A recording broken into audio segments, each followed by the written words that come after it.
Chapter 10-11 Rediscover Yourself, What Opportunity? We are already on thin ice with him. Do you want to destroy our race? I'm not telling you to attack him. But we can do something. The sea has been our domain since the beginning of time. We stayed outside the affairs of the earth dwellers, and they ignored us. That's how things have always been. But now, they have invaded our domain. Can we just accept this? I'm not happy about this situation either. But once again, what can we do? You saw his power. Now that he's weakened, isn't it an opportunity? You're not stupid enough not to see this as bait, right? Of course, but this does not change the situation. The chapters is up by N0V__bin. We can act in the shadows, preparing a sacrificial pawn if things go wrong.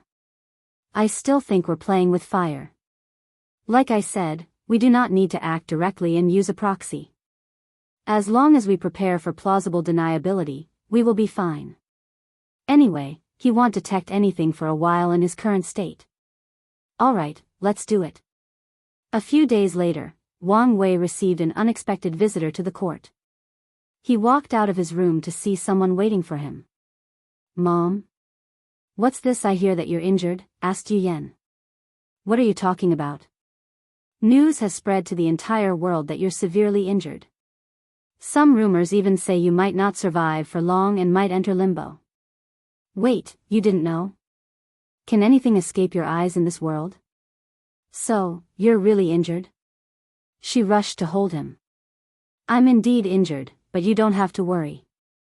I thought nothing could happen to you in the lower dimension. The world is so vast and full of wonders. Even my strength cannot be said to be invincible, replied Wang Wei calmly. How can you do something so dangerous?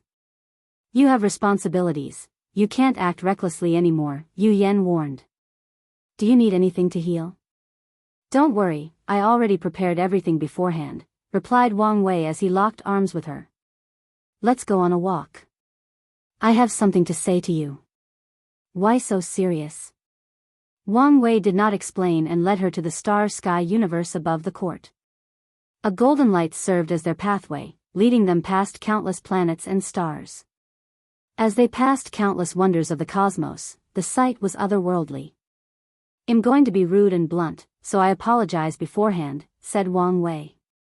Now, you're scaring me. Wang Wei locked his palm with hers. You need to rediscover yourself. What are you talking about? For a long time, your life was evolving around me, your father. Your entire role or personality was that of a proud mother and dutiful wife. As a result, you've forgotten or placed your dreams or goals at the back of the line. Yu Yan suddenly stopped, and Wang Wei followed too. It's time to think about yourself first, be selfish, and consider what you want for the future. Is there anything wrong with wanting to protect our family? To ensure that we're always together, she asked in a low voice. Of course not. But you have to understand the concept of balance. I have my pursuit of absolute freedom. Father wants to see the pinnacle of swordsmanship and beyond, and grandfather has his own aspirations and drive. Only yours revolved around the family. Wang Wei paused and gave her some time to process the news. I always wanted to prove the Dao and revive the Yu clan. That's a good starting point, but it's not enough. By the next generation, you can accomplish this goal. What will you do next? Our family will be separated for some time, and I fear something might happen to you if you don't have spiritual sustenance. Yu Yan has been worrying about this, too. Soon, her son will ascend and fight in a terrible war in the upper dimension. She won't be able to see, speak, or know any information about him. Grandpa will reincarnate, leaving only her and her husband. Luckily, she would be busy with the affairs of the heavenly court to distract her, but there is always the possibility of something going wrong after not seeing everybody at the same table for too long. You're a talented cultivator with a brilliant mind. Don't let titles like mother and wife be the restraints that bind you. Yu Yan exhaled deeply. What do you think I should do? That's not something I can tell you. I recommend you walk around the world, self-introspect from when you were a mortal to your current self. Think about your hobbies, personality, desires, and everything else unique about yourself. Then, dream big, don't be afraid to devise an absurd goal. All right. Yu Yan kissed him on the cheek before leaving. She randomly teleported to somewhere and began walking on her journey of self-discovery. Wang Wei watched her with a smile. He had wanted to have this talk to his mother for a while and prepared to talk to her either right before or after she proved the Tao. Now that the situation was dealt with, he felt relieved. What happened? He asked in the empty air. The sea race released the news. They plan for the still disgruntled devil cultivators to release the information to foreign world communities, replied the clone. So, they are the ones who jumped out. I guess I should not be surprised. The xenophobia of the sea race was too strong. Normally, Wang Wei would have left them alone. Sadly, the ocean was a dent of treasure and resources, and he had to manage it. They're not the only ones. Oh, who else? Them? Does she know? No. Interesting. It seems we have someone else to bleed, smiled Wang Wei with a sense of schadenfreude. What do you want to do? Let things play out, he replied calmly. Anyway, it's about time for our foreign expansion, and if someone catches the bait, their worlds will be a safe and secure place to begin. All right, but there is something else. What is it? An opportunity? Where? The Origin Weapon Mountain. You can proceed as you see fit, said Main Wang Wei. He was not feeling well. His current state reminded him of when he was sick back on Earth. At first, the feeling was interesting because of its novelty. But now, the feeling of constant weakness and aching was annoying. So, he ended the conversation and returned to his healing.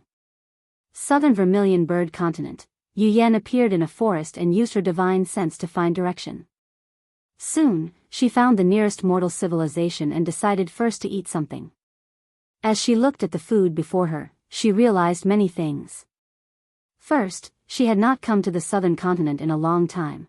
To be precise, she had not left the central continent of her own volition, probably ever since she was pregnant. She went to the western continent because of her son, and she wished to travel to the south when Wang Wei infiltrated the Origin Pill Dao sect. During that time, she feared for his safety and wanted to see and protect him secretly. The second major realization was regarding food. In the past few million years, she was the main cook for her family and only tasted food made by a few people, her husband, son, daughter-in-law, and the last meal before her mother died. In her youth, before she met Wang Tian and was his competitor, she also enjoyed traveling and tasting the food of different continents. But, after an unknown time, her world shrunk, revolving around a few people. Yu Yan sighed before eating the food. She found it a little too greasy, but the taste was unique enough to catch her attention.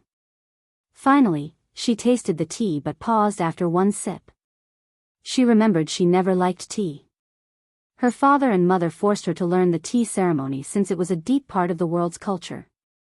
She remembered how she had to lie about her favorite tea, how these heaven-chosen would go to extreme lengths to get her favorite tea as a way to impress her. After marriage, she would say her favorite was either her husband's or son's favorite or use any random name that popped into her head. Server, give me another drink. Yu Yan changed her drink as she observed the surroundings. Once she finished, she continued her journey, going from one restaurant to another, one mortal civilization to the next. On one of her trips, she ended up in a coliseum to watch a battle between mortal and cultivator, something that has become common in the lower tier of the world. She did not care for the fight but focused on the fact it was a battle between a saber wielder and a swordsman. During her luck trial, she learned about saber Dao to counter Wang Tian. Her talent was decent, but she did not pursue such a path. Did I like the saber? Yu Yan asked herself. The answer is no, but she also could not wonder what her life would have been had she not given up. Husband is a supreme swordsman, and the wife is an overlord saber wielder?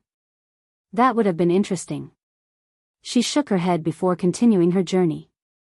If you find any errors, ads pop up, ads redirect, broken links, non-standard content, etc., please let us know each report so we can fix it as soon as possible. Chapter 10-12 Discovery and Pressure, unedited chapter. Yu Yan spent the next few days on a journey of self-discovery. She re-examined her likes, dislikes, goals, ambitions, and life as an individual rather than a mother or wife. Experiencing mortal lives and civilization was marvelous to her, but she still could not find a grand goal for herself. So, she decided to relax. Luckily, in the city she was in, there was a chess tournament, and she participated. Without any suspense, she won, and rumors of a chess saint spread in that mortal kingdom. At first, Yu Yan wanted to leave because of all the attention, but she changed her mind and continued to accept challenges. The process was helpful to her search. She realized, or rediscovered, her love for chess. At an early age, she displayed an exceptional talent for the game while receiving her aristocratic education. However, given her talent, her father focused more on honing her battle talents, while her sister, who was expected to marry and be more ladylike, focused on things like chess, poetry, and calligraphy. She did not focus on the art of chess again until her son's method of proving the Tao required it. During that time, she realized how talented she was in the subject, with only her son could keep or rival her. Yu Yan smiled, thinking how the latter would sometimes secretly cheat when he was on a losing streak. Of course, she would play the mother card and blame him for playing too hard when she was on a losing streak. Yu Yan enjoyed her time as the chess sage and felt her grand ambitions might be related to chess somehow. However, she could not think of anything after much deliberation and walked away. Nothing came to fruition until she was in the Western continent. In one of the temples, he learned the monks would experience the trial of darkness to temper their minds. As the name implies, the monk would close themselves into a room of absolute darkness. Their task is to rely on the fortitude of their mind to not succumb to the darkness. That seems easy enough, muttered Yu Yan, who wanted to experience this trial. Sadly, it was only for the monks of the temple. So, she had no choice but to reveal her identity. After all, who dared refuse the mother of the heavenly emperor? She was not pedantic to the point of not using her identity despite her journey of self-discovery. Yu Yan started the test with the temple's blessing, beginning with the mortal tier darkness. This part of the test was easy as her mental fortitude was naturally high as a cultivator, so she focused on the part for a cultivator. She began to have visions of the past on the first level of that darkness.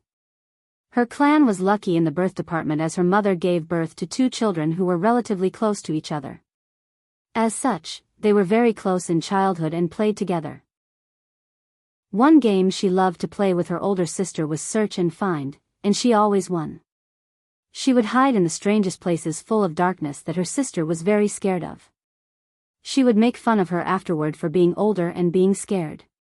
Sadly, as they grew older, such tactics no longer worked. I thought I chose the Tao of darkness because of its opposite nature of light. If I could prove the Tao with that law, our clan's foundation would be deeper, but it may not be so simple. I've always loved darkness. After this realization, many things she had long hidden or forgotten about became clearer.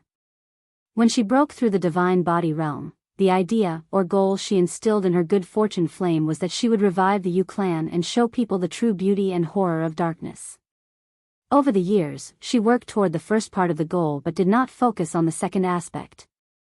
After her generation learned heavenly Tao cut off the path of supreme and that there would be no heaven will in this generation, she shifted all her attention to raising the next generation. She did not even revive her ambitions toward the Yu clan until she saw how talented her son was. As for the other, she forgot it until now, thinking about it as the words of her young and inexperienced self. So, that's how it is, muttered Yu Yan as she opened her eyes. The answer was before me long ago. My goal, my grand ambitions, lies in darkness. Her aura suddenly changed, becoming calmer, wiser, more peaceful, and more complete. Her Tao heart had with a new youthful vigor. Cultivators sublimated, and Yu Yan found herself with a new youthful vigor. Cultivators' appearances are dictated by lifespan, choice, and state of mind. The first 2 are understandable, while the last one is more rare. Some people suddenly aged in one night after experiencing a terrible ordeal or their Tao heartbreaking. The same individual could return to their youth after dealing with their issue or fixing their Tao heart. Such a method of deciding appearance is more applicable to immortal tier cultivators. Previously, Yu Yan was young Baikois, not because of her mindset. As the sect madam of the Dao opening sect and the mother of one of the most powerful heaven chosen, she had to look a certain way, she had to be presentable. Now, she was young because of her mindset. She felt her spirit return to when the world was vast and full of endless possibilities. "It's time," muttered Yu Yan before leaving the test room. She thanked the monk for their hospitality before walking out. She took one last look at the temple while muttering, "Should build this darkness test for the clan. It's a good way to temper the mind, Dao heart, and even willpower." Yu Yan left, immediately returning to the heavenly court. "Back already?" asked Wang Wei with a smile. He could see and feel the difference in his mother. Her eyes were brighter than usual, an indication of a highly focused spirit. "Yes, I have found my path." "Oh, tell me about it." Yu Yan told him about her discovery and her grand ambition. "A little absurd, isn't it?" "Maybe, but isn't it the same for my dream of achieving absolute freedom? It's fine if you're willing to walk steadily toward that goal and not give up no matter what. Your life will be fulfilled, and you won't regret it." "No matter what?" Yu Yan shook her head. "I don't think I can be like you and Hunger, willing to do everything to achieve your goal. We are the extreme. So, it's fine if you're not like this. And maybe it's a good thing not to be too extreme." "True," nodded Yu Yan. "I think it's time for me to act. We should have a little more time." The last time he checked, their deception worked, or to be precise, true heavenly Dao allowed it. However, he still wanted to wait a little longer. Now is the perfect time. Since you're fishing, once I begin, they will conclude that you desperately need merit to accelerate your healing. This should place more pressure on them to accelerate their actions. That's an excellent idea. However, you should wait a few more weeks. My clone is scheming against the Great Origin Mountain. "Oh, what's your plan?" The two mother and sons discussed how to play the world for their benefit. Afterward, Yu Yan returned to her clan, preparing for the upcoming event. Soon afterward, auspicious clouds manifested above the court, alarming everybody. Not even an hour afterward, the Dao opening sect released information about a new innate refining technique that used arrays to imitate heavenly Dao and refined pills, artifacts, and talismans. The world shook as people realized a golden age of profession was happening, and it was just the beginning. "Great Origin Mountain, a meeting of the highest order. Time is running out," said a burly elderly man with long white hair and a waist-length gray beard, clothed in all black and with abnormally large hands for his size. "If he heals, then our action won't mean anything." "I agree with Great Elder Sure. If our actions cannot gain his favor and are only the cherry on top, then it's pointless." Everybody looked at Sect Master Chenyi, a handsome middle-aged man with a white streak on his hair. He did not appear burly like most people in the room but had a more refined or elegant air. His hesitation was not because he was Chen Chen's adopted father but the price he needed to pay. "Advisor Kong, what do you think?" Their factions were composed of weapon refiners, so they were usually hot-tempered because of the scripture they cultivated. As such, each generation will have an advisor position or someone wise and calm to help the sect master. "Why did the Heavenly Emperor kill young Master Chen?" asked Advisor Kong, who also had a bookish air emanating from him. "What do you mean?" "He had the opportunity to kill others, but besides the people from D Tion's side, he only killed the young master." "Kong bastard, are you trying to sow conflict?" "Let me finish talking," replied the advisor calmly. "Not long ago, we received news he summoned all the former heaven chosen. Although we don't know what they discussed, news about a second small-scale heaven will battle spread. If not for the recent news, this should have been the talk of the entire world." "What are you getting at?" "The Heavenly Emperor is a person with grand visions. Many of the changes in the world were things he had planned hundreds of thousands of years prior." "Are you saying he had planned to save or keep the people in his generation alive?" "However, Chainer's puppet transformation is why he killed him?" asked Sect Master Chenyi. "That's correct." "So? What if he believes we still have this method and becomes suspicious of our sect?" "He should be wiser than this." The point is we cannot allow him to have any excuses to intervene in our sect's affairs or, worse, destroy us, he replied calmly. Chen Yi immediately understood the latter's meaning. We must mend our relationship with the Heavenly Emperor, even if it's for peace of mind. If you find any errors, ads pop up, ads redirect, broken links, non-standard content, etc., please let us know each report so we can fix it as soon as possible. Chapter 1013 Origin Hammer Sect Master Chen Yi sighed deeply. He knew of the steep decline of their sect ever since the Heaven Will battle. Things then escalated after the appearance of talisman weapons. Their mountain controlled the majority of the weapon industry in the world, but now, they've received a major blow as their sales drastically decreased. On top of everything, the Great Talisman City and many others began to attack their stores, taking control of them by any means necessary. They even suspected the Dao opening sect was part of this economic attack. If he did not do something, the Origin Weapon Mountain might suffer a catastrophe in his hand. How can I see my ancestors if I let the sect decline in my hand? Thought Chen Yi, ignoring the room's quietness. However, the price to pay might be too much. His internal struggle was evident on his face, but no one said anything until a few minutes later as Advisor Kong intervened. Sect Master, we are only doing the same thing as the Great Talisman City. Sect Master Chen Yan immediately remembered what had happened to the Great Talisman City. Their situation was even worse at the beginning of this era because of their leader's betrayal. But soon after, they announced they had mended their relationship with the court. People did not believe them until rumors about the price they paid leaked. Everyone praised Tong Ruobing and the city for their ruthless move. Yes, since that little girl can be so decisive and ruthless, can I be that inferior to her?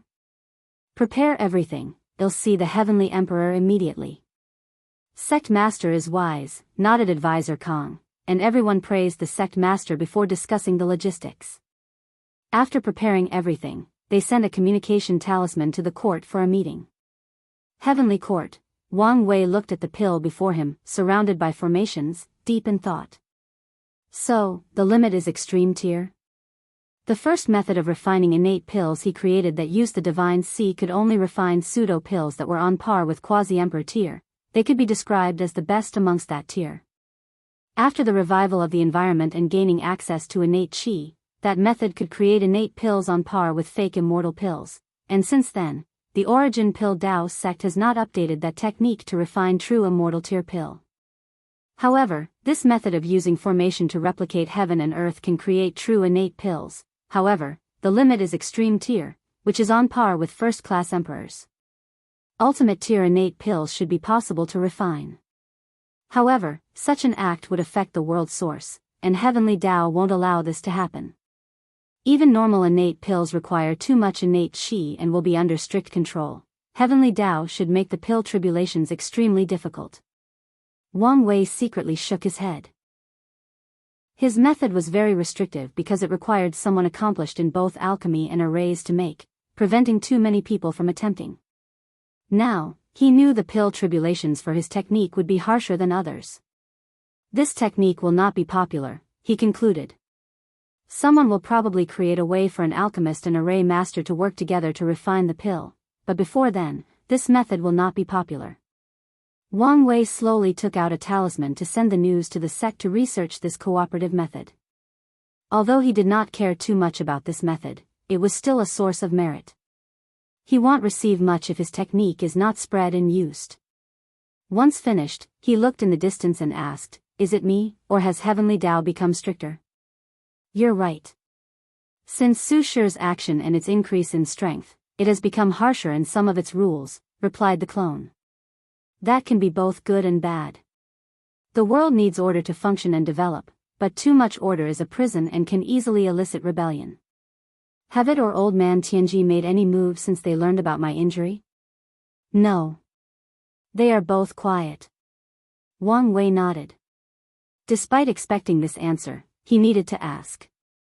Heavenly Dao is an emotional program, so it should know better than to take this obvious bait. As for why it would take action against him? That's because its core programming is to maintain balance, and Wang Wei's power had long broken the scale, so it's in its nature to try to restrict him and tilt it back. "The Origin Weapon Mountain people are here," Oh, so your plan succeeded? Wang Wei smiled before walking to the throne room.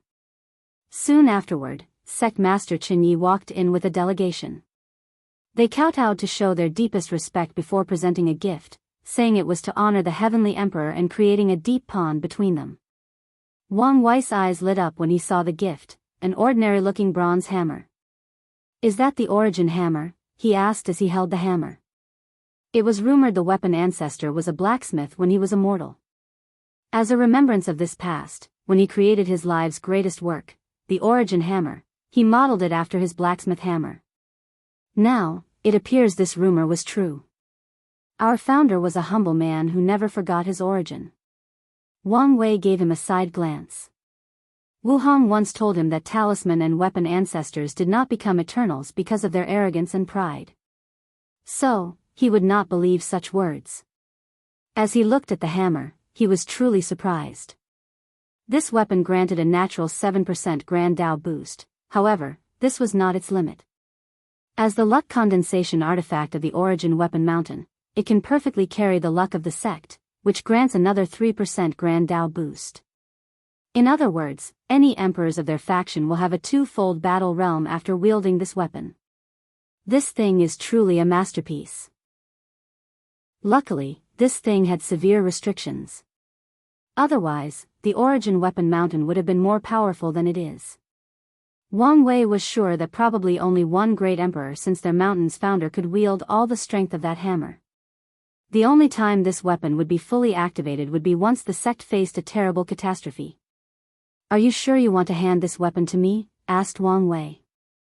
"Since the great talisman city can hand over their luck artifact for the generation, we can do the same," replied Qin Yi with confidence. Wang Wei chuckled as he understood the implications.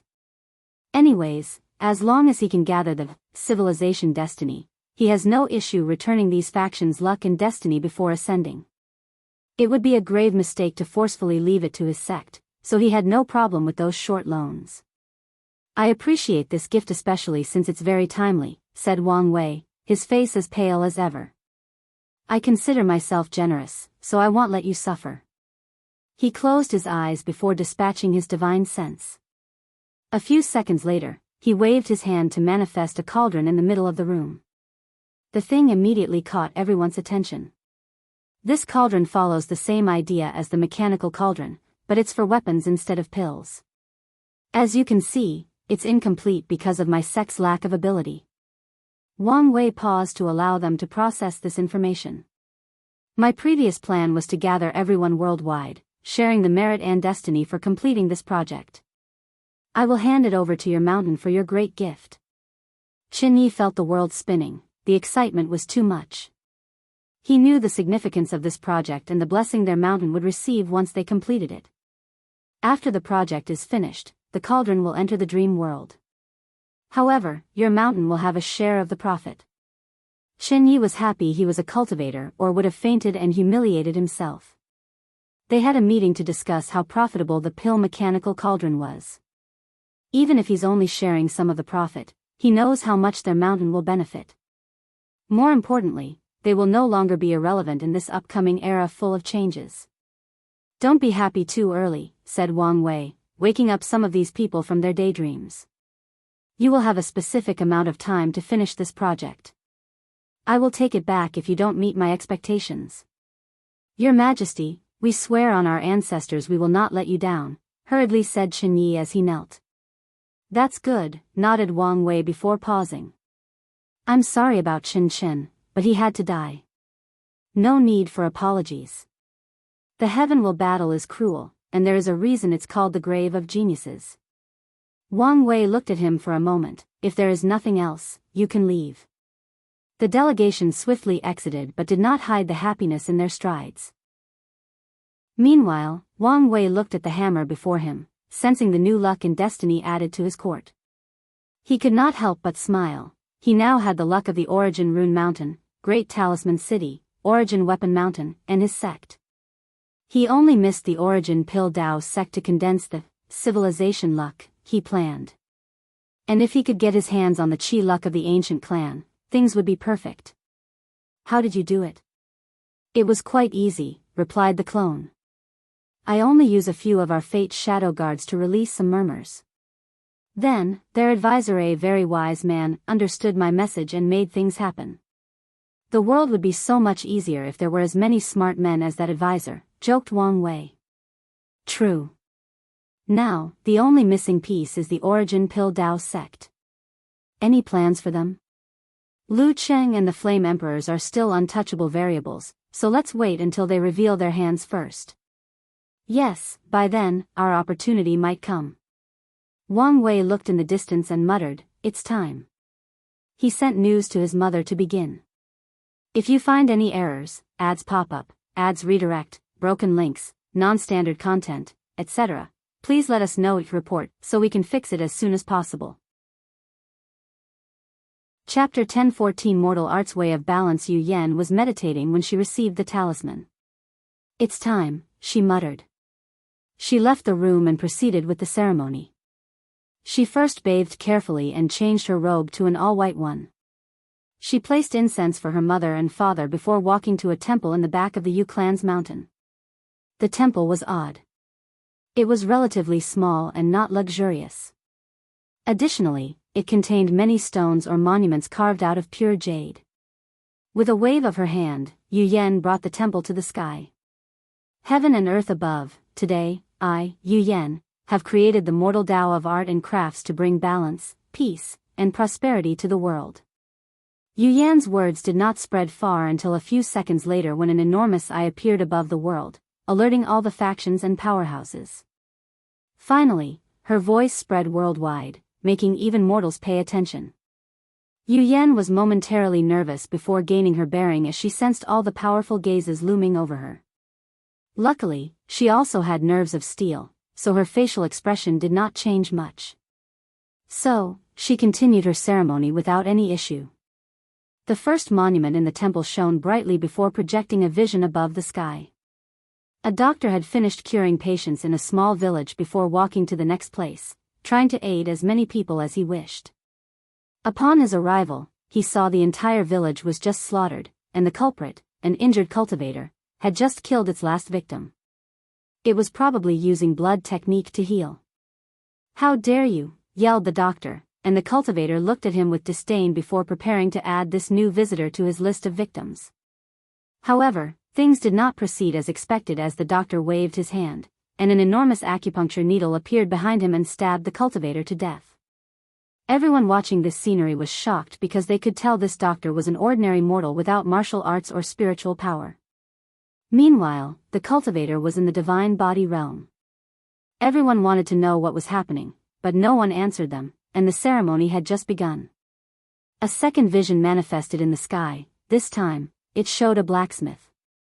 Another cultivator was refining an artifact that required to be nourished with extreme yang blood, but instead of hunting demon race, he chose to prey on mortals, focusing on blacksmiths who have spent most of their lives near flames and thus have a lot of positive energy in their bodies. Amongst all the blacksmiths that were captured, one in particular was extremely calm.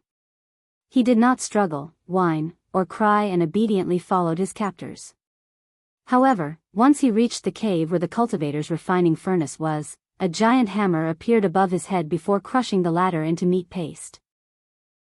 Again, the world was baffled as this person was only a mortal, and the weapon refiner was in the early stages of the primordial spirit realm. Some people already had an inkling, while others wondered whether this was a weapon. The next image was that of a farmer. He was tending to his land when he sensed the shockwave.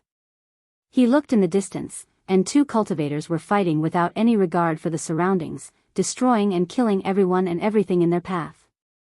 With anger written all over his face, he waved his hand to materialize a large sickle. Then, he sealed these two primordial spirit cultivators. The vision showed how he did not kill them but sealed them in a nearby mountain. The following vision was of a painter. He had created a masterpiece that was the talk of his city. However, one day, a cultivator who was passing by noticed this painting could resonate with the laws of heaven and earth. He had been stuck in the early stages of the void-shattering realm for a long time and thought this was his opportunity for improvement. So, he asked the painter if he could sell it to him. The latter refused since it was his life's greatest work. After rejection, the cultivators demanded the painting, even threatening its creator's life and family. As expected, after a second rejection, he used force. The painter manifested a painting the size of a city and effortlessly killed the cultivator. Yu Yan did not waste time as the next vision appeared immediately afterward. This time around, it was a beautiful woman playing the guqin. The story was that she was a talented musician with a beauty that would make most immortals feel ashamed. A passing saint saw her play, became enamored, and desired to possess her. He immediately deployed his domain to take her by force when she rejected him. But she manifested a golden guqin and fought with him by playing it. After battling him for more than 3 days, the saint ran away with severe injury. The world was quiet as their gaze locked on these visions.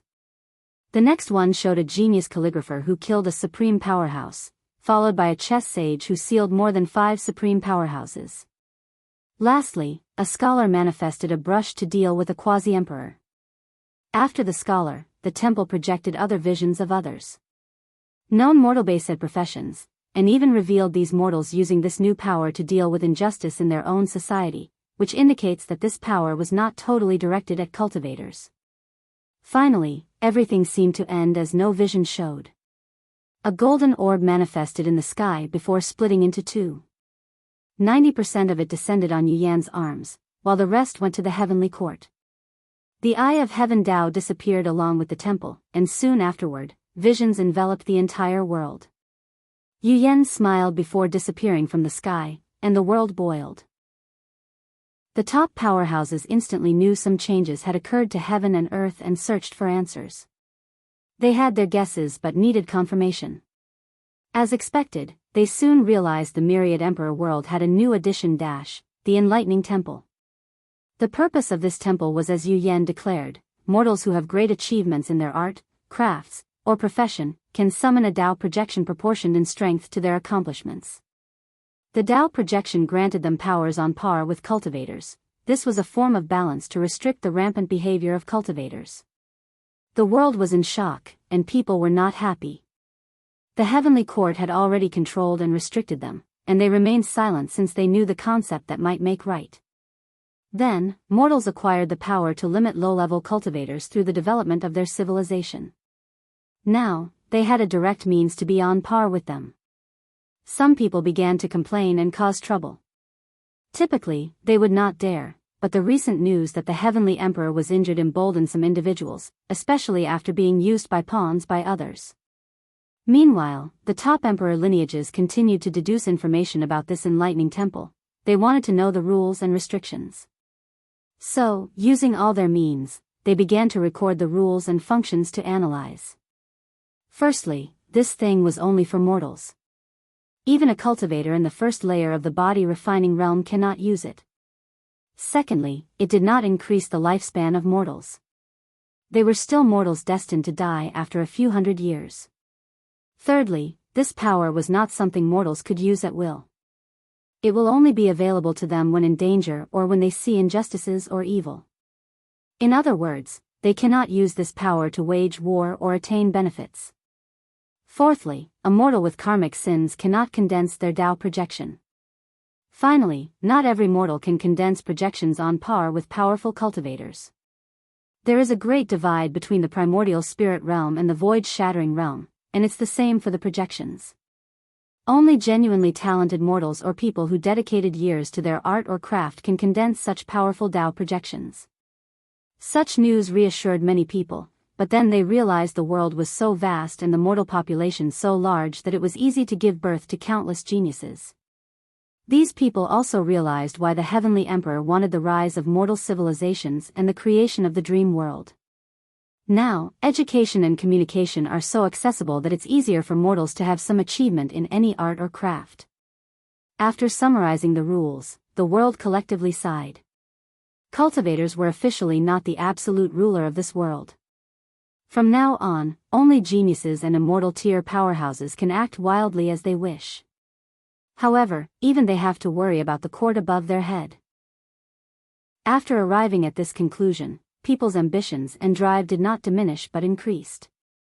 Their desire to prove the Tao or become an immortal tier powerhouse intensified because it was the only way for them to get real power in this world. Heavenly Court. Wang Wei waited for his mother with a smile. After so many years, we finally reached this step. Yes, but we still had some way to go. The enlightening temple was not enough for her to condense a heaven will.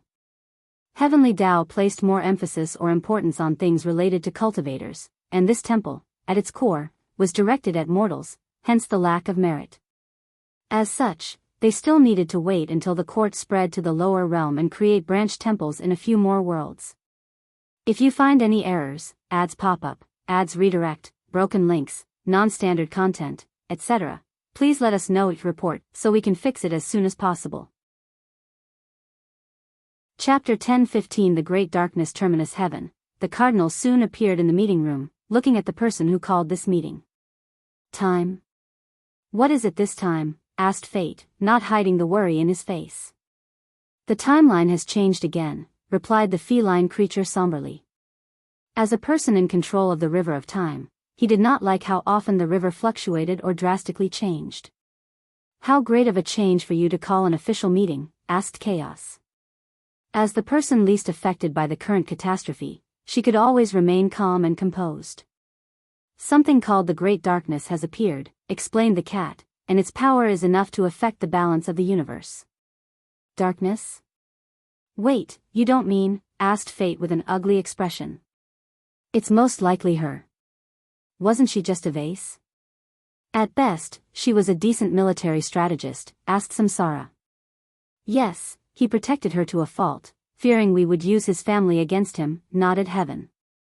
Now, you're telling me she could affect our fight? How is that possible? They had an answer as soon as the question was asked. The timeline was changed.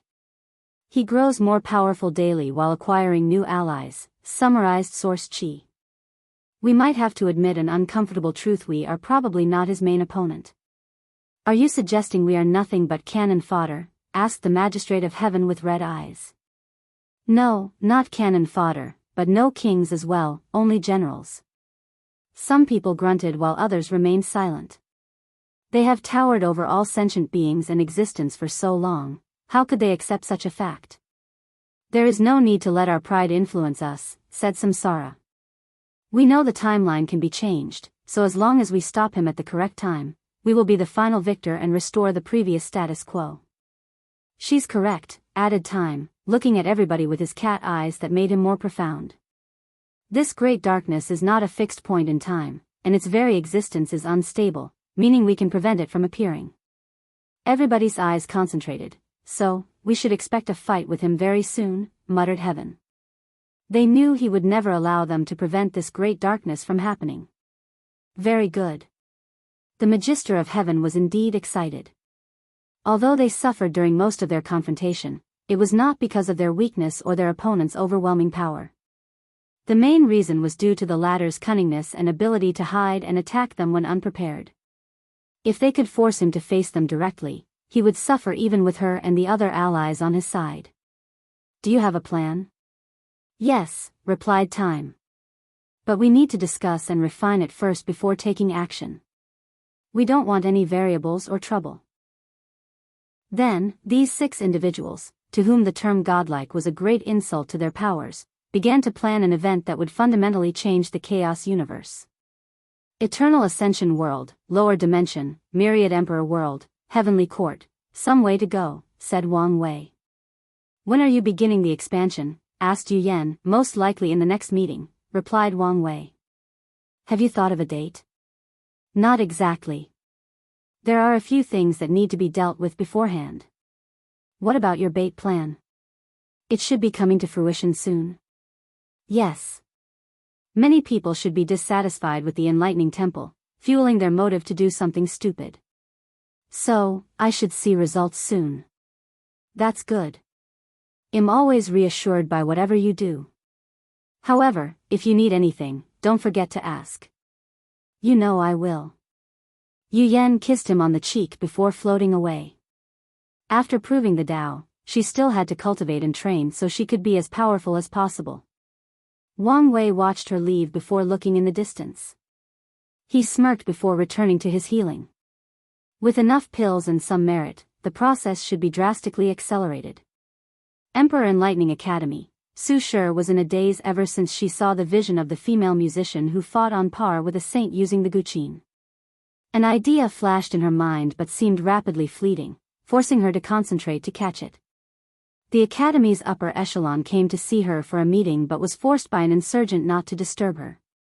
Finally, after more than an hour, a brilliant light shone in her eyes before muttering, "I understand," she muttered before rushing to her cultivation retreat after leaving a temporary clone to replace her. Time passed, and like flowing water, 100 years flashed by. Normally, such a period would have been the length of a mortal's lifespan and should have produced more than 5 generations, but it is different now. Mortals could live for at least 200 years. During these past 100 years, the world seemed very peaceful. Mortals developed arts and crafts, while cultivators used the dream world to benefit them as much as possible. Everyone seemed in a hurry but could not understand or explain why. It was like everything knew something was about to happen and were preparing. Bang! The world trembled lightly, alerting everyone. People rushed to the dream world to find news and information. They knew what they were awaiting had come, but nothing seemed to have changed so far. Then, visions suddenly appeared in the sky, confusing people even more. Wang Wei's eyes opened in the court, exhaling deeply. His strength had returned to second class. Although still low and weak, it was a good sign he was recovering so quickly, given the nature of his injury. What happened? Did they take the bait? No, but soon, replied the clone.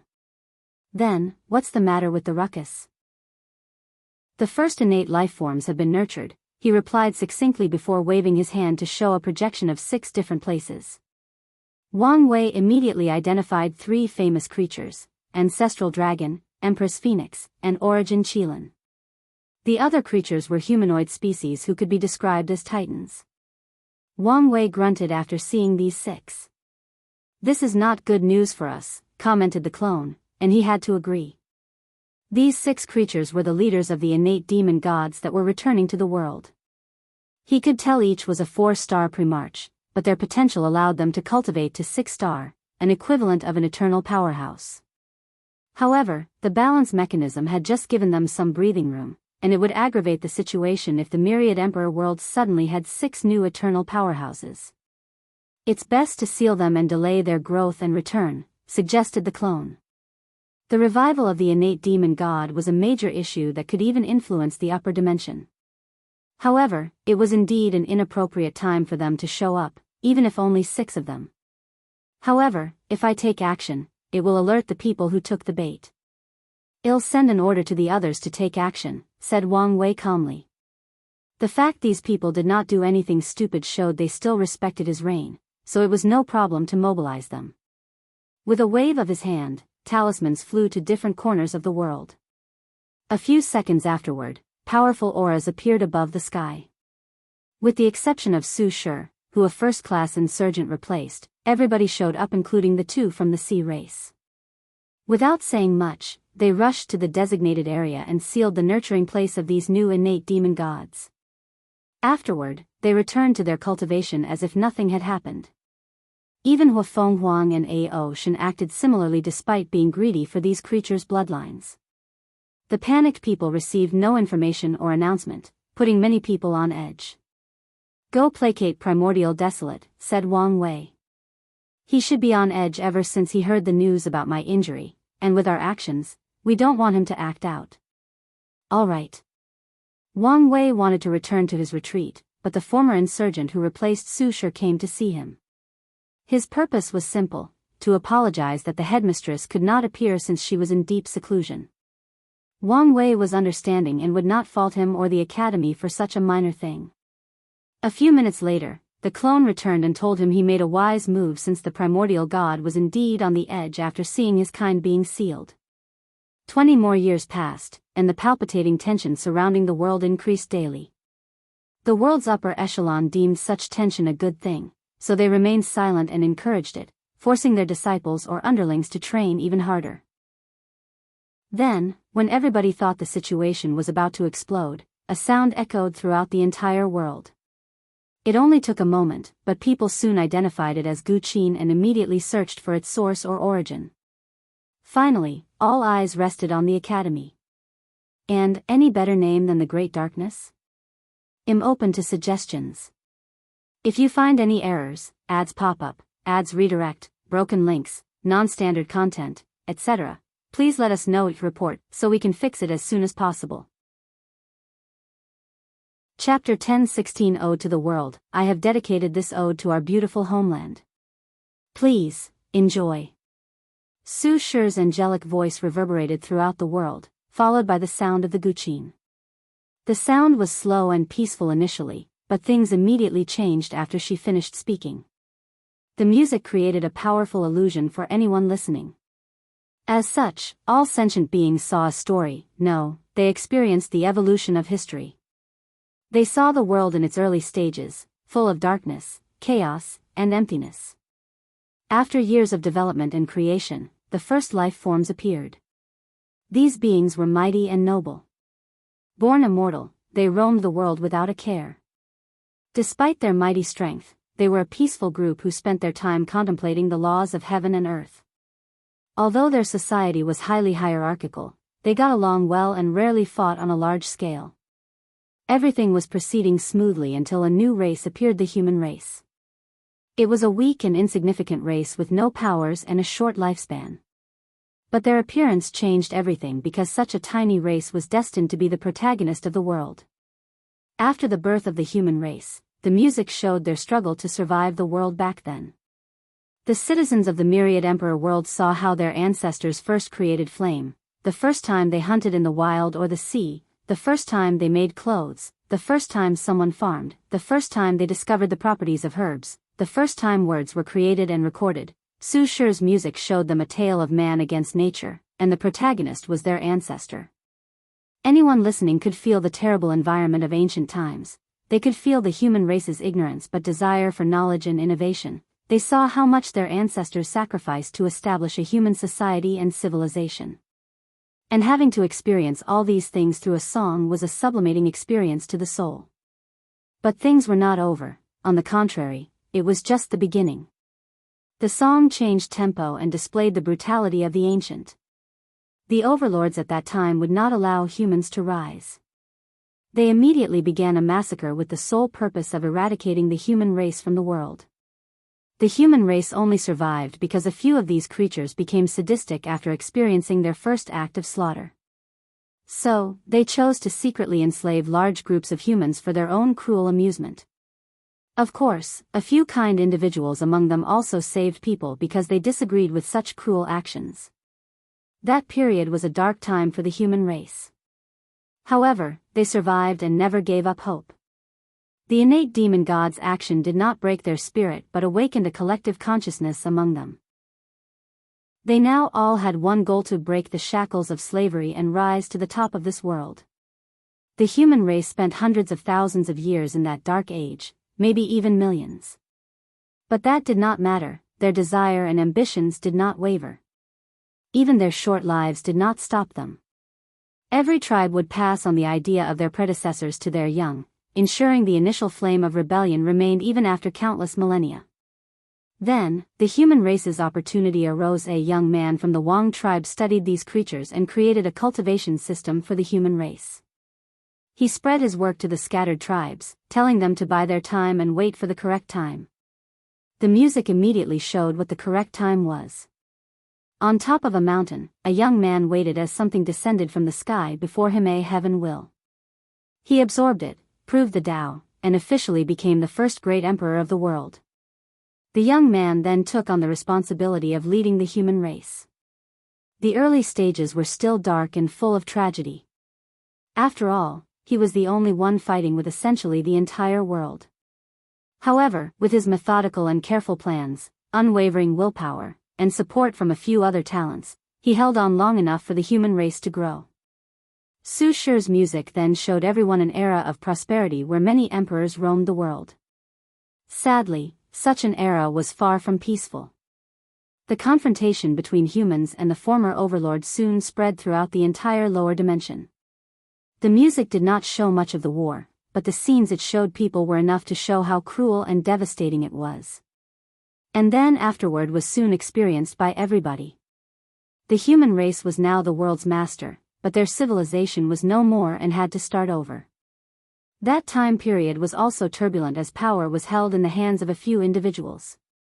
Meanwhile, the overall strength of the world was at an all-time low. Luckily, another hero with the name Wang showed up and pushed the development of the world forward.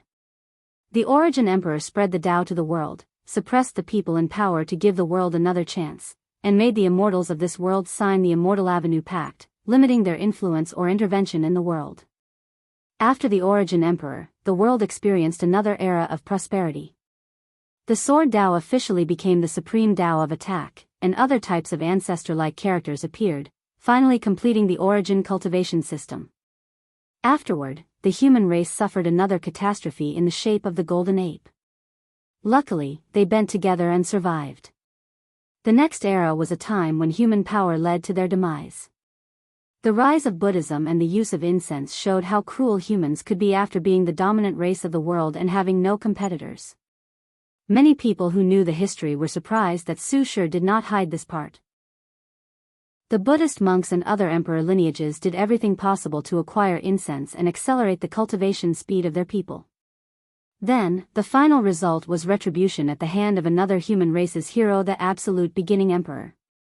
The music showed the next era, and it could be strongly argued that it was harsher than ancient times. There were many kind and honorable innate demon gods, but the devil race had no such individuals. Cruelty was their innate nature and the way for them to acquire strength. So, their treatment of the human race or any creature in the myriad emperor world was abhorrent. Luckily, a lonely woman rose up and ended that time of cruelty. She was truly an unparalleled emperor, unlike anything the world had ever seen. The time after her disappearance was also a terrible time for the world. People were afraid and thus became extremely conservative as a means of protection. Adding to the fact that the world was recovering, the cultivation world entered a long period of stagnation and regression. It was only thousands of generations that another young talent appeared. He spread the idea of education to all. This new philosophy brought a new vitality to the myriad emperor world and could be argued to save it from a fate of immense decline. The next era was peaceful and full of life until one of the chosen human heroes turned on his people. The world suffered another catastrophe while dealing with these madmen, and a long time was needed to recuperate. The era after his disappearance was dull and mediocre, but luckily, that era gave birth to the Heavenly Emperor. The song ended with all the achievements of the Heavenly Emperor and how the world has changed since then. Once the music stopped playing, there was an eerie silence worldwide as people were still fascinated by the lingering sound of the guqin. Luckily, the appearance of the heavenly Tao woke these people up. A small golden orb descended from the sky into the academy. Heavenly Court, Wang Wei opened his eyes also still lingering on that song. It was truly a sublimation of the soul to experience the history of the human's rise from its barbaric age to the present. He even felt the speed of his healing was slightly accelerated. He looked in the distance as Heavenly Tao awarded Su Shi and said weirdly, "Did she just create a national anthem for the myriad emperor world?" "It seems so. Now I'm a little jealous and angry I didn't think of that. You can't have all the good ideas for merit." True. He was not a musician, so such a thought never indeed passed his mind. The song should have other benefits. What are they? "Let's see," uttered the clone. "It's a unique source technique that grants her a 2% Grand Tao boost. 3 to 4% if she plays it while in the myriad emperor world or represents it in some capacity. Finally, it can give a minimum of 5% boost if she is in the act of protecting the world from some catastrophe." "A minimum of 5%, muttered Wang Wei. "Can only she use it?" "Before she ascends, yes. And even then, the Academy has to give permission." Wang Wei sighed. The Academy people were truly lucky they had someone like Su Shi to replace Lin Fan. I doubt he could do as good of a job as her. The destiny of creating the world's national anthem would bless them and even make up for losing the spirit of the epic. "Emperor Kong might be an individual born with a unique destiny like your Wang Clang," commented the clone. "Maybe, but even if he is, he still has a long way to go to reach our level. If you find any errors, ads pop up, ads redirect, broken links, non-standard content, etc., please let us know each report so we can fix it as soon as possible. Chapter 1017 Caught Fish. After receiving her award, Su Shi played the song a second time, but this time, the guqin was accompanied by her beautiful voice.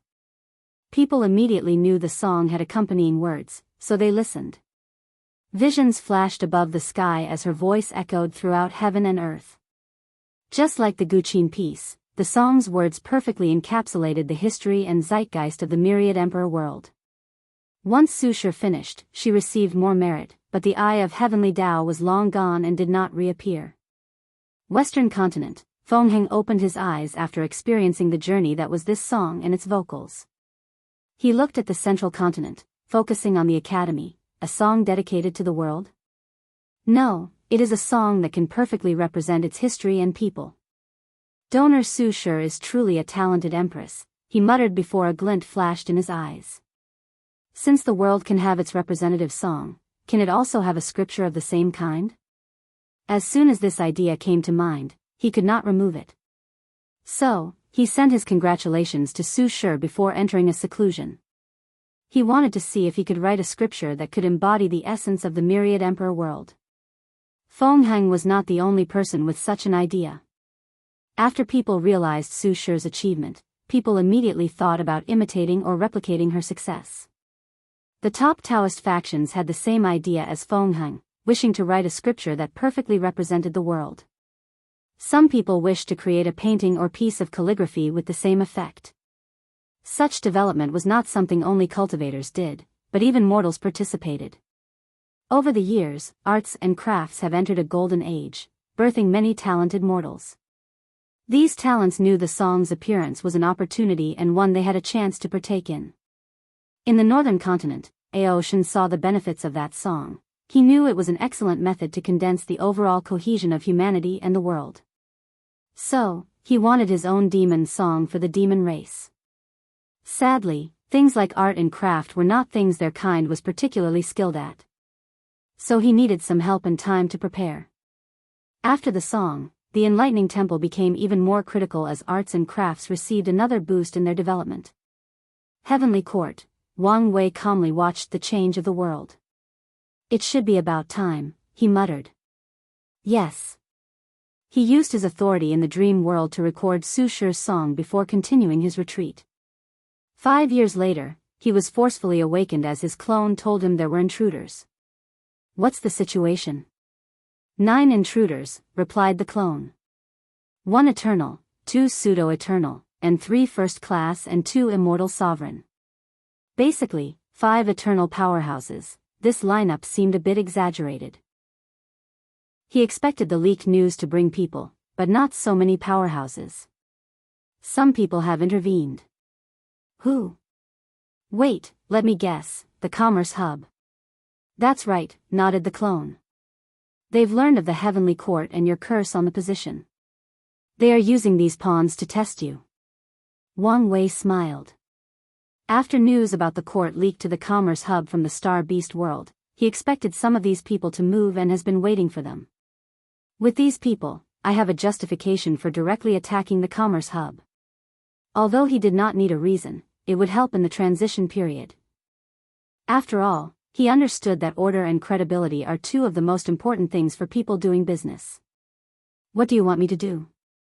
Seal or immediately kill them? No, fight with them and delay for a while. I want to see how some of these eternal powerhouses will react and whether we can draw more behind-the-scenes individuals. As you wish.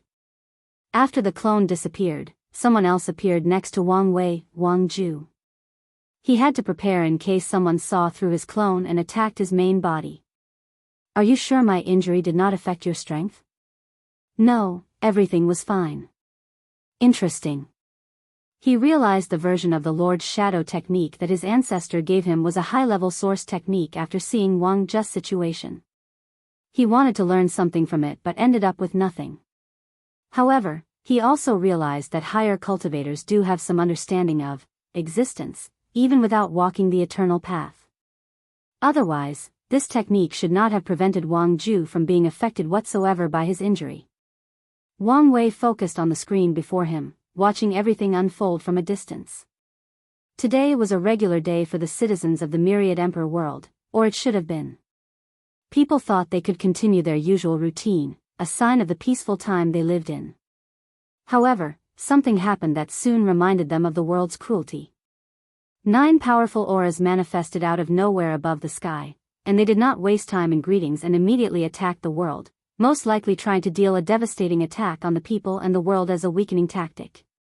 Panic ensued before a shield blocked all these 9 attacks. Then, the sound of people praising and praying to the Heavenly Emperor resonated worldwide. Then, out of nowhere, the people began to sing the world song harmoniously, forming a weird aura around the Myriad Emperor world. The 9 individuals who orchestrated these terrorist attacks began to communicate after their first attack failed. "Did anyone sense the presence of the target?" asked a man in the front, who appeared to be the leader. "No, I didn't sense anything." The others agreed, and one person added, "This shield should be the natural defense of the world he left before his injury. So, do we continue the mission?" Everyone looked at the leader, the only true Eternal in the group, and he was not an ordinary one at that. "I still think we are being too careful," commented one of the pseudo-Eternals. "There is no way someone can be so powerful. He believes the curse resulted from some artifact or unknown power that slipped from the upper dimension. You can let pride and arrogance cloud your judgment, but I won't make such a mistake," responded the leader. "The plan will continue as normal. Remember, there is still a high chance that the other eternal powerhouses will intervene to protect their home." "What's with that song they're chanting?" "Don't know, but it's probably a precursor to a source technique." They could see the song was gathering a unique power that resembled the power of heaven and earth but on a much larger scale. "We need to hurry up to prevent more variables." Their conversation was fast and brief, and the leader sent his orders. However, before they could act, a projection of empty, vast space manifested before him. A void battlefield? His face changed because the information he received was wrong. According to the people organizing this attack, the Dao opening sect has been searching for the material to create a void battlefield. However, due to their manipulations, they have not acquired the truly important parts. In other words, they should not have won. The leader wanted to react, but he was forcefully swallowed by the battlefield, where the clone waited for him. After seeing Wang Wei, he remained calm. Many preparations were made for this battlefield, and after countless analyses, it was determined that the first Heavenly Emperor was baiting people to attack him. They still chose to attack because it was determined he was indeed injured and weakened. As such, the leader expected he might encounter the Heavenly Emperor, but he was satisfied as long as it was an injured or weakened version. "What an interesting group," commented Wang Wei's clone with some surprise. "A very powerful anti-divination artifact even blessed you." He knew the Commerce Hub had a deep foundation but did not expect such a level. The artifact almost worked on the clone's limited powers. However, after a brief analysis, it's understandable why the hub would have such an artifact. They hold records of exchanges with thousands of worlds. Such information is extremely valuable in the right hand, so they need a way to protect their information from leaking into the hands of diviners. "So, you're the first Heavenly Emperor," said the leader. "You can call me the Fist Saint Emperor." "First Heavenly Emperor? Is this what the endless void refers to me as?" I must admit, I like the title, but you guys could be a little more creative. I suggest, Superior Heavenly Emperor, or Supreme Heavenly Emperor. "It seems your reputation precedes you," commented the Fist Saint Emperor. "Reputation? Now, I'm interested in how the rest of the world sees me." Carefree, easygoing, unparalleled talent and wisdom, and more importantly, a grand arrogance hidden under a facade of a smile. "Interesting," uttered Wang Wei. "You guys should have overturned everything I did during Gu Xian's trial to get this conclusion. What I did to the Spirit Genesis sect should also have leaked." "Yes, so you're very famous in certain circles." "Is that so?" "Although I tell myself I don't like fame or fortune, I also know deep down this was a lie." So, I'm happy people know me, said Wang Wei with a smile. But soon, it faded. He was changing his face as easily as switching one mask for another. Enough with the chit-chat, he said with a somber voice. You little rats have dispersed my peace, and I do not appreciate that. So, don't take offense to what is about to happen. If you find any errors, ads pop up, ads redirect, broken links, non-standard content, etc., please let us know each report so we can fix it as soon as possible. Chapter 1018 Mistake. Wang Wei sat on his throne in the court with a screen before him. He saw the exchange between his clone and the Fist Saint Emperor. Soon, the battle began, and he paid attention. It was apparent this group came prepared as the other 8 formed a formation that blessed their strength to the Fist Saint Emperor. The result was the latter's strength almost reached 50% Grand Dao source, making the clones sweat lightly. A few minutes after the battle, someone intervened. Huafeng Wang came flying in the void battlefield riding a phoenix. She did not hesitate to attack the group, and they responded appropriately. They did not break up the formation, but one of the immortal sovereigns used a technique that created a projection with all his strength. Huafeng Wang frowned before confronting the projection. A few minutes after her, Su Shi also appeared on the battlefield, and she faced 2 projections, one from an immortal sovereign and the other from a pseudo-emperor. So, only these 2 showed up, muttered Wang Wei. Well, it makes sense. They know the value of these people. Meanwhile, Feng Heng is using an extremely careful approach to expanding Buddhism. He probably wants to follow in my footsteps to reduce the risk. Ocean knows the foundation of the demon race cannot yet control an entire world, so he is focusing on his transition. I'm curious why the sword-casting villa and the sea race have not made a move. The sea race does dare show up after what they've done, said Wang Ju. A stupid act, in my opinion. They should immediately come to help to show their loyalty. It would have been easier for them to plausibly deny their involvement. If they did that, I probably would have been more forgiven, nodded Wang Wei. What about the sword-casting villa? Why do you think they did not move? A careful and patient approach, said Wang Ju while remaining invisible. Like these people, they know you're baiting people but that you're also injured. Without your overwhelming power, they want to see how things play out. Plus, they probably do not want to risk the danger of their immortal sovereign. They've had such a trump card and hid it for so long, so, understandably, their approach is usually extreme caution, agreed Wang Wei. Someone is coming, Wang Ju suddenly said, and Wang Wei turned his head away from the screen. He watched a towering figure with red skin walk into the room. Primordial Desolate, what can I do for you? Asked Wang Wei calmly. My deduction was correct. The one fighting outside is a clone, your real body is greatly injured and weak. And so? And so this is my opportunity. I will say this once, do not do something you'll regret. My mission was about to finish, but you paused it. I can't accept that, replied Primordial Desolate. Plus, as long as you exist in this world, there will be no place for the innate demon gods to prosper in the world. Prosper? Do you think this is ancient time? Asked Wang Wei, not hiding his sneer. Your race can return to this world because we, the human race, allowed it. If you can stay in your lane, then you can exist. If not, you will suffer the same fate as your ancestor. Stay in our lane? We were the master of this world, yelled the primordial god. Keyword were. You cannot possibly understand how we felt, groaned Primordial Desolate. As creatures born from heaven and earth, we consider heavenly Tao as our mother. Yet, she cast us away, rejected our existence, and chose humans as the protagonists of the world. Can you fathom such a betrayal? How painful and sad it was. So, we cannot and will not live peacefully with humans. Wang Wei briefly paused. Your words made me realize my mistake. I thought the new generation of innate demon gods needed someone like you for guidance, but that's wrong. They don't need ideas from a bygone era, they need a fresh start, one with the weight of history or the mistakes of their ancestors. Primordial Desolate's eyes turned red. It would be very easy to influence the new era of innate lifeforms without knowledge from their ancestors. And even if they read the world's history, it will not be the same as experiencing through him or their bloodline. You've proven that I made the right decision today, roared Primordial Desolate before rushing forward.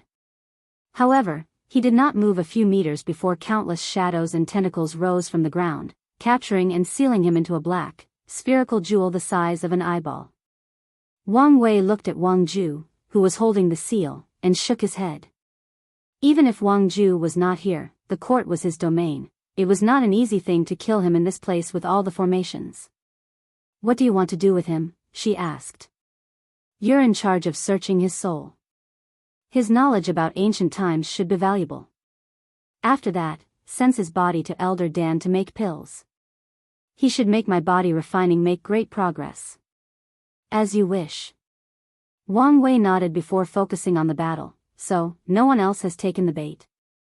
"I sense some prying eyes, but it appears that no one will intervene." "That's a shame." Immediately after finishing these words, the battle changed. Su Shi began to sing, and her aura drastically increased. Then, with one swift motion, she destroyed both the projections fighting her before rushing to one of the pseudo-eternals in the formation. She sealed him before leaving the battlefield. Huafeng Wang was shocked but acted swiftly. She took the opportunity, given that the array was in disarray, to deal with her projections and capture the second pseudo-eternal and leave. The clone shook his head before stopping the unwanted prying eyes. Finally, he used all his power to deal with the group. A few minutes later, he returned to the court with several sealed individuals. Muttered Wang Wei as he held the seals. "Where is the Fist Saint Emperor?" "He dissipated as I sealed him." Apparently, he was careful and used a well-created clone with all his powers. Interesting. Did you get which heaven will world he originated from? Of course. Good.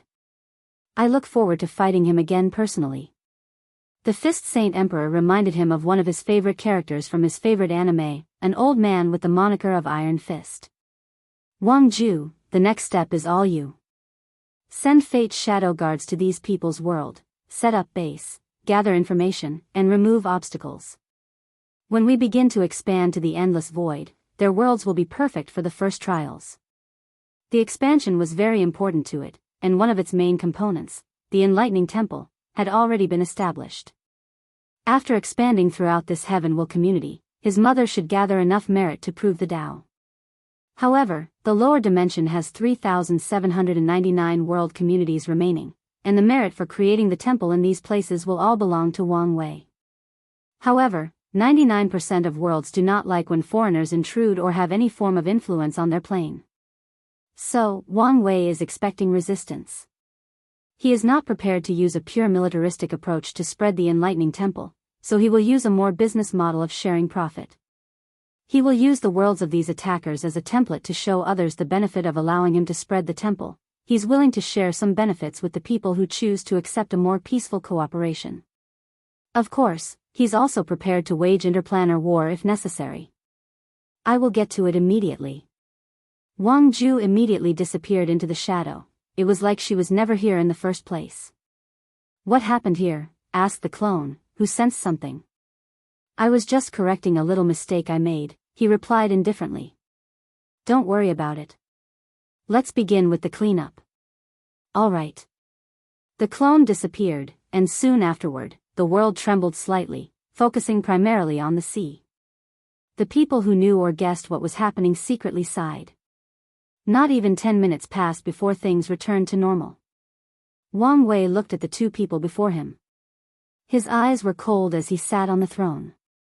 "How many chances did I give you?" "Most would say I was too lenient." "Your Majesty you don't have to say any nonsense. None of you will walk out of this room. I'm granting you this audience to see if you can convince me to spare your respective race." "Your Majesty." Wang Wei heard them talk, but it was all noise to him. He has been very patient with the sea race, but for some reason, these people seem determined to walk toward the path of destruction. "Okay, it seems there is nothing you can say to save your race. Do it. If you find any errors, ads pop up, ads redirect, broken links, non-standard content, etc. Please let us know each report so we can fix it as soon as possible. Chapter 1019 Message. The clone waved his hand to manifest a cauldron composed of flame that swallowed these two immortal sovereigns. He was not burning or torturing them. Instead, he used the good fortune flame to refine them into resources. He purified their soul and immortal chi into its purest form, thus leaving enough pure energy for the Tao opening sect to cultivate one immortal sovereign. 2 white and blue orbs floated in the cauldron a few minutes later. The white orb contained pure soul energy, and the second orb contained pure immortal chi. Still not completely finished, commented the clone. The second can finish the rest. Remind them to leave this thing as a foundation instead of using it. It was unwise for the Tao opening sect to have another eternal powerhouse in the current situation, so these 2 things will be left for an emergency. The clone waved his hand, and the orbs disappeared. Then, he asked, "What are you going to do?" "I meant what I said," replied Wang Wei. "What? Are you feeling empathy?" The reason he teased the clone was that the latter was slightly different from him personality-wise. He had to do so to prevent his injury, which was the result of damage to his existence, affecting the clone. "I just want to ensure we use them in the best way possible." Wang Wei did not immediately explain and looked in the distance. "The people of the world considered me a sage because of how I deal with things. I flaunt my power but do not use it unless necessary. However, I need to show them I can be a tyrant, that I can be cruel. So, the sea is a message, a warning." "All right." The clone snapped his finger, and the entire world changed. All the members of the Panlong and Sea Lion race disappeared one by one, sending a chill shiver down the members of the Sea race who watched the event. The immortals and insurgents of those 2 races were the last to disappear, so they tried to prevent their fate. They activated their race's formations and artifacts, but it was useless. Their fate was annihilated by a higher power, which rendered their attempt absolutely futile. As such, the 2 most powerful races from the sea disappeared from the world, becoming history. The worst part is the foundation/resources of these 2 emperor lineages also disappeared with them, and people could guess where they went. The sea race was not the only group of people affected by that snap. All the devil cultivators who were used as pawns to spread the news also disappeared. However, Wang Wei did not annihilate any factions. The devil cultivators were already drastically weakened, so kicking a sick beast was unnecessary. A collective, silent, and invisible sigh echoed worldwide as people watched what happened to the Panlong and Sea Lion race. They understood the message behind this cruel massacre. They understand the easygoing heavenly emperor who prefers to use diplomatic means for solutions can be cruel when needed. They understood the honor, glory, and praise that comes with the title of sage, or wise ruler, could not bind the heavenly emperor morally. Of course, the people who truly knew Wang Wei had long understood this idea was only the wish of certain people. How could morality bind a man who pursues absolute freedom? "It's done," said the clone, and Wang Wei nodded. "Let's go wait for our visitors outside." As he walked outside, he saw the incense of the court had drastically increased. It seems that fear and the desire for protection is the best way to gather incense. As the people felt danger coming from the outside, they prayed to Wang Wei and the other conferred gods more piously. "I hope you're not getting any ideas," said the clone. "I know it's not a cost-effective or lasting business model to use fear to gather incense," he replied nonchalantly. "Well, at least not in my own backyard." He continued walking as he visited some sites in the court. Every time he looked at the design, he praised his creativity and vision. He did not wait long as his first visitor arrived. "Your Majesty, please leave a way out for the sea race." Wang Wei slowly turned around to see a man kneeling on the ground, face deep on the floor. He was from the Tengshi clan. "I'm not bloodthirsty, hence why I only targeted the 2 people involved in this matter," said Wang Wei calmly. However, this representative did not get up. "Please, give us a chance. I believe in balance, so I did not remove your god positions," continued Wang Wei. "However, you should understand the danger of not having an eternal powerhouse while possessing all these resources. I understand. Good. In that case, you may leave, replied Wang Wei before continuing his affairs. The representative stood up and bowed politely before disappearing. After returning, he immediately gathered a meeting of the highest order in the sea race.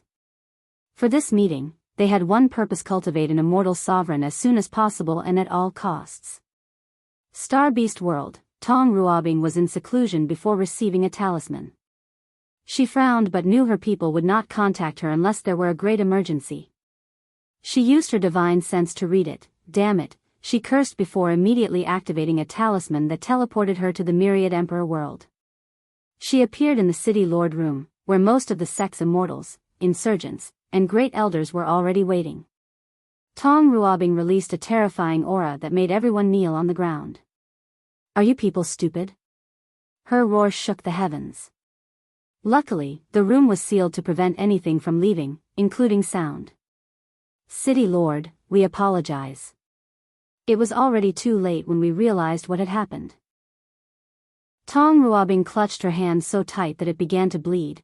She could not help but lose control of her emotions after the stupid things these people had done. Even worse, her clone did not notice in time and stopped it. It's my fault. I should have left a better clone, she thought after calming down. She focused so much on the Star Beast world that she neglected her home. Who was responsible? The room was quiet after she asked the question. Luckily, someone saw Tong Ruobing was about to throw another tantrum and revealed the truth. 5 individuals were summoned, and Tong Ruobing looked at them without hiding her hatred and disdain. Even my own lineage, she commented, not hiding the sneer and disappointment in her voice. The talisman ancestor did not like clans, so he discouraged future emperors from leaving their families. Instead, the city was composed of lineages, unique schools of thought, or talisman-making methods. Of the 5 culprits, the weakest was an immortal sovereign, and the most powerful one was a first-class insurgent. Albeit not the top of first class but first class nonetheless. Tong Ruobing looked at these people before waving her hand. A white light flashed, and these 5 people's souls and bodies dissipated, leaving only 5 heads suspended in the hair. I will clean up this mess, she said coldly before disappearing. Heavenly Court, Wang Wei was fishing. The small fishing pond near the garden has become his favorite spot. I've been expecting you, he said without stopping his action. I apologize for what happened. I did not know, said Tong Ruobing as she bowed 90 degrees, showing her sincerity. I'm aware, hence why I left you to deal with it. This is my explanation. Wang Wei still did not move and used his divine sense to see behind him. Tong Ruobing presented him with 5 heads and a small amount of golden merit. Decisive as always. However, this is not enough. Tong Ruobing gritted her teeth. She was poor and could only use such a thing as a gift because she had recreated the talisman weapon in the Star Beast world. However, she had already absorbed the majority for her retreat, so she did not have much left. Additionally, she had already loaned the city's greatest treasure to Wang Wei. As for other resources she could use, they were not nearly as valuable. She wanted to craft a potent Emperor artifact. As such, she has already used many of the city's reserve Emperor tier ores and even disassembled foreign Emperor artifacts for their materials. She was not stupid enough to use resources from the Star Monarch Mountain. She had an unspoken agreement with Muley that their resources were separate in certain aspects. Tong Ruobing's mind flashed numerous ideas, thinking about how to deal with this situation. Finally, she thought of something. I will owe you a favor. In this world, nothing is more worthless and valuable than a promise. So she will use it. Wang Wei finally paused and turned around to look at her. Do you know what it means to owe me a favor? I do, and I still chose this way. Tong Ruobing knew it was one thing to get Wang Wei's forgiveness for the stupid actions of her people, but more importantly, she needed to re-establish the trust they previously formed after a turbulent relationship. Good, nodded Wang Wei. I know what I want for my favor. If you find any errors, ads pop up, ads redirect, broken links, non-standard content, etc., please let us know each report so we can fix it as soon as possible. Chapter 1020 Null Era Secrets. Have you heard of the Abyss Gap? Tong Ruobing immediately frowned. No, a little. It's one of the few forbidden lands of the Endless Void. She has read some of the Star Monarch Mountain records and saw the Abyss Gap information. However, no records revealed what secrets lay in that place. I need you to enter and get me some useful information, said Wang Wei, who waved his hand to send her a jade talisman. This talisman will grant you my pinnacle strength. Use it before entering and get me some valuable information about that gap. Tong Ruobing looked at the talisman. Can I have some time to prepare? Of course, but don't take too long. Tong Ruobing bowed before disappearing. She had a lot of work to do. First, she needed to cultivate a decent clone to prevent the same mistake from happening. This process took over a year, and once she finished, she returned to the Star Beast world. What happened? Asked Muley, who sensed her early departure and sent a projection to check on her. Tong Ruobing sighed before telling him everything. Why are you being so stupid now of all time? Grunted Muley. Offer him high-level positions in our court. Why take such risk? No, I absolutely will now allow his tentacles to spread to this world, rebuked Tong Ruobing, making Muley sigh. My retreat is almost over. Wait for me, and I'll replace you. No need. Since this is my mess, I'll clean it up. Tong Ruobing refused without hesitation. She did not want to put him in this kind of danger. Plus, things are not so bad. Not so bad? Do you know how dangerous the Abyss Gap is? Thousands of emperors from all classes have sealed this thing, but the aura released from it has always managed to corrode the seal. Heaven knows what horror would exit that thing if not resealing it every generation. Tong Ruobing was silent as she looked at the talisman in her hand. This is indeed a catastrophe, but it's also an opportunity. Anything related to Wang Wei is both danger and an opportunity. She has long known this, hence why she never kept her distance away from him, knowing how scary he was. With this talisman and some preparation, the worst thing that can happen is entering limbo. Muley's projection looked her in the eyes, and knew he could not change her decision. Those eyes were when she would be stubborn. So, he sighed deeply before saying, I will prepare for your possible revival.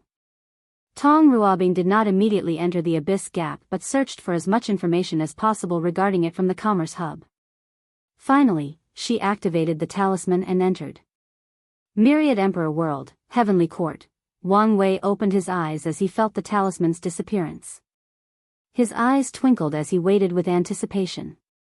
When he was about to return to his retreat, he received news from Wang Ju. A moment later, she appeared in the room. Finished? Yes, she replied before handing Primordial Desolate's memories, and Wang Wei viewed them. Primordial Desolate was a talented and unique primordial god for a few reasons. During the war, the innate demon gods realized they needed to change, adapt, and evolve to have an ounce of chance to win or survive this war. They knew their old and consecutive ways were not enough. This idea resulted in the project to create the demon race, a subservient acquired race that could acquire the heaven-willing worlds that abandoned their kind. Another creation of that mindset was Project Evolution. The innate demon gods knew their strict hierarchical society and civilization were burdens in this war, especially when compared to humans' large population and ability for unlimited growth. So, they researched ways to purify and evolve their bloodline. The success of that project allowed an innate demon god born with the potential of a one-star pre-march to break that limitation on their bloodline and ascend to higher levels of power. Primordial Desolate was born with only 2-star potential but broke his limits and achieved 6-star. However, this was not what made him special or unique. It's because he was the first limit-breaking creature that rose through the rank and acquired the name, title, or position of Primordial. According to the Primordial God Society, only their ancestors, the first gods born in the world, could use the word primordial in their name. Later, the laws changed to include anyone with 6-star power, which was also a privilege to a few individuals born early in the primordial era. During the war, despite changing the rules and allowing anyone who achieved 6-star powers to get that title, discrimination and political restraint prevented many people from acquiring the title. For example, Primordial Desolate was not the first limit breaker individual to reach 6-star, but he was the first person to get the primordial name.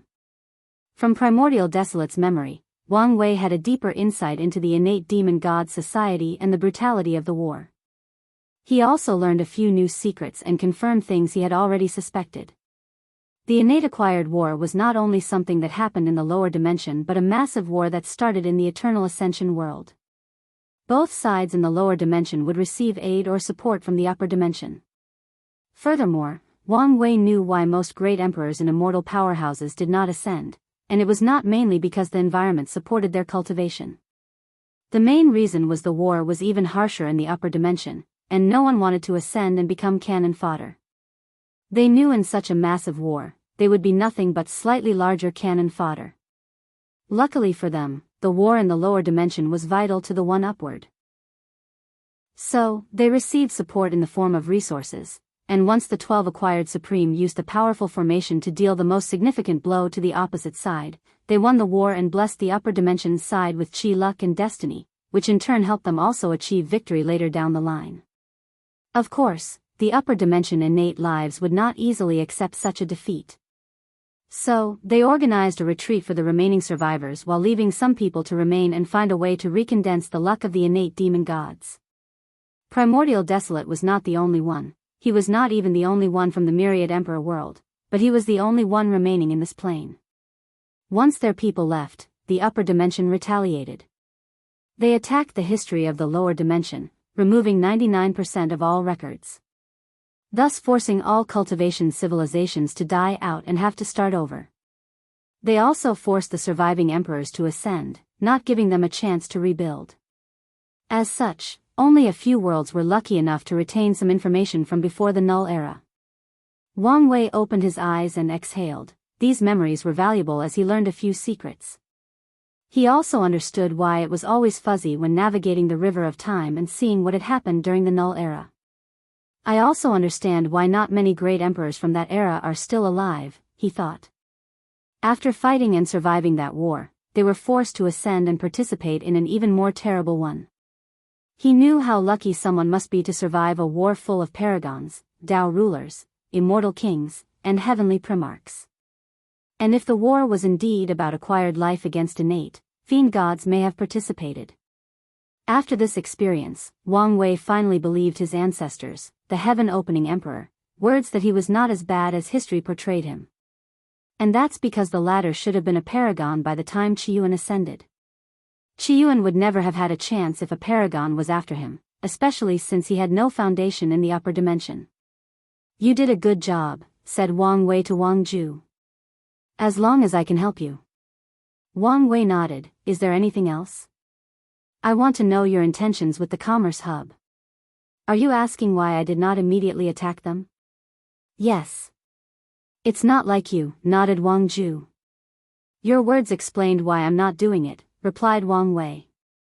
People know I don't like to face any loss, so it's obvious what my next step should be after the previous attack retaliate against it. Wang Wei smiled after he said these words. As a master of fate, he understood its manifestation is often very simple. A person's fate is the combination of their behavior patterns developed during their life. If someone knows someone well enough, they can predict the latter's fate by knowing how they will act or make decisions. Are you worried they will be prepared for an attack? Even if they were prepared, it would not make a difference, explained Wang Wei. My concern is they make it difficult for me to control the commerce. The hub was a business, and using brute force to control was useless. Plus, Wang Wei was greedy and needed it perfectly intact when he controlled it. So, we are going to let them scot-free? If you find any errors, ads pop up, ads redirect, broken links, non-standard content, etc., please let us know each report so we can fix it as soon as possible. Chapter 1021 Demon Catastrophe. Of course not, replied Wang Wei. I plan to cook them slowly. First, Sword One will use this event to accuse these people of interfering in other world affairs. They have, of course, refuted that claim. However, with her insistence and fear of my power, they have relented some power to us to calm down the situation. Now, all I have to do is to slowly infiltrate their ranks and learn as much as possible while pretending I no longer hold a grudge. When they believe I have let things go, that's when I will strike and take control of everything in one fell swoop." "I understand," nodded Wang Ju, who knew what to do next. "She only needs to provide people to Sword 1 and aid her in infiltration." "That's good. How is the Fate Shadow Guard developing?" "Very well. I have used your soul network ability to recruit members from all over the lower dimension," reported Wang Ju. It was easy to find talented individuals who were not detected by other factions or desperate people who would sell their souls for one reason or another. With such a large and easily recruited talent pool, I have expanded our spread to more than 300 Heavenwell communities. "Oh, that's impressive. Did you have any trouble when infiltrating the Heavenwell worlds?" "We had a few encounters with worlds with keen eternal powerhouses, but our approach has always been to be quiet and steady. So, no real trouble so far." "That's good news. What happened to my chat group?" After granting Wang Ju his soul network talent, he also ordered her to take control of the group. "I recruited the assassin into the guard. The Mad King and wannabe god wanted independence and freedom, so I let them go after they paid their debt. The rest chose to become members of the Grey Hall. The Grey Hall is one of the Dao opening sect's best businesses in the Commerce Hub, focusing on hiring mercenaries and selling information. With the Soul Network and the Fate Shadow Guard, the Hall has quickly become one of the best in that field. If not for the secret restraint of other members of the Hub and its early age and lack of prestige, it would have dominated the field of information selling. With these two's personalities and ambitions, it made sense they chose that path," nodded Wang Wei. He did not know whether his path would meet again with these people, but he doubted it. However, with the scripture he created for them, they might be very successful in cultivating if they play their cards correctly. One of them might even prove the Dao. "You can attend to your work now," said Wang Wei, and Wang Ju bowed before leaving. Another 10 years passed, and nothing major had changed in the world. Arts and crafts were still rapidly developing in the mortal and cultivation worlds. However, no one has yet replicated Su Shi's success. Wang Wei had to wake up because the clone told him 2 of the major events he was waiting for were about to happen. Once he woke up, he checked his work. Nothing major had changed except for the sect telling him some of the pills he wanted refined from the material gathered in the Dao burial ground were about to finish. So, he was happy about that. The dream world was proceeding smoothly, and his friends and family were either retreating or traveling the world to temper their minds. Without anything to do, he waited. Myriad Emperor World Community, an unknown Great Thousand World, 2 demons waited before a formation for someone. One was in his human shape but with red eyes, while the other one was an enormous spider. They seemed nervous and excited as they waited. "Can't you use your human form?" complained Crazy Eye. "No," replied the spider. "The chief said we should love and embrace our demon forms. He said although it's easier to cultivate in the human form, we should get comfortable in our own body. I'm just following his words."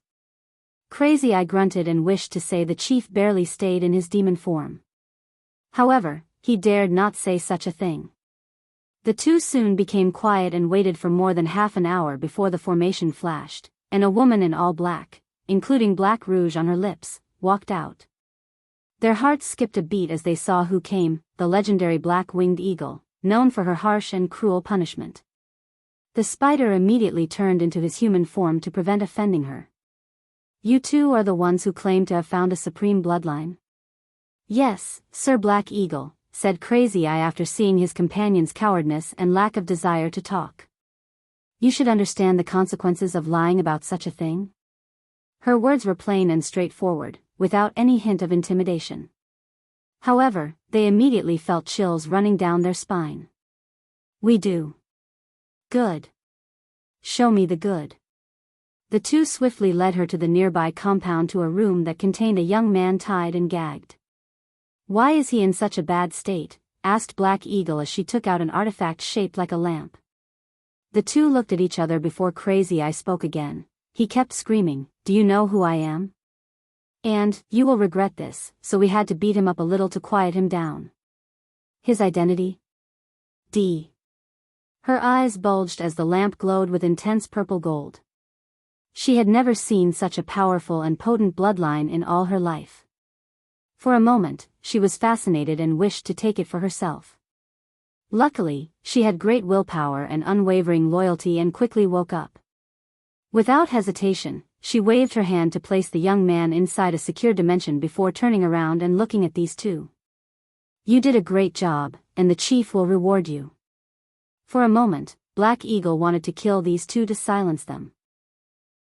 However, thinking about how the chief has been advocating for change and not using crude and cruel ways to deal with things, she chose otherwise. Crazy Eye and the spider secretly sighed in relief. Before reporting this news, they also feared the possibility of silence.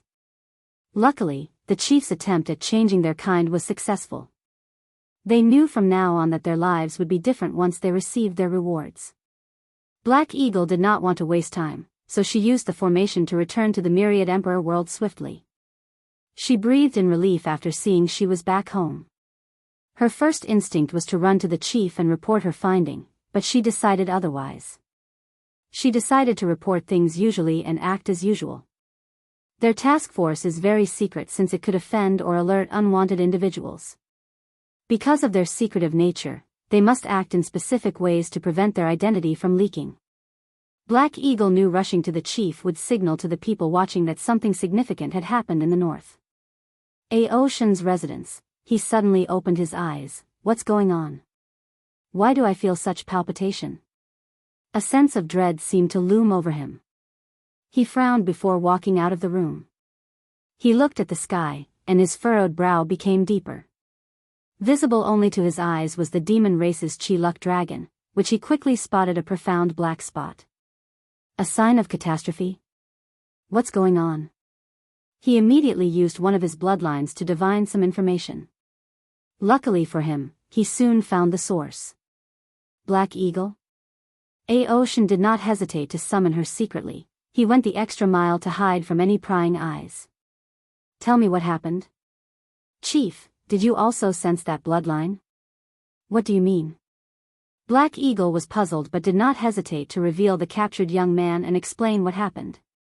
The moment Aoshan looked at the young man, he had an ugly expression. The origin of this chapter's debut can be traced to N0V3LB1N, Chief. Is there something wrong? That's a direct descendant of the Wang clan. The color immediately drained from Black Eagle's face. She wanted to deny it but realized why this young man's bloodline was so powerful and noble. She immediately knelt on the ground and said, Chief, I swear I did not know. Aoshan was doing everything possible to control his emotions. He was very careful in selecting people for his bloodline hunting task force. He placed Black Eagle in such a high position because of her meticulous and fair personality. Yet, this still happens. Chief, you can offer my head to placate the Heavenly Emperor's fury. No need.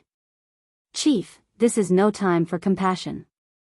If my death can save the demon race, do not hesitate.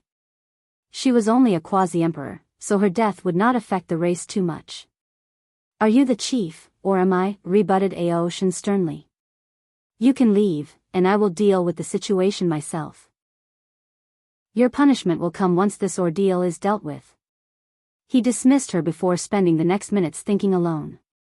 After analyzing the situation, he immediately left for the court to see the Heavenly Emperor.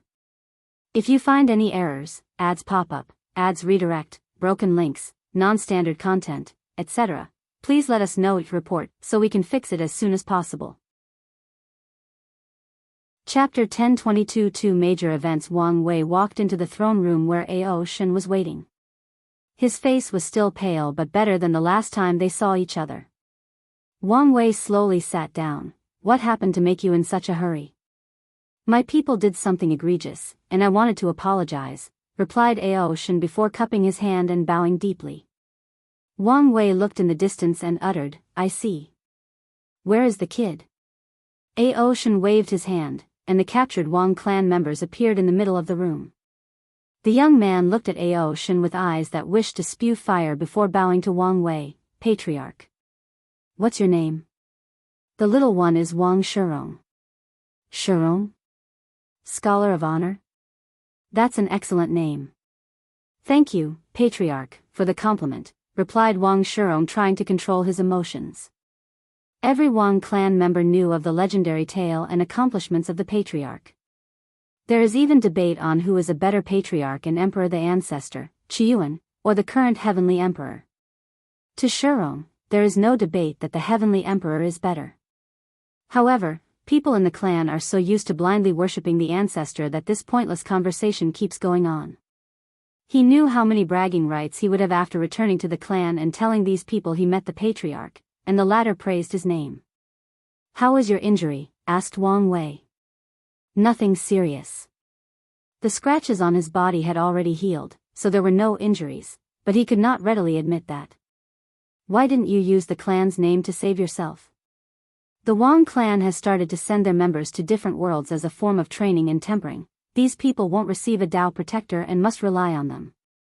However, they are thought to use the clan's name and power in case of emergency. The only negative effect of doing so is receiving a lower evaluation unless the situation is truly unavoidable. "I wanted to, but these demons did not give me an opportunity," he replied with gritted teeth. "Luckily, you're alright," nodded Wang Wei before glancing at Ao Shen. "You only need to compensate the kid, and the situation will be resolved." The proud dragon's heart skipped a beat as he would not believe these words. He had analyzed how the Dao opening sect operated and knew they would not care if their clan member was killed or even captured by another genius. However, they would not accept an older and more powerful cultivation capturing their own, especially for their clan's bloodline. Given how potent and supreme their bloodline has become, such an act is probably taboo to them. The Heavenly Emperor might not care about such a small event, but what about after he leaves? What if the Wang clan holds a grudge? What if they use this event in the future to attack or intervene in the affairs of the demon race? With all these things to consider, Ao Shen knew he could not solve this issue without the utmost satisfaction level for all parties. A space ring appeared in his palm, and he handed it to the kid. This space ring contained many rare resources to develop the bloodline. "Consider it compensation for what my people did."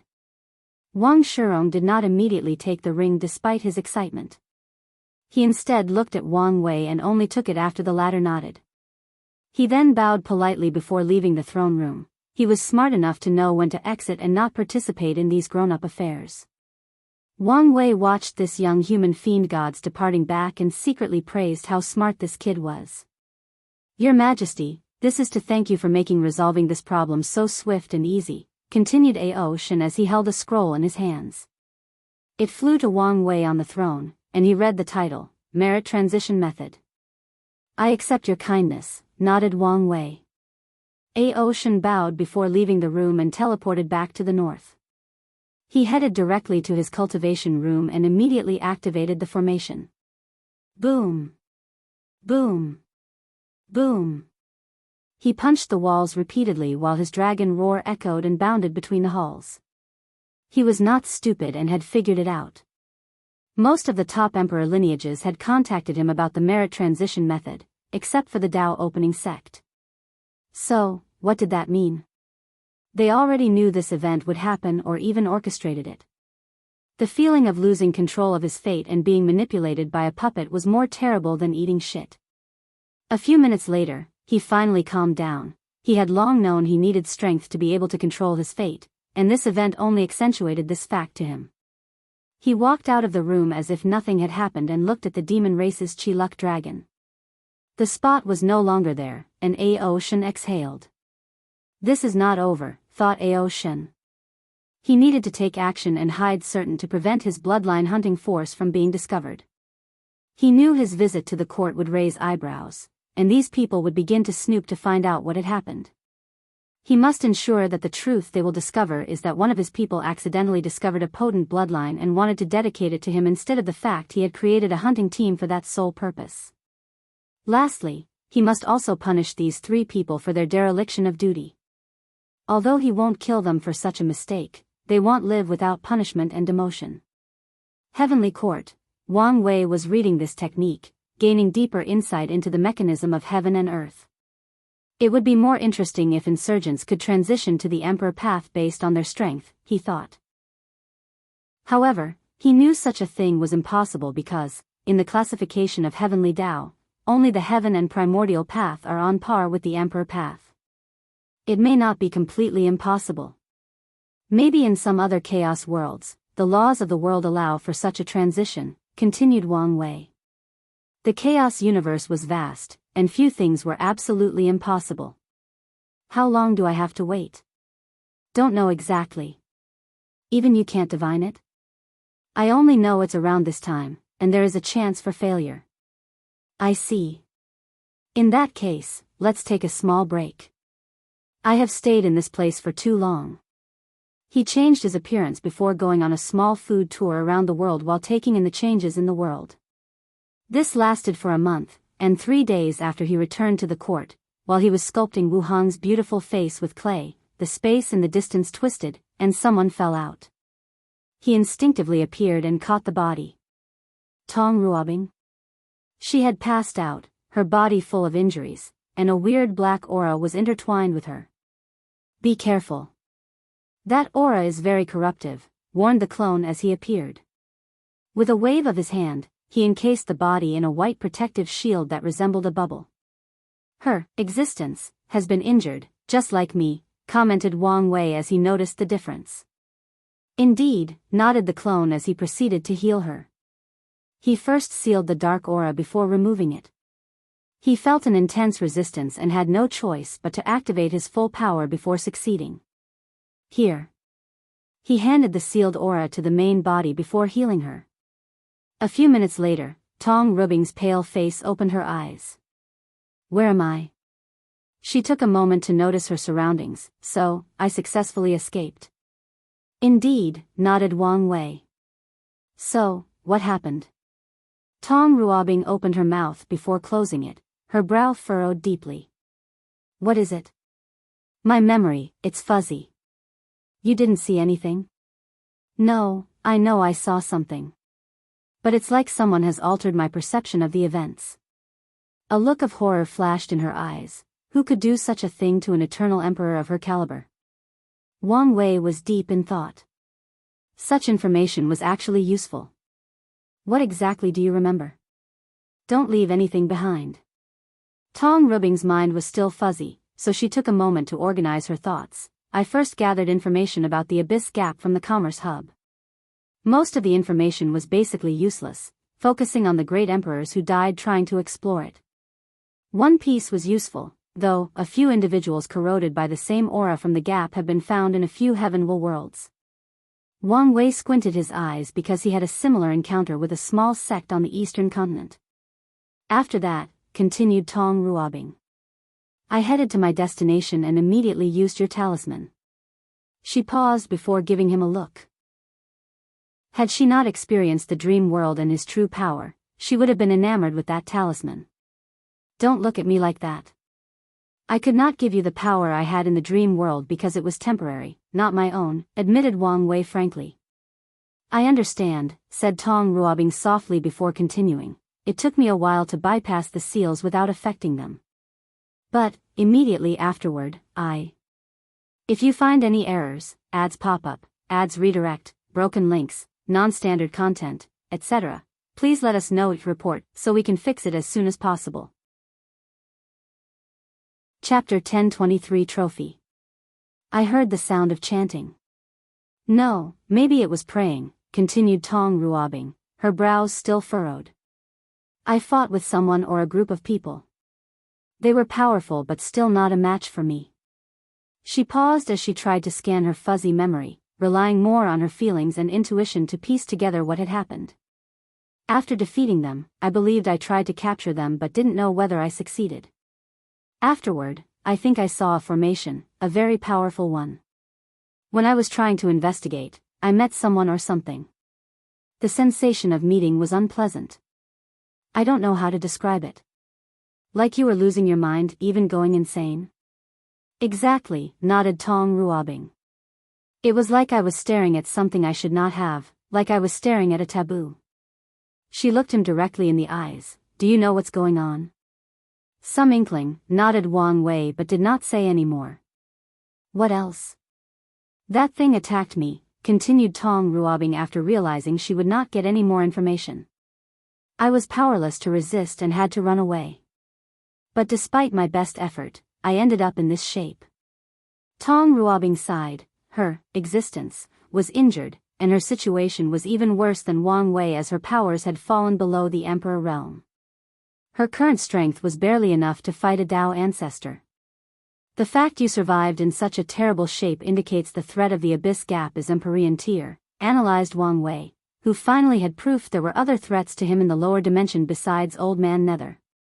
It has not reached the Paragon tier, otherwise, you wouldn't have a chance to leave. Plus, true heavenly Dao will not tolerate any paragons from existing in the lower dimension.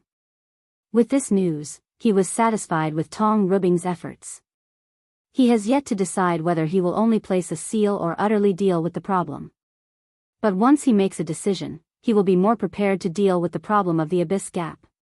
So, are we good? Asked Tong Ruobing. Yes, nodded Wang Wei before raising his hand to summon a black and white seed. This is a unique yin-yang seed. Use it as a medium for dual cultivation with Mulei, and it will accelerate the rate at which your injury is healed. Such a thing exists?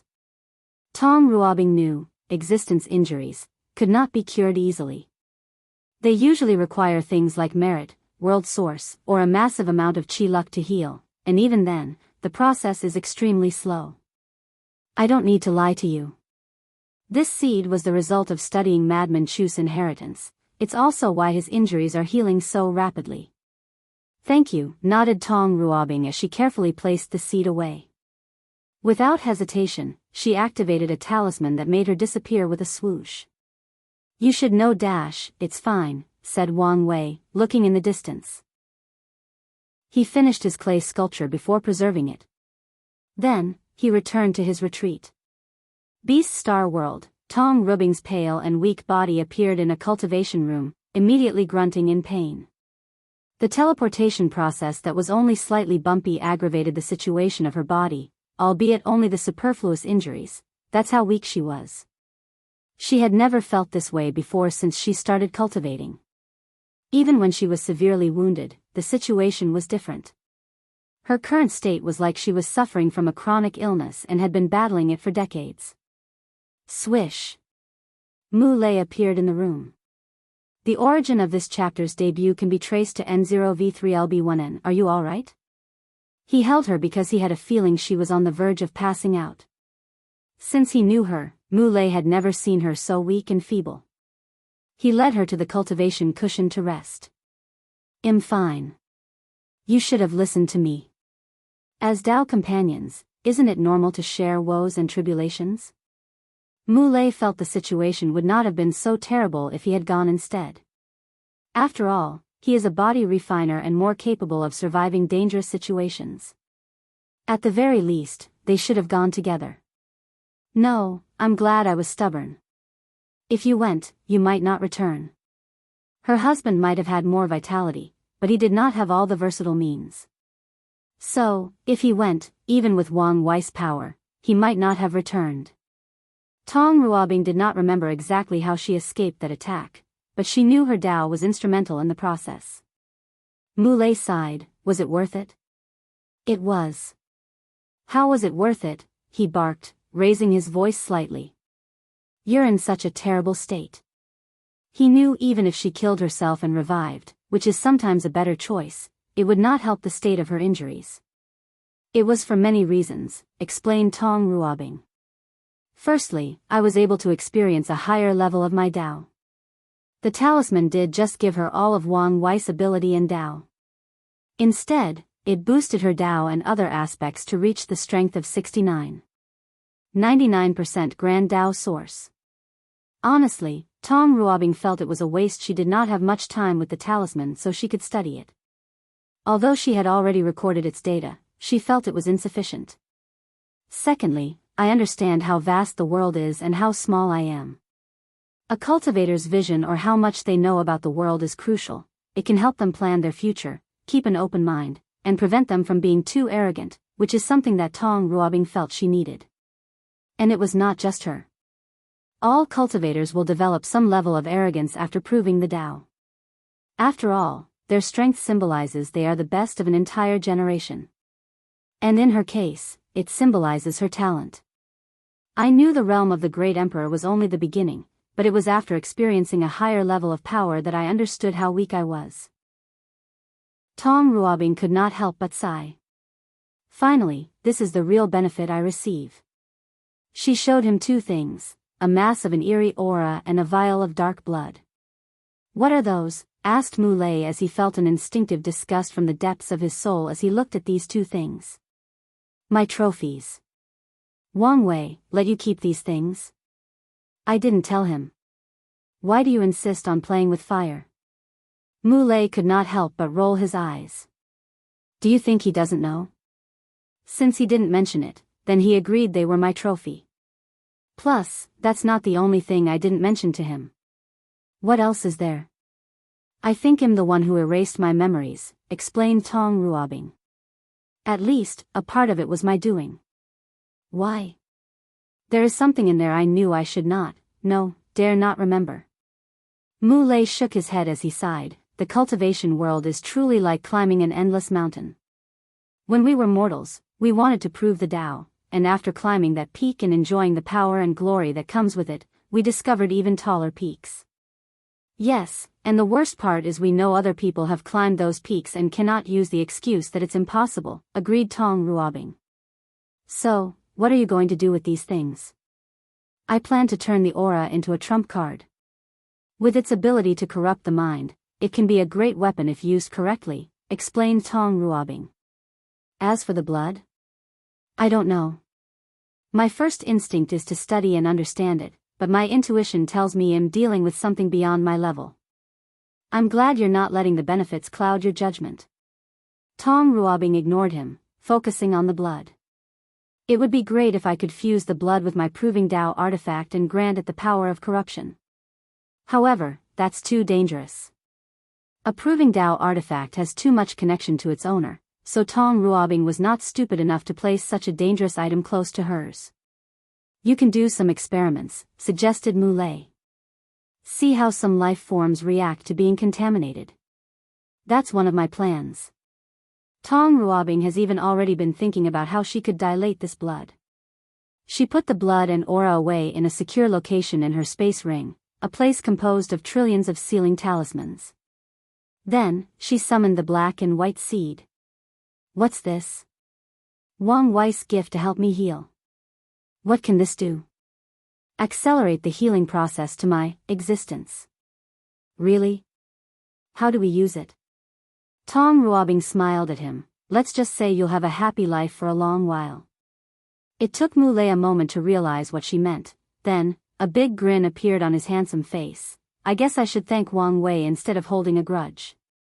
If you find any errors, ads pop up, ads redirect, broken links, non-standard content, etc., please let us know each report so we can fix it as soon as possible. Chapter 1024. Checking in. 1,000 winters and summers flashed by, and the myriad emperor world entered a rapid but quiet development period.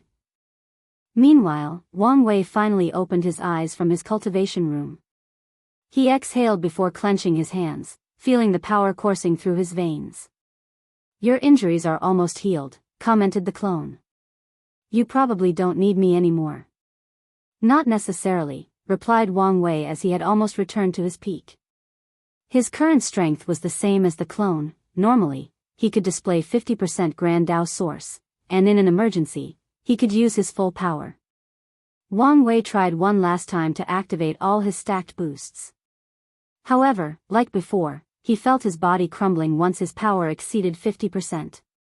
This last bit of injury is like a bone stuck in my throat, refusing to budge, he groaned. In the past 1,000 years, which was astronomically longer for him due to time formation, he did not only focus on healing. He learned more about Madman Chu's inheritance, increased his profession Daoist, and raised his body refining realm to 90 infant fiend god's realm. His body was currently even more resistant to all kinds of attacks, including conceptual ones, and he could fight an emperor with 30% Grand Dao source relying solely on his body. Wang Wei was very happy with his progress despite using all the great emperors with body refining cultivation from the Dao burial ground. Primordial Desolate was still not refined, meaning he still had room to improve after using the latter and might even enter the next stage of the true power Dao realm Dragon Phoenix realm. Existence injuries are like incurable and chronic illnesses for immortal cultivators. So, it's understandable you couldn't heal so quickly, stated the clone, and Wang Wei agreed with this comparison despite being a simple way to explain a complex situation. We have work to do, so let's get started, he stated before waving his hand to place the clone away. It was still useful and would not be terminated. For example, the latter could be sacrificed in a dangerous situation to boost his strength. If that is never required, Wang Wei will use him as a basis to create a clone for the sect.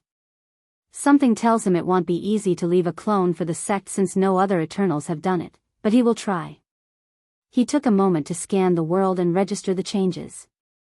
One minor and one major event that needed his attention occurred in this short period. The minor event is that mortals have developed the concept of arts and crafts families. For example, there is the Fu clan, known for cultivating powerful scholars in the last 1,000 years. There is the O clan, known for its blacksmith and spiritual runes. These mortals banded together to create powerful families that could access the enlightening temple, thus ensuring their power and rights. As a result, they are very selective in who they marry. Additionally, Wang Wei noticed they had developed the trend of not caring about cultivation. If someone in their family is born with a leakless body, they will nurture this person, but he will not become the central focus of the clan. They view such an individual as more of a guardian for their family, using their long lifespan to the benefit of the clan. Wang Wei calmly observed this change but did not comment or intervene. Like all things, there are both positives and negatives to this change. So far, mainly the positive has appeared, so he will let it develop. As for the major event, the sea race has cultivated an immortal sovereign. This event was shocking because the world finally saw the potential and threat of the sea race. Once they banded together and used all the resources of their race, it was very easy for them to train an immortal sovereign and with such speed. They finally understood why the Heavenly Emperor was adamant about keeping a watch on the sea race and the unimaginable resources that the ocean contained. So, these people rushed to the sea with greater fervor. Although the surface world was also booming with resources after the environmental changes, no one would say no to more.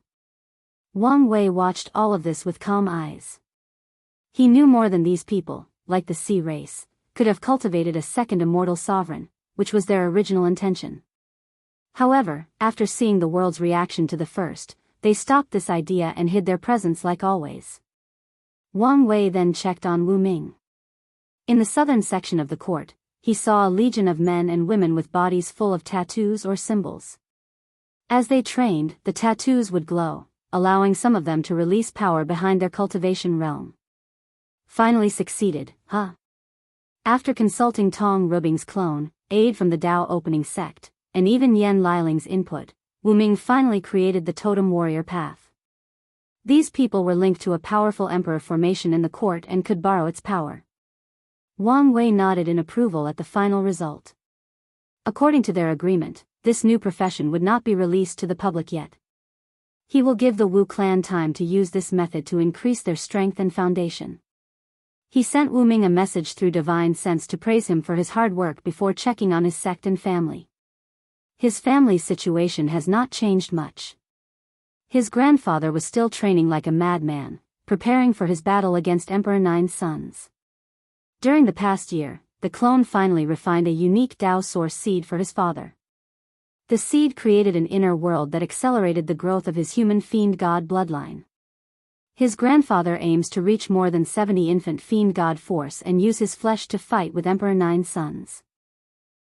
His father was still enjoying himself in the swordsmanship world, only sending a projection once in a while to see his mother. That bastard even forgot to check on him. His mother was cultivating hard, preparing for the expansion of the court and her eventual ascension to immortality.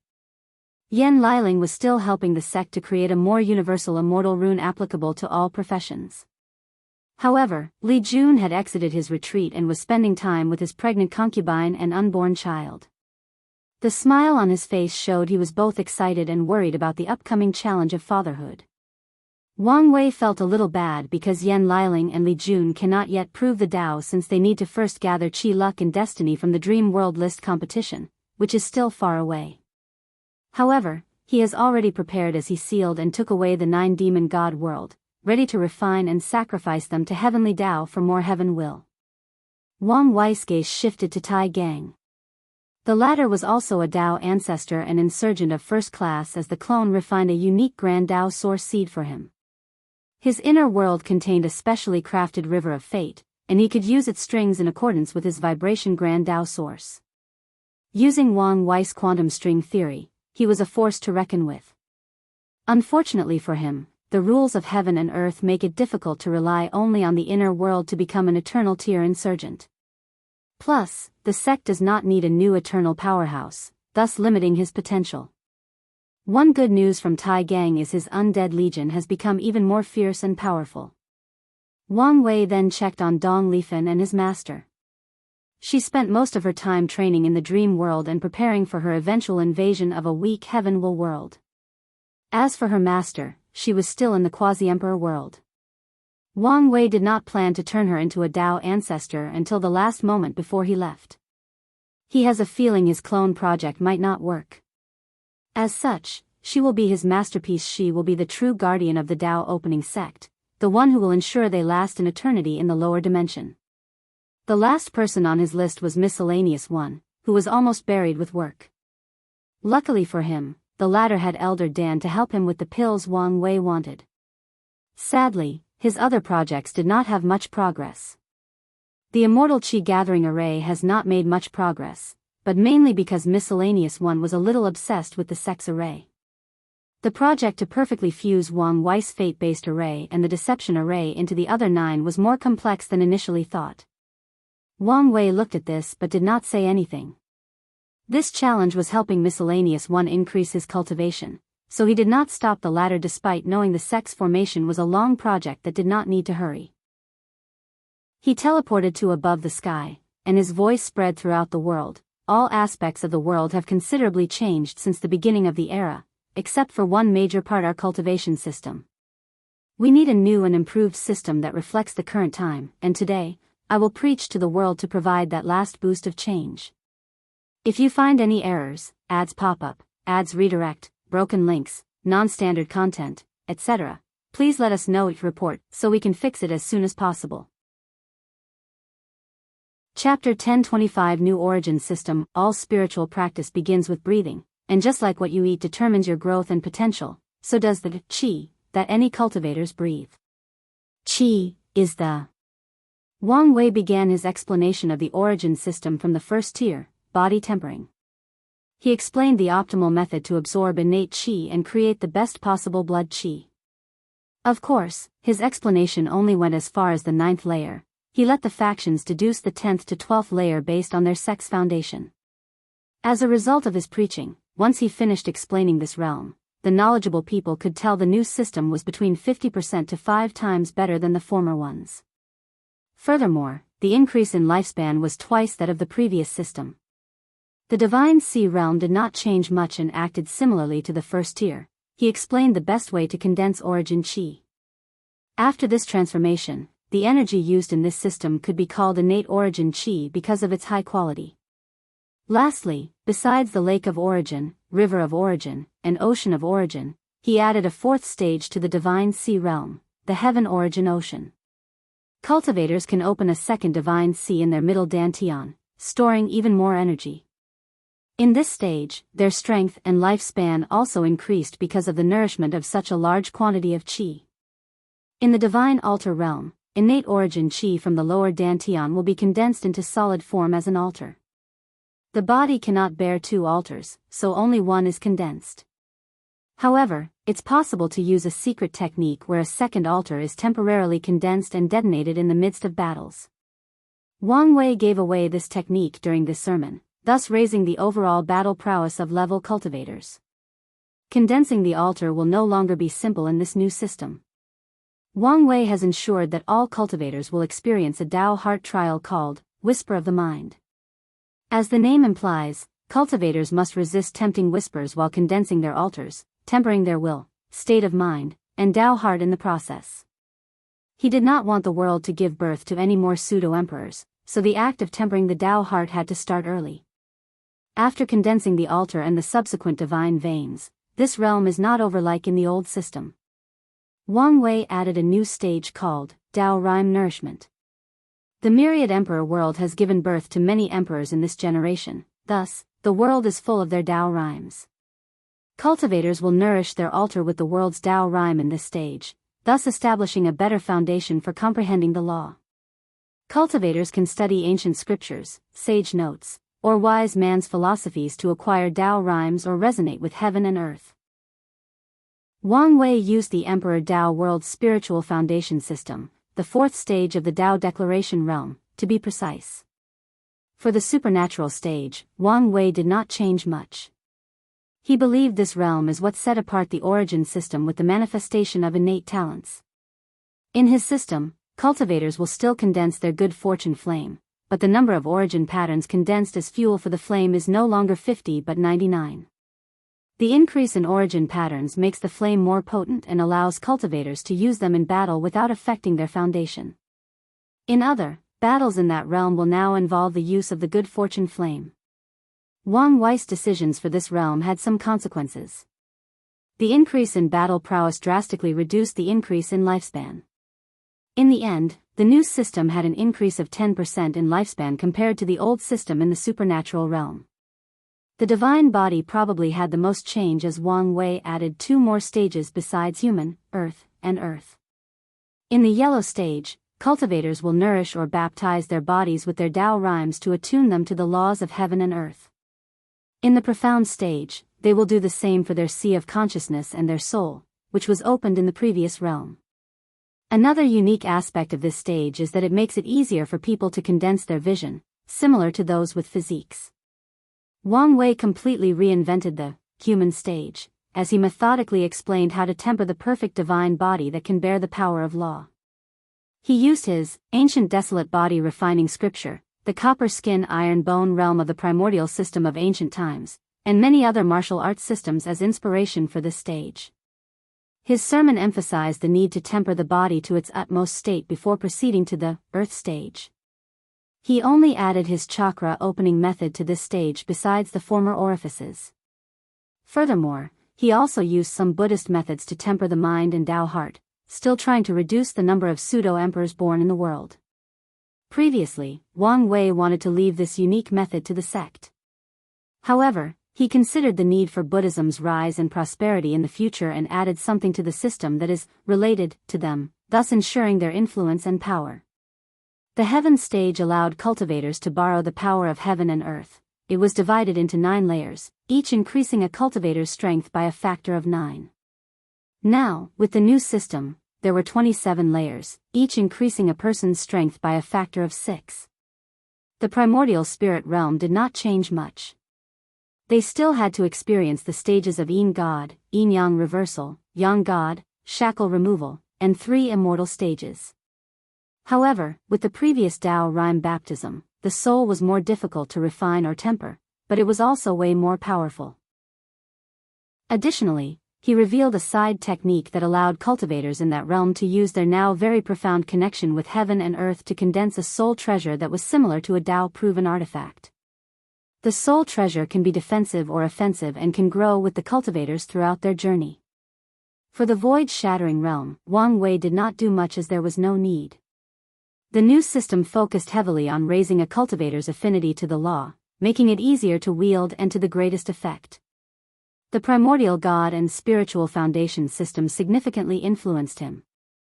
He changed the order of heaven and earth, made the road of the heart more challenging, and had a greater tempering effect on the cultivator's Dao heart. He also added a method to fuse a person's vision with their law bodies or just ordinary bodies for those walking the true power Dao realm. Wang Wei added 1 more stage to the saint realm called the Dao self stage. After nurturing a Dao seed into a maturing tree and even ripening a Dao fruit, a cultivator will then fuse a small part of their primordial spirit into the fruit to give birth to a Dao self, a small elf-like creature with the cultivator's appearance. The Dao self, which was inspired by the incarnation realm, tier 8, of the spiritual foundation system, served the same purpose to increase a cultivator's control of the law. They no longer had to actively control it since their self can do it on a more instinctual level.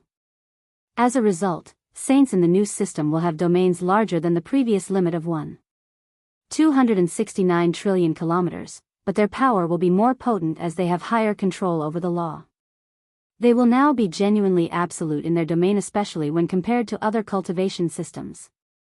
The supreme realm did not change as cultivators must condense their dharma bodies. However, Wang Wei copied his D realm for the quasi-emperor realm and had people condense their dharma bodies before fusing with it. Additionally, cultivators will also fuse with their Dao self in the process.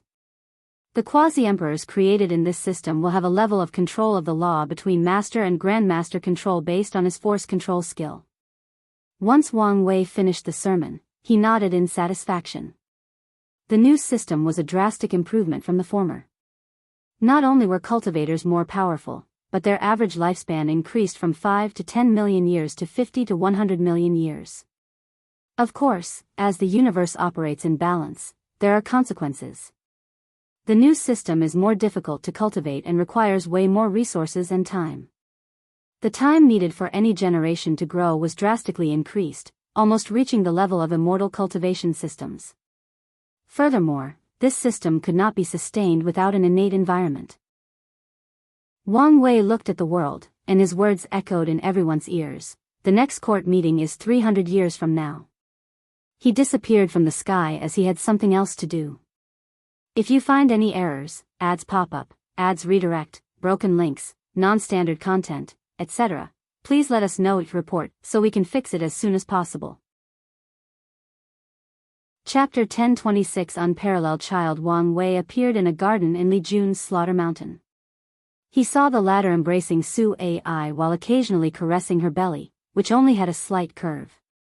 The atmos here between them was both infectious and nauseous, and Wang Wei felt an overwhelming sense of jealousy. Feelings of the past that he thought he had gotten over rushed into his mind. Wang Wei remembered how he felt when he saw Li Jun with all these women, and he was stuck with only one. Now, it was even worse because he had no one to hold while that bastard was preparing for the beautiful journey of fatherhood. It took all the restraint in his body not to beat Li Jun on the spot or curse him for ruining his happiness.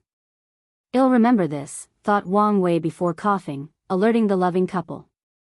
Your Majesty," stuttered Su Ai. "Oh, you're here," said Li Jun as he turned around, still holding her in his arms. Wang Wei confirmed this bastard knew he was there and just wanted to make him jealous by the smirk on the corner of his mouth. He secretly gritted his teeth and rolled his eyes before focusing on Su Ai. "You don't need to be nervous and restrained. I'm just an uncle checking on his nephew." "Why?" "Yes." Li Jun held her tightly as a form of reassurance. "How are your injuries?" "Fine. Just the last bit is persistent and needs more time." "That's good," replied Li Jun before sighing deeply. "What's wrong?" "In a time like this, I should be by your side to protect you. But no need to beat yourself for this. We will have plenty of opportunities to fight side by side in the future." "Will we?" asked Li Jun, looking him directly in the eyes. Wang Wei looked at him and saw all his hopes and worries. "There are few people I trust most in this world. So, trust me when I say I will not have anyone else look at my back other than you, and I hope you will feel the same." "Of course I do."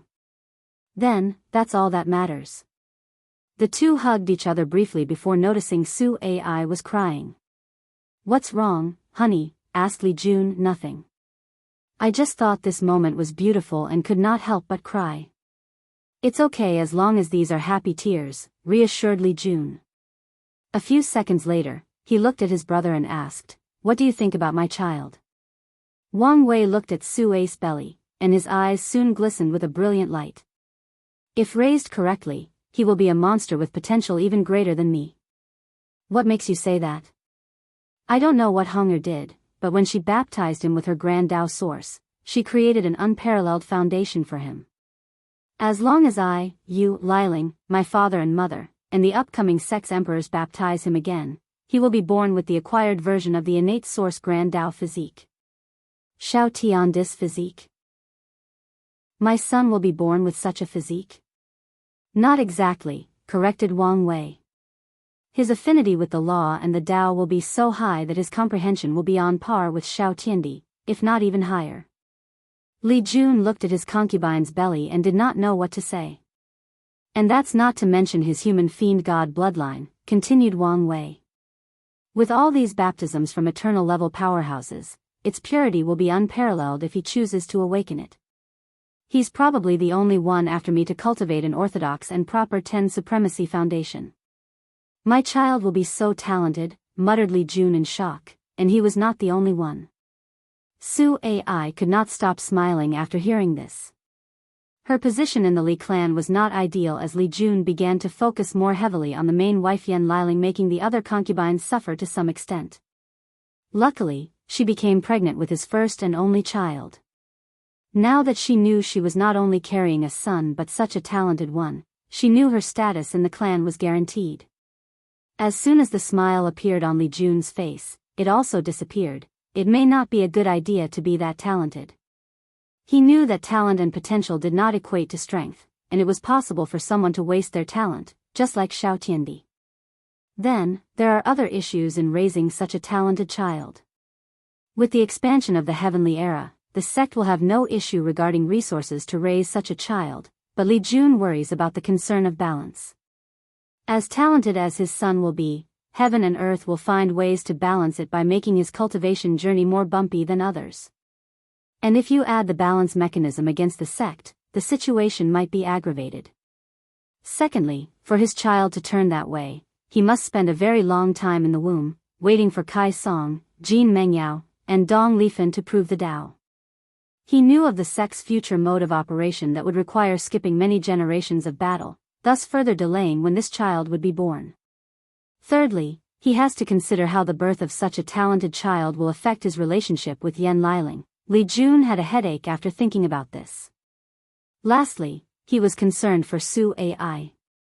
No ordinary woman or mortal bears the weight of destiny and karma of birthing such a talented individual. Will she be all right? Asked Li Jun. With the sex protection and a few precautions, she will be, reassured Wang Wei. And you must remember that many things must go correctly for your child to be born with such potential. The future I saw is not set in stone. I understand, nodded Li Jun before walking Su Ai to the room to rest. Then, he began drinking with Wang Wei. What's on your mind? Many things, replied Li Jun. Firstly, how do I raise this child so he won't waste his potential? You can use my method, replied Wang Wei nonchalantly, and Li Jun immediately knew what he meant, sealed his son's talent and sent him to the lower realm and have him start from scratch, fighting for every inch of resources and struggling to ascend to each realm. Li Jun shook his head, feeling sorry for his future nephew. I still want my son to enjoy the benefits of being born in a powerful lineage. However, I can use your idea to temper his Tao heart. With a potent enough illusion formation, his son can live an entirely new life and temper his mind. You're too soft, sneered Wang Wei. He will only have children after becoming a true transcendent being, and so will Wu Hong, probably. By then, their children will truly be unparalleled monsters regarding talent. They might even be born as transcendent creatures. But, regardless of whether that's true, his son will experience cultivation, and it will be the harshest. As for his daughter, he will dote on her like the princess she will be. Her torment will have to originate from her mother, not him. Anyway, as I always say, my job is to be the fun uncle. Li Jun rolled his eyes. What should I do for my children with Liling? Wang Wei did not know how to answer him. This child was so special because of whatever Wu Hong's clone did to establish his foundation, not just the baptism of so many powerful eternal emperors. Otherwise, it would be very easy to cultivate such a talented individual in the upper dimension full of so many eternals, empyreans, and paragons. My advice for you is to wait like me until you've achieved transcendence. Li Jun smiled wryly. You think too highly of us. You just think too lowly of yourself, countered Wang Wei. If you don't even dare think you'll have such an achievement, then you're doomed never to have a chance. That's true, nodded Li Jun, still thinking about the question. He wanted to ask whether the other Wuhong knew something but stopped himself from bringing up this sensitive subject. "Alright, let's go test your cultivation result," said Wang Wei, and Li Jun's mouth twitched. He knew he was about to pay retribution for his previous actions. As expected, he received a very painful beating during their fight. Luckily, he did receive genuine instructions and help. Wang Wei left satisfied. He set high goals for Li Jun. He wanted him to have great achievement in body refining and be like Di Tian, who cultivated a golden law tree with spots of purple. Li Jun needs to increase his lifespan, and with the combination of the future Buddha self, this objective can be achieved after years in seclusion inside a time formation. After leaving the sect, Wang Wei's next destination was one of the final forbidden lands of this world, the Swallowing Zone. If you find any errors, ads pop up, ads redirect, broken links, non-standard content, etc., please let us know each report so we can fix it as soon as possible. Chapter 1027 The Swallowing Zone Secret. Wang Wei headed directly to the Swallowing Zone. He did not hesitate to enter since he had already made all the necessary preparations. Since he did not hide his presence, he sensed the sights looking in his direction but did not care.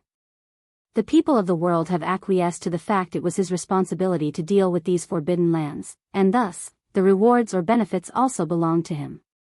As soon as he entered, he sensed the terrifying swallowing or devouring power that wanted to swallow his flesh, blood, soul, and even his grand Tao source. He looked around and saw a world of endless darkness with scattered light spots resembling faraway stars in the night sky. Wang Wei observed his surroundings and swiftly noticed two things. Firstly, the swallowing power in this place was so intense that a normal eternal emperor would have their senses affected. However, that was the extent of this place's power. Secondly, this place had many seals to prevent the devouring power from reaching the myriad emperor world. Based on his observation, some of these seals were ancient, probably dating back to the Null era, if not before. He sensed something and headed in that direction. The closer he was to what he sensed, the more intense the power of devouring. However, by the time he reached the center, the devouring power was about 25 to 30% Grand Tao source, and Wang Wei knew why. Wang Wei detected a potent seal that would make him sweat even at his peak. In other words, this seal was enough to deal with him unless he used the illusory pill sutra. At the very center was a tree made of light, and it appeared to be growing an emaciated green apple. Wang Wei looked at it but did not immediately recognize it, so he directly divined the answer. However, he encountered some resistance. This thing's essence is higher than mine? He thought with shining eyes before activating all his powers. A vision of the river of fate manifested above him, along with the appearance of his 10 fate palaces. The Genesis fruit, he muttered. According to his calculations, this fruit was an Empyrean spirit herb that could morph into most resources of the same tier. Interesting ability, he thought, thinking how to use it.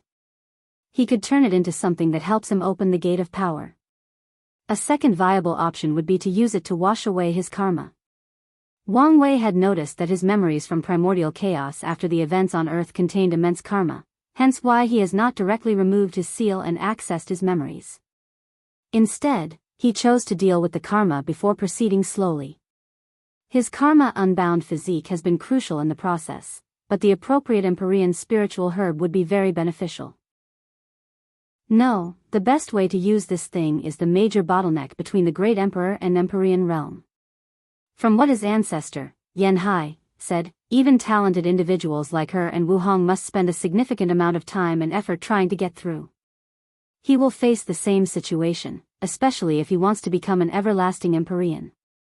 He could use merit to deal with the bottleneck, but that would take too much. It would be better to use the merit to continue to cultivate in the Empyrean realm. His chances of reaching more than 70% of the Grand Tao source would increase if he did not have to do so.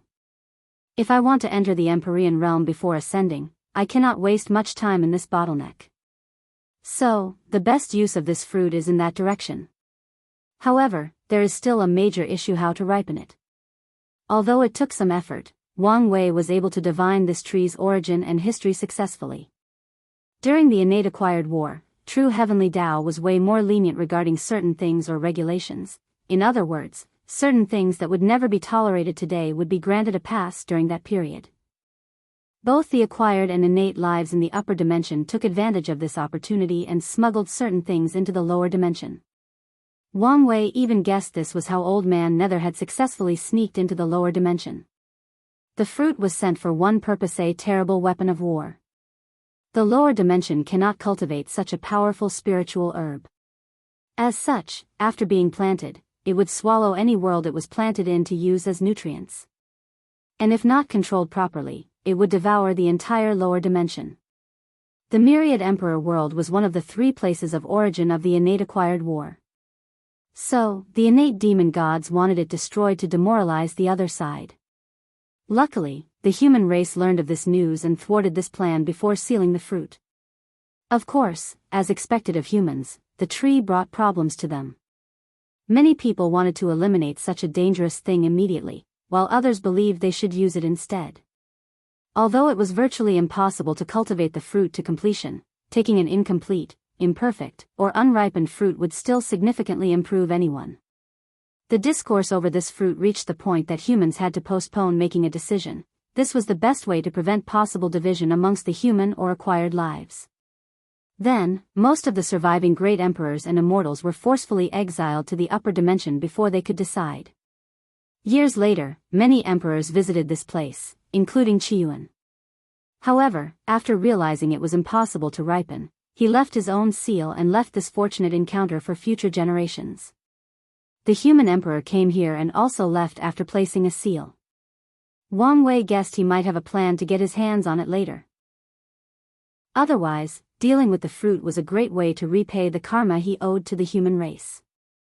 In his divination, Wang Wei saw the Danyuan emperor come to this place and did not touch the fruit because of how rare such a spiritual herb was. Instead, he nourished it with his unique good fortune flame, making it slightly easier to cultivate than usual.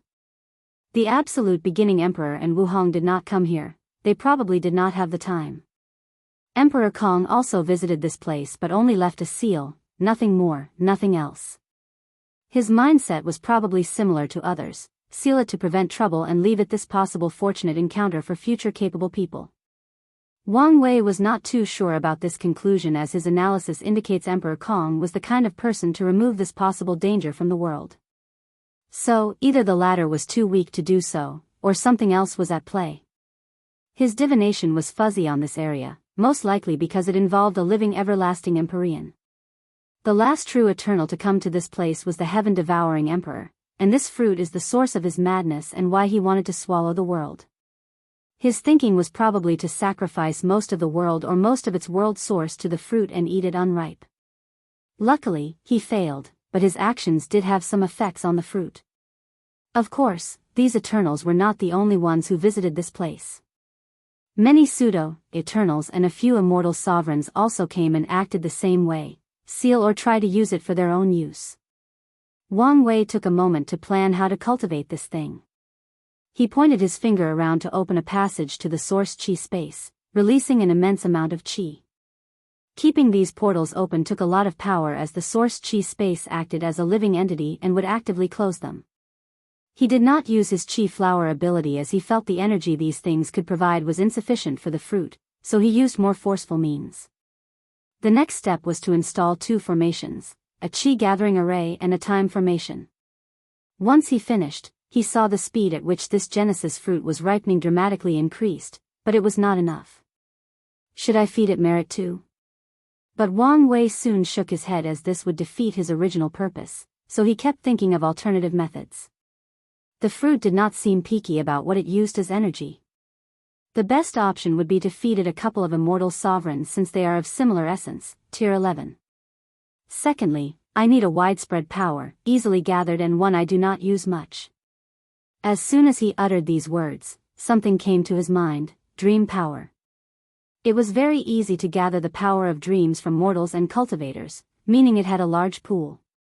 Only Dong Lifen, the eternal dream sect, and the dream world also needed dream powers. However, the amount they used was insignificant compared to the population of the entire lower dimension. So, I only need to add a function of gathering more dream power to the dream world and feed this fruit with its power. Then, hunt a few immortal sovereigns to use as fertilizer. Wang Wei was more looking forward to the expansion of the dream world after discovering another valuable use. If you find any errors, ads pop up, ads redirect, broken links, non-standard content, etc., please let us know each report so we can fix it as soon as possible.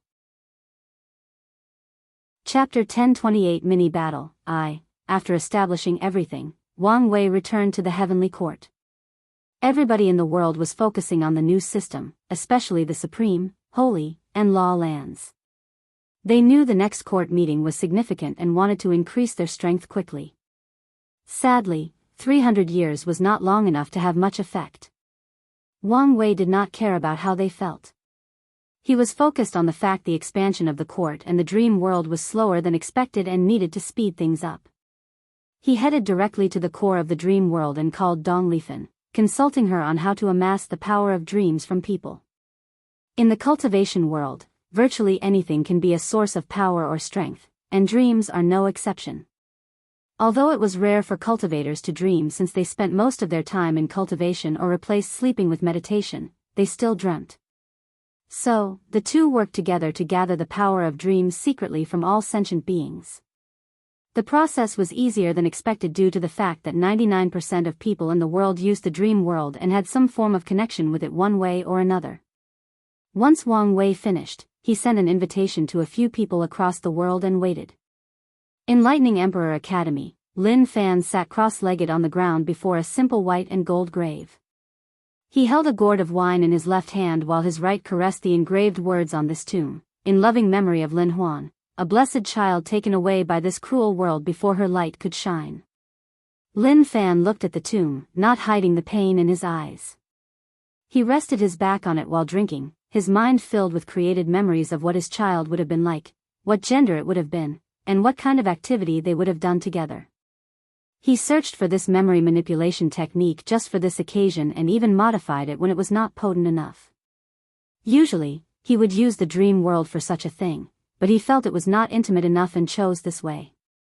I know you would be here. Lin Fan paused after hearing the voice and slowly turned his head. Typically, he would be awed and fascinated by his wife's beauty. That has always been the case ever since they married, and such a reaction has not changed after thousands of years. However, he was not in the mood today. You wouldn't bother during this time unless something happened. What is it? Asked Lin Fan, his voice slightly breaking if you listen closely. Su Shi did not immediately answer as she looked at the tomb. She has few regrets in her life and has managed to work out the others. However, what happened that day was one of the few she could never let go of. She blames herself for not only what happened to her husband but the fate of that child. She often tried to convince herself not to take all the blame, that Suya was simply cruel by nature or heavenly Tao treated them like puppets. But no matter what, she could not forget or forgive. It did not help that it was almost impossible to revive the child. It died before its soul, body, and world imprint was completed, and Suya used it as a sacrifice for a curse involving existence. So, 99% of methods could not revive it, including existence reconstruction. The only way they could think of was to travel back in time and prevent this event from happening. Sadly, true heavenly Tao would never allow them to mess with the river of time with their current cultivation. This may be possible when they reach higher tiers, but as of now, the child can only remain non-existent. The battle you suggested is about to happen, finally said Su Shi after a few seconds of quiet. Oh, when? 10 years. So soon. Lin Fan wanted to use this new system and see how he could benefit from it. As a heaven chosen, he did not have to recultivate this system and could take the best parts for himself. It should be about time for you guys to ascend, analyzed Su Shi, and Lin Fan frowned. Do you think we will stay long enough to see the next court meeting? Probably not. Lin Fan sighed, he had so little time and so much to do. For a moment, he regretted his decision, thinking how he would be separated from his wife, family, and loved ones for a while after his ascension. He stood up from his position and faced the tomb. Lin Fan knelt as he placed incense before the tomb and took a moment of silence. Su Shi followed him and did the same. A few minutes later, the two disappeared. The world was in the midst of its rapid development when everyone received a notification from the dream world. A large event was about to occur in the battle tower as former Heaven Chosens were about to battle it in a tournament that anyone could watch. As soon as the news was released, 70% of the world's population stopped what they were doing and tuned in. Of the remaining 30%, a quarter of them were in deep retreat cultivating or refining pills, so they could not participate. The remaining 2/4 did not care for battles, and since this event would not drastically influence the world, at least not in this generation, they did not care to watch. Soon, the battle began.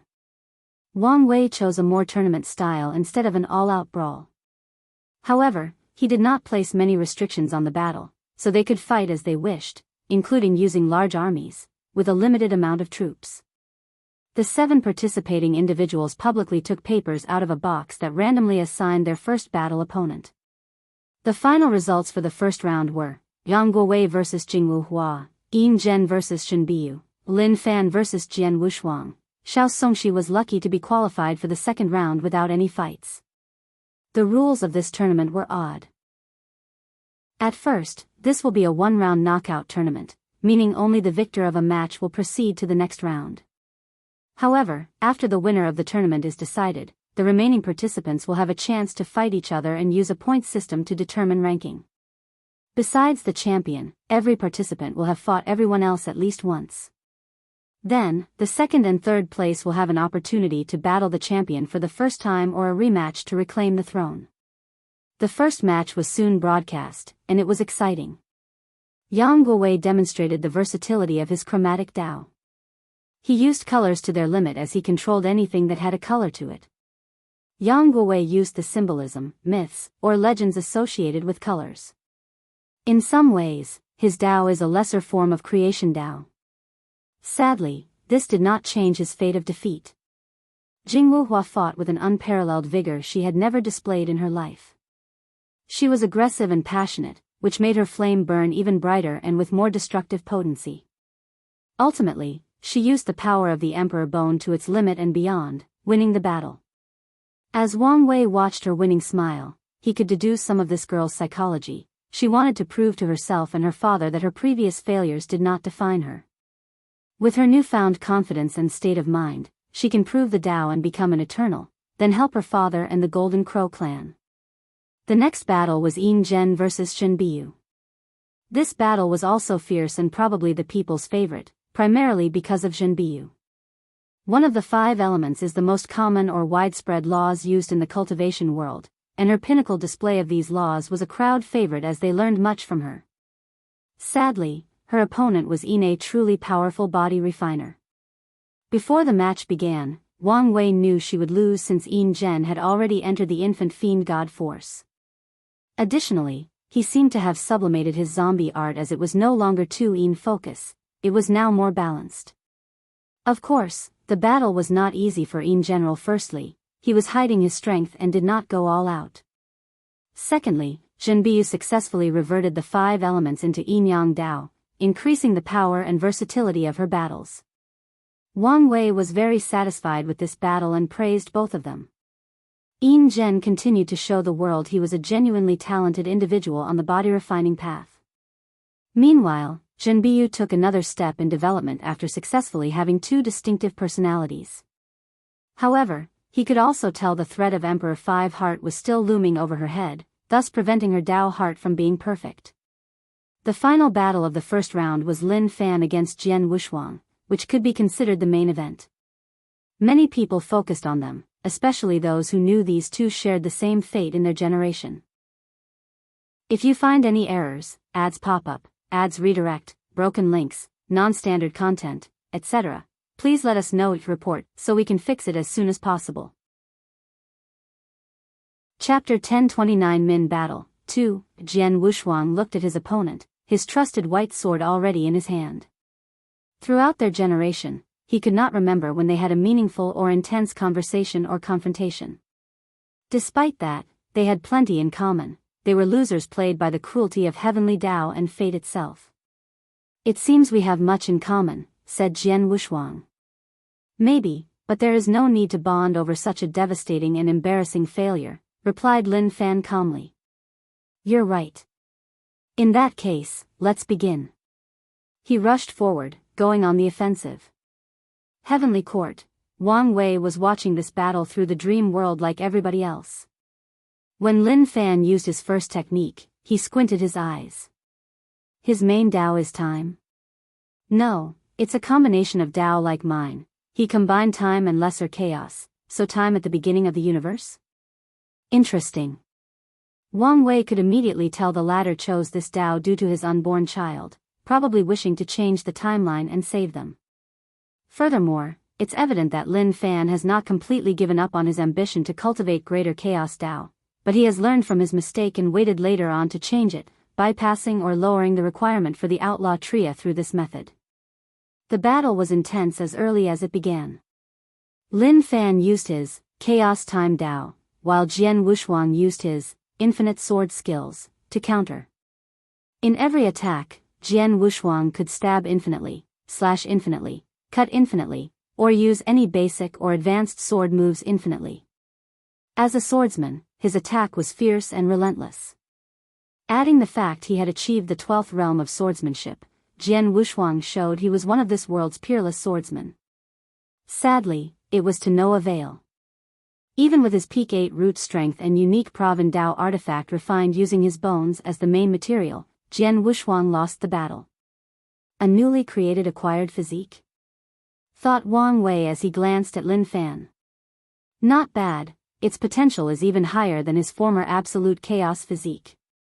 Lin Fan had a natural affinity with chaos, so the new physique his wife, Su Shi, created for him was in that category. However, despite both having chaos as their main characteristics, they followed different paths. Su Shi followed the path of primordial chaos, which is a higher or evolved form of chaos. Meanwhile, Lin Fan followed the extreme path of chaos. He tempered and refined his power of chaos until it was on par with primordial chaos but without experiencing evolution or sublimation. The idea is similar to how normal Daos can be cultivated to be on par with outlaw or supreme outlaw Daos. As a result, his new physique could be called Ultimate Chaos Physique, the pinnacle of chaos that goes beyond absolute. After their battle, the next round immediately started. The first battle was Xiao Songxi against Yin Zhen, and the former patriarch of the Baishi clan lost. However, the result was not as miserable as many people expected it to be, as Xiao Songxi put up more of a fight than people expected. He changed his Dao from swallowing to a unique sacrifice Dao. The crux of this Dao is that the better the things he sacrifices, the more benefits or results he will receive. Xiao Songxi sacrificed his Baishi bloodline for a drastic boost in strength and, as a result, gave Yin Zhen some trouble. What an interesting and promising Dao, commented Wang Wei to himself before smiling. The Xi clan is about to suffer again. The next battle was lackluster. Zhen Biyu did her best against Lin Fan but to no avail. However, it's understandable, given her opponent's strength and the fact her talent lies more on cultivation than battle. Then, the final battle began, a clash between two titans, Yin Zhen and Lin Fan. If not for how mythical Wang Wei's battle against Di Tian was, this fight would have had a lasting impact on the world and history. As soon as the fight started, Lin Fan did not hold back and showed the world his 9-extremity foundation. Only 4 root, muttered Wang Wei as his eyes shined with the power of fate. I see. He understood why Lin Fan did not achieve completion. He had to rush to cultivate to participate in this fight, which affected him. However, the most prominent reason is his flawed Dao heart. The death of his unborn child had a greater effect on him than he anticipated, and when it was time for the final fusion, such a flaw reduced his accomplishment. It's a shame, but there should be ways to remedy the situation in the upper dimension, thought Wang Wei as he focused on this battle.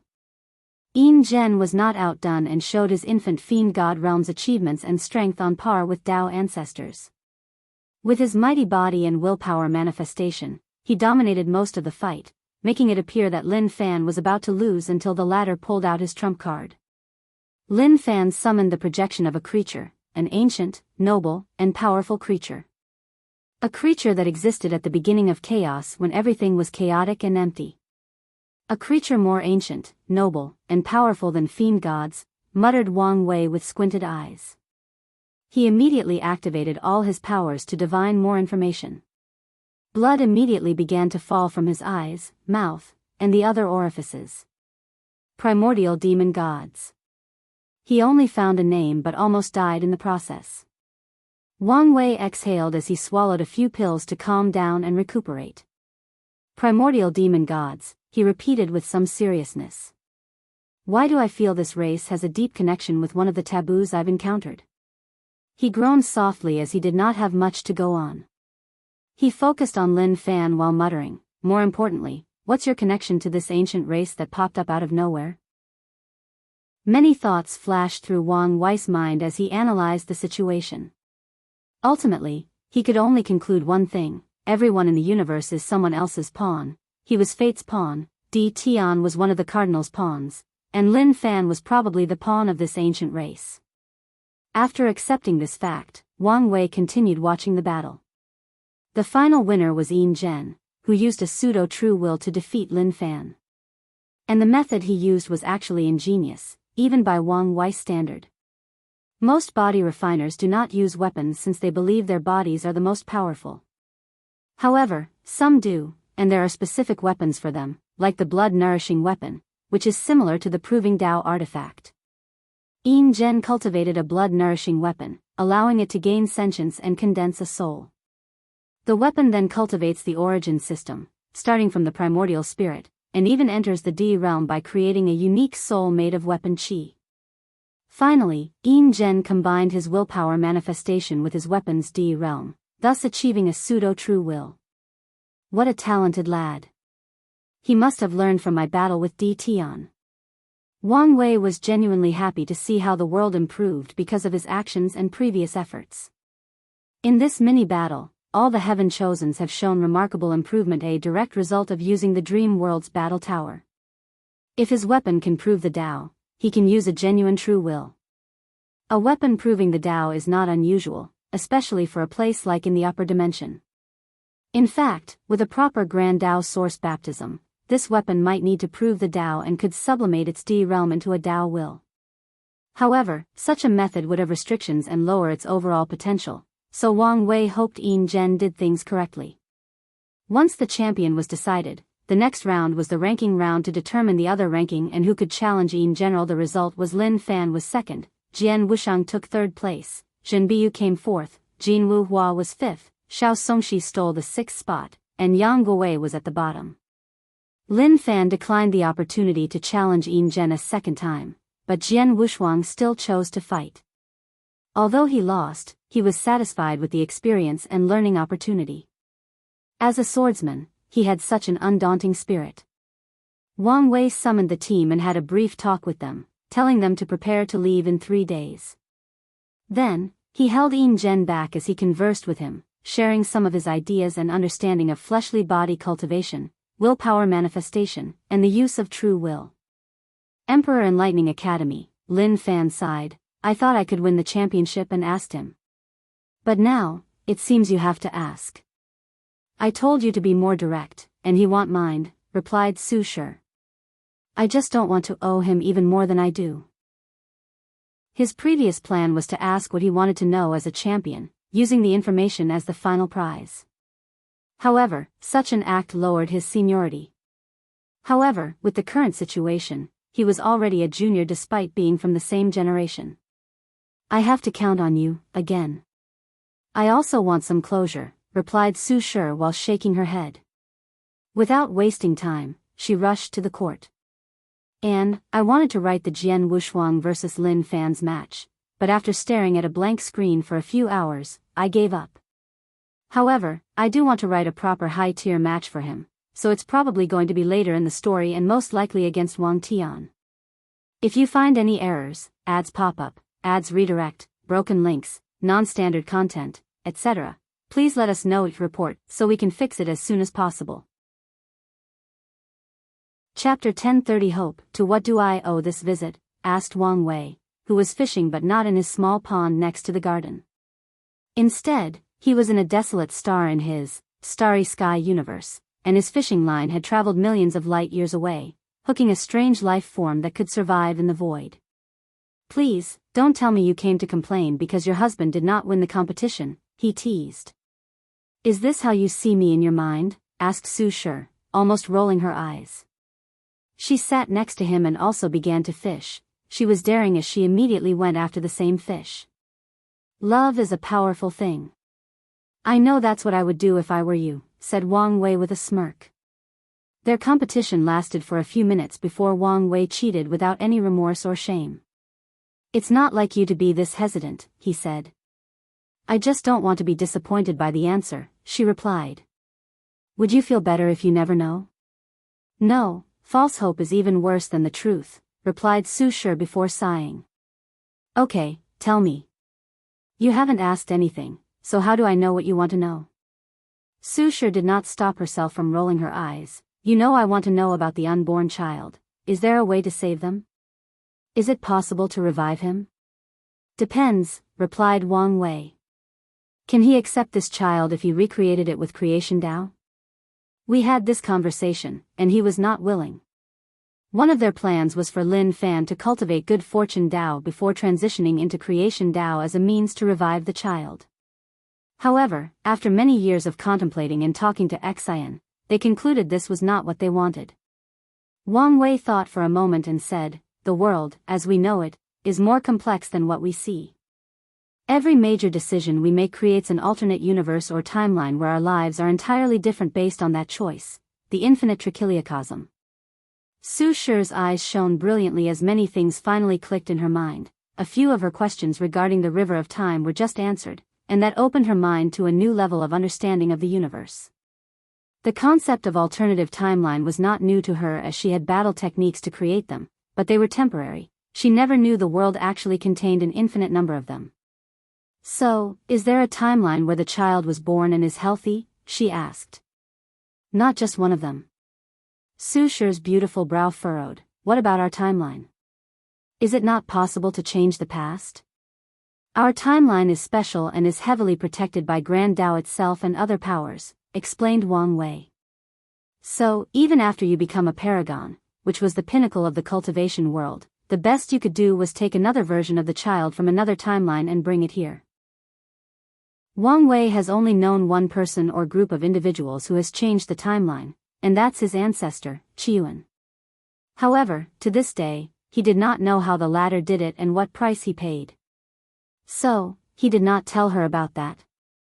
What realm is Paragon? Asked Su Shi. She knew about Empyreans but not Paragons. It's the one after Empyreans. Is Paragon the end of cultivation? Are there no other realms after that? Continued Su Shi, and Wang Wei gave her a look. The path of cultivation is technically endless. Su Shi immediately understood the implications behind these words, and she felt more hopeful. She swiftly controlled her emotions and asked for more information. What realm has your ancestor reached? She asked. They are paragons. Her happiness and hope were immediately gone. She did not think she was any less talented or dedicated than these people. Yet, after so long, they are still paragons. This fact may not indicate their ability but the difficulty of the path afterward. You don't have to worry since we live in a great era, reassured Wang Wei after feeling her slightly agitated emotions. What do you mean? Our ancestors have opened a new way forward for us, albeit they paid a heavy price. Now, as long as we care for the pests in the upper dimension and they can return, the path forward will no longer be unknown or muddy. I understand, and thank you. Wang Wei waved his hand to indicate it was nothing, and Su Shi soon left to tell Lin Fan this news. So, we need to go beyond the Paragon realm, he murmured, not even considering the first option. He wanted his child and nothing else. Yes. Although this path will not be easy, it's still hope. I am happy as long as there is a way, replied Lin Fan. Now that he has a direction or goal, that's all that matters. As for how difficult it was to reach that realm, he would do whatever was necessary as long as he knew it was possible. Do you think what he said about these people preventing the ancestors from returning to the world to be true? Asked Lin Fan. He was not stupid and guessed Wang Wei was using this opportunity to turn them into pawns or advance parties for his war against these people. His words might have some logic behind them, said Su Shi. What makes you say that?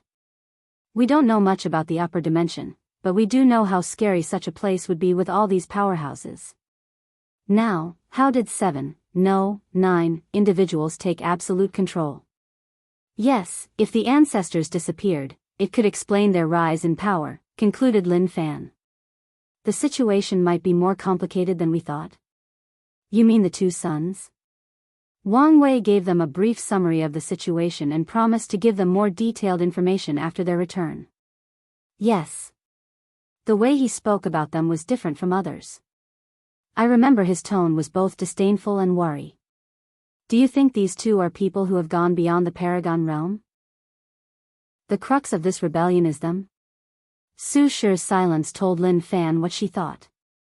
In that case, the situation will be more complicated than we thought, he groaned. You need to be careful, said Su Shi. And if something happens, contact me, and I will ascend. Don't worry, I will be fine. He was determined never to ask her for help. If the situation is as they analyzed, she will be way safer in the lower dimension until Wang Wei ascends. By then, her strength should have drastically increased, thus also improving her chances of survival. Su Shi could tell what he was thinking and could only sigh to herself.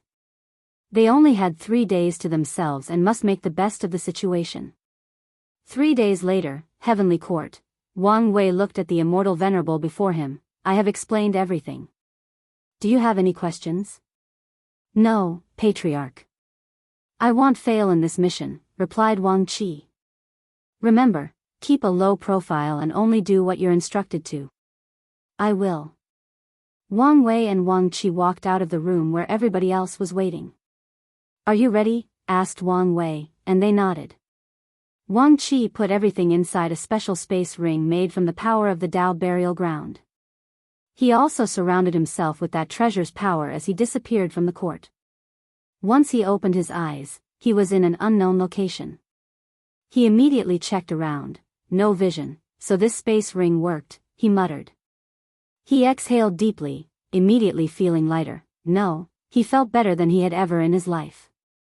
It was like he was always carrying a heavy burden that was suddenly lifted. He had had problems with his visions for so long and had acquired brand new glasses.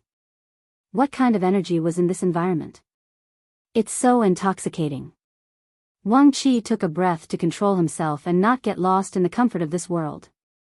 He did as he was instructed to gather as much information from the nearest populated place before heading to the designated location. The process took more than a week despite his ability to tear open space and the talisman the Patriarch gave him. That's how vast this world was. Of course, his situation was unique as he was instructed not to use any official transmission array from any city. At his destination, Wang Qi left a communication mark before staying in a hotel. The next day, when he opened his eyes, he discovered he was in an unknown location and was immediately worried. He did not sense or detect when these people took him away from his inn, which greatly scared him. Luckily, they soon proved their identity through the secret codes and marks the Patriot gave him, so he handed these heaven-chosen. Pei Lang held a piece of paper with information on it while Old Ma was on the screen opposite him. When that kid said he was sending us talented individuals, I did not expect they were on that level, said the old man with a wide grin. An extremely talented pure body refiner, a 9-extremity foundation with a physique better than the absolute chaos physique, an unparalleled swordsman of the ultimate sword path, a Daoist priest with a dual personality, one of which is a pure heart. His eyes were about to shoot fire. Even the others are uniquely talented in their own right. Pei Lang groaned softly. You only focus on their talent but haven't mentioned the trouble with their background? All these people have Paragon tier lineage behind them, except for Lin Fan and Yang Guowei. Although these lineages have closed off their mountain, they will still be interested in these talents once they've learned of them. Didn't we already expect this? Rebutted Old Man. Anyways, we are only in a temporary alliance. As long as they signed the contract and fought for our cause, that's all that matters.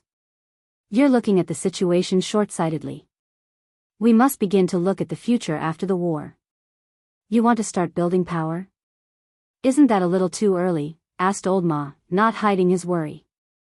Maybe. His eyes focused on Yang Guowei and Xiao Songxi. These two had the highest hopes of recruiting from the information they gathered. Old Ma sighed before asking, what do we do with them? Give them the heaven will? If you find any errors, ads pop up, ads redirect, broken links, non-standard content, etc., please let us know each report so we can fix it as soon as possible. Chapter 1031, Hello. Pei Lang thought momentarily, brief them on the world's current situation. Afterward, use the reflecting mirror heart trial to determine their personality and who is genuinely willing to fight for our cause. Then, will we give them the heaven will? Yes, but don't forget to have them sign the contract first, nodded Pei Lang. I will come to see Yang Guowei and Xiao Songxi after the mirror test. As you wish. Then, what about Emperor Wang's reward? Asked Old Ma. Give him what he promised. These people were the first batch, and he was very satisfied.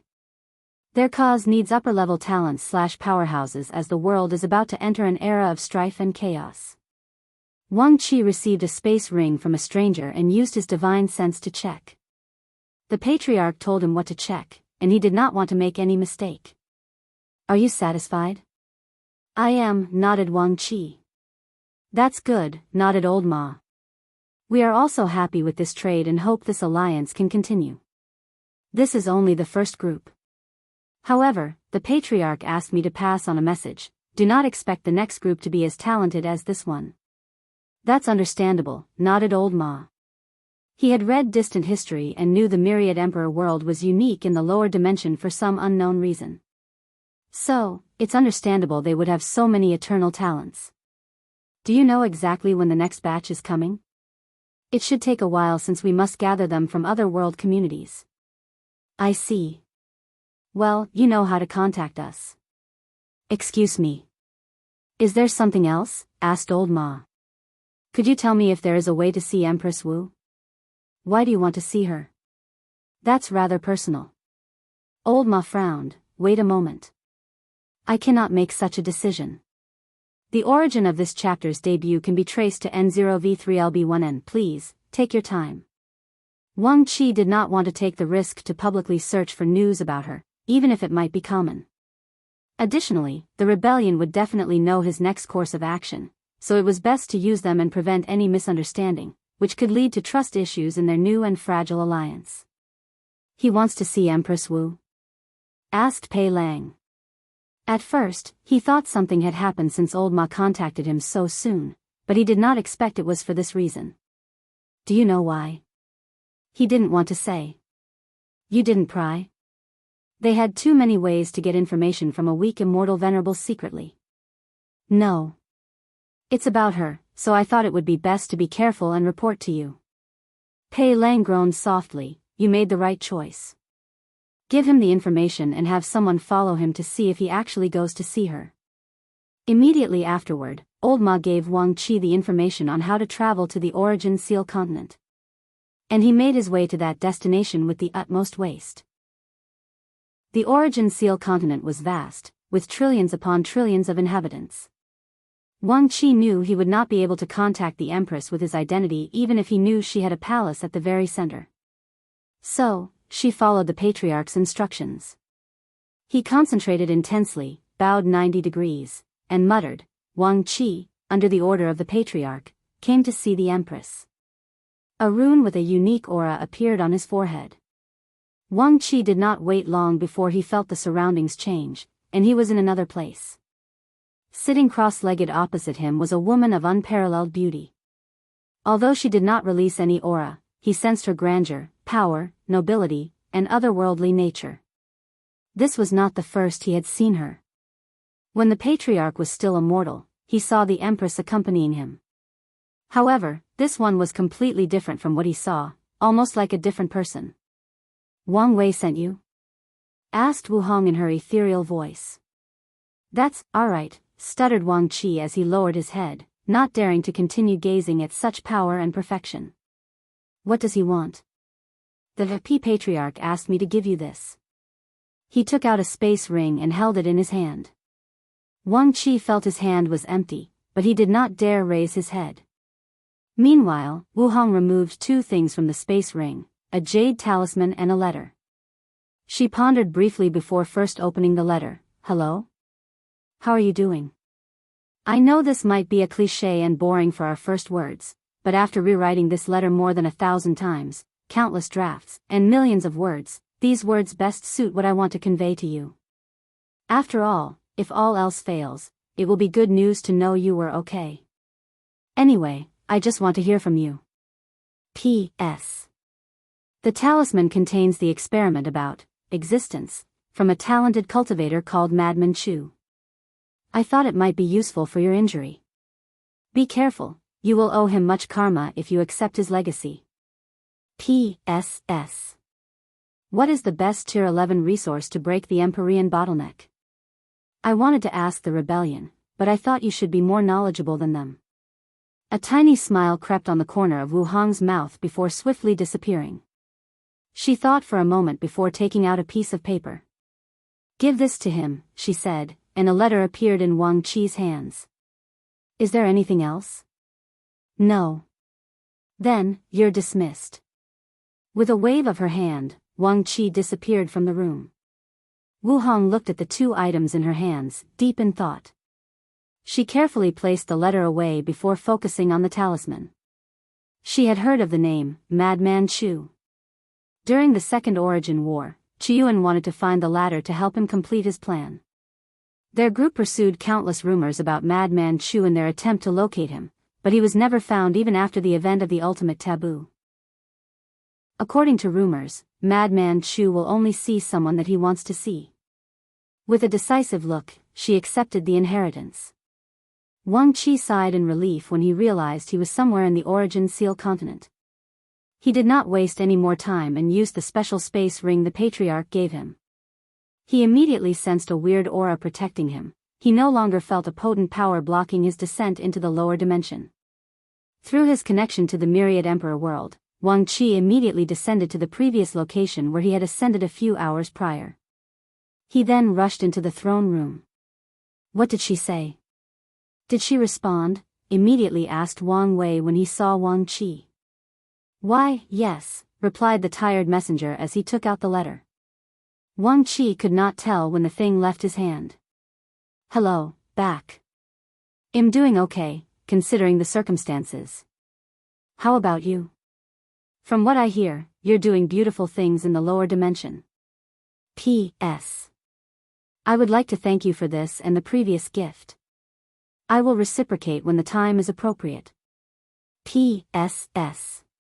The best would be Yuandao root. It takes the least amount of time to facilitate the breakthrough and has some effects in nourishing the fleshly body and the Empyrean soul while also helping stabilize the Grand Mist Wheel. However, it's a very rare spiritual herb, comparable to Tier 12 in value. Although the letter was short, Wang Wei had an uncontrollable grin throughout reading it. He looked at Wang Qi, and through his mind, he saw her again after what felt like an eternity. He saw her unparalleled beauty, strange yet familiar aura, and gray hair. In these short interactions, he had confirmed too many things and removed a heavy burden from his shoulders. Now, he knew she knew something about him, most likely the clone's memories or from his ancestors. More importantly, he knew she would at least give him a chance.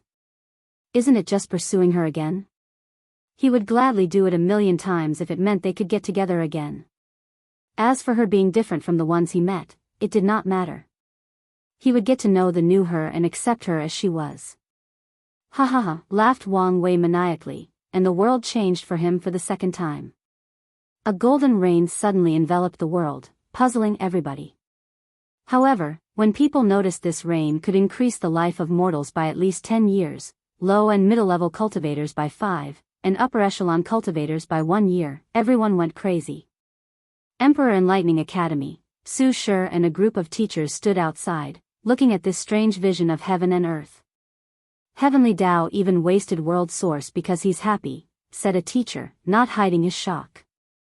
I wonder how much you have to be beloved for heaven and earth to treat you like this, a female teacher with slight jealousy added. Not just beloved, but powerful. That's true. Do you think any future heavenly emperor can recreate what he has done?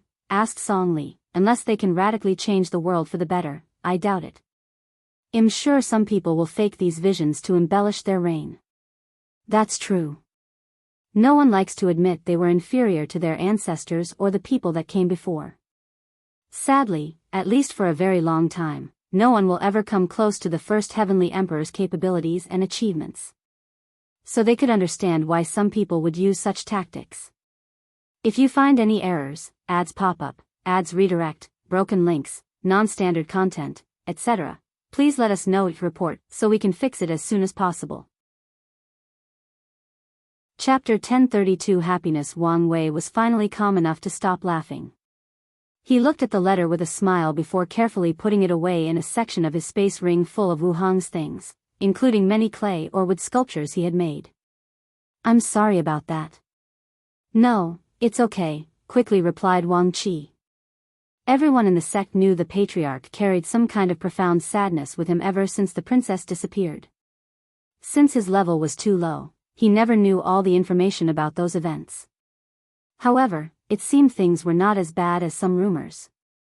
Tell me everything that happened, don't leave any detail. Wang Qi recounted his experience. He explained everything he saw, learned, and even felt during his trip, and Wang Wei listened attentively. With this short encounter, he can deduce a great deal of information. What do you think of this old ma? He asked. He acts like the steward of the entire operation, stated Wang Qi. However, he seems a bit indecisive. He does not make any major decisions and will report anything beforehand. Of course, this might be some kind of deceptive tactic. Wang Wei nodded outwardly to his words but did not immediately decide on old ma's personality or abilities. He understood it was reasonable not to make any hasty decision regarding things related to Wu Hong. Give me the reward. Wang Wei received the space ring, and a look of surprise appeared on his face. Before even checking what was inside, he focused on the ring itself, and it was created. With how developed the cultivation civilization in the upper dimension is, it made sense such a thing would exist, he thought. After a specific tier, space rings are no longer safe because of how easily top powerhouses can control space. In other words, it's simple for a quasi-emperor to steal something from the space ring of a saint or lower cultivator without the latter knowing. At the immortal tier, such a thing is even more common and does not need to be only a space ring. Any world or pocket dimension that a cultivator creates to hold his item can be a victim of such a thing unless they place primary arrays to protect it.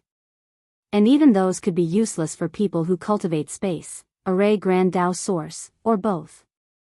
The space ring the Alliance used was made of a material called void-blocking crystal. As the name implied, it blocked whatever space it was refined, preventing thieves of any kind. The material can also block all karma to prevent people from finding the location of the space it's blocking. This one should be a Tier 2 void-blocking crystal, meaning even the best Empyreans could not secretly take the thing inside, analyzed Wang Wei, slightly intrigued by what he divined. Finally, he checked the contents inside and was immediately satisfied with the result. According to their agreement, the final reward would be based on the quality of talent I brought them, and the first batch was the best of the best. The rebellion fulfilled their side of the detail and gave him many resources that would be helpful in the Dragon Phoenix realm. Thank you for your hard work, said Wang Wei. Although he had already agreed with true heavenly Tao, if Wang Qi was not careful, followed his instructions to the T, and did not resist the urge to run away with the rewards, everything would not have proceeded so smoothly. It was my greatest honor, Patriarch. Your reward is waiting for you back at the sect. A grin flashed in Wang Qi's mouth as he momentarily lost control due to excitement. He bowed politely before excusing himself. However, a few minutes after he left, someone came to the court to see Wang Wei. Son, what made you so happy? I got news from your daughter-in-law, that's why I'm so happy. Yu Yan paused. She was not stupid. As such, she deduced the state of her son's relationship despite him not telling her everything. After all, Empress Wu was a well-known and beloved eternal emperor of the world. Oh, thank heaven and earth, I don't have to worry about you anymore. Huh, what does that mean? Asked Wang Wei, who felt her tone was strange.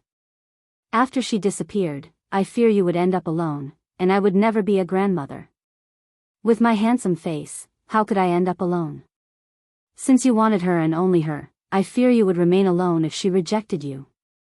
Wang Wei's mouth twitched slightly. Well, you don't have to worry about that, at least not yet. That's good. Yu Yan came only to check on him, so she briefly chatted before leaving. Her time was approaching, and she needed to train. Before leaving, Wang Wei wanted to give her something for her body, but she refused. She aims to achieve 7-leaf strength before underground Dao re-establishment after she and her husband rule over the court. Although this path is arduous and dangerous, the experience will also be a form of tempering for her. So, she declined as she believed it was best to leave these rare resources to her son or someone else. After Yu Yan's departure, Wang Wei soon had his third guest. Before the person entered, he heard a loud voice outside, "My favorite grandson. Grandpa came to see you. I'm your only grandson." "So, this phrase is not as endearing as you think they are," he yelled back, and Wang Chang entered the room laughing. "Isn't that a good thing? Now, you don't have to split my love with anyone else." Wang Wei rolled his eyes. "So, what made you so happy?" asked Wang Chang. He had only come for a short break when he noticed the changes between heaven and earth. "Some good news, and it also involved you," replied Wang Wei. "Oh. I'm so close to finding Emperor Nine Sons." Wang Wei saw a glint in his grandfather's eyes, so he explained the situation with these top geniuses ascending. Good, uttered Wang Chang. "Recently, I have been having dreams of reuniting with your grandmother. Now, I understand why." Wang Wei immediately looked at him seriously. "Why are you acting like your reincarnation is your death?" "Don't look at me like this, I'm not about to do anything stupid," said Wang Chang, almost choking in anger. "I just thought I might see her during the process. Do you want me to try to arrange something for you?" "No need. Let's leave it to fate." Wang Wei could not help rolling his eyes at how ironic such a reply was. He summoned a green crystal the size of a 50-carat diamond. "This is for you." "What is it?" asked Wang Chang, as he felt this crystal was pulsating or beating like a heart. "I asked these people for the heart of an old tree," explained Wang Wei. "This thing contains an enormous amount of wood/life energy, so you can train as severely as you want, and it will heal and strengthen your body in the process." Wang Wei was surprised by this thing. He asked for it specifically for his grandfather, so it was not an immortal tier resource. Yet, the energy contained in that crystal was palpitating. However, upon reflection, he realized it made sense. Anything that can be considered old in the upper dimension must at least be 1 yuan epoch. "So, I can train even harder?" asked Wang Chang. "Yes, but you should still take time to rest. This thing doesn't have as good of an effect on restoring spiritual power, let alone mental fatigue." I know. How do I use it?" "You only need to keep in one of your heart's chambers." Plush. Wang Chang directly plunged his hand and the crystal into his heart, making Wang Wei speechless. This guy could have swallowed it and controlled the thing to reach his heart, or be more civilized and used a small teleportation technique to send it to its destination. But no, he had to use such brutal means. No wonder his technique was so masochist, he secretly complained. "Well, I'm back to training," said Wang Chang, who prepared to leave. Then, he suddenly thought of something. "Do you have any more of the wine from last time?" Wang Wei waved his hand to give him a bottle. "Only one? Don't be so cheap, Im." With a thought, his grandfather disappeared from the court and returned to the sect. He smiled as he heard the latter's complaints about not respecting his elders. His gaze shifted to the swallowing zone. He now knew what to turn the Genesis fruit into, but that created some other trouble for him: energy. If he wants that thing to turn into the Yuandao root and the best of its kind, he will need to feed it even more energy. "What a headache," he muttered before entering a short retreat, waiting for the next major event. "If you find any errors, ads pop up, ads redirect, broken links, non-standard content, etc., please let us know, report, so we can fix it as soon as possible." Chapter 1033 Return. 200 years passed, and many people thought the world would be quiet and peaceful until 100 years later, when the next court meeting would occur. However, today would be a day to remember. Heavenly Court, Wang Wei opened his eyes and exhaled. It's already time. He summoned the chi luck of the entire world to block the myriad emperor world from all types of foreign eyes. He did not want an ounce of what was about to happen to be leaked, at least not for a while. Boom! The entire world suddenly changed as visions enveloped every corner. Golden lotus, Dao sounds, purple chi from the east, sacred beasts, sage chanting or preaching, everything was present. Afterward, 7 individuals with noble and awe-inspiring aura appeared floating above the sky. The world was boiling as the people recognized these 7 individuals and realized what they'd become. The people realized the previous battle was not simple and held a great secret, most likely connected to the heavenly court. Sadly, those who knew the truth remained quiet. After these people showed their presence to the world, they immediately headed to the court to see Wang Wei, and they were all shocked. They had previously known how powerful he was, but it was a completely different experience to witness it themselves, especially in their current realm and strength. I have seen your majesty, the heavenly emperor. 7x, at ease, said Wang Wei. While these people were checking him out, he was also doing the same, observing each of them closely. Yin Zhen had now reached the 3rd step of the 10 steps in the Dragon Phoenix realm. His battle prowess should be in the middle of the 5-fold battle realm. Lin Fan had also achieved the 5-fold battle realm, but he should be on the lower end and slightly weaker than Yin General Jian Wushuang achieved the 3-fold battle realm, but it was the peak. With only a little push, he can achieve 4-fold. Zhen Biyu was also 3-fold, but she was more in the middle and lower tier. Jingwu Hua and Xiao Songxi achieved 2-fold with slight differences, while Yang Guowei had 1-fold battle strength.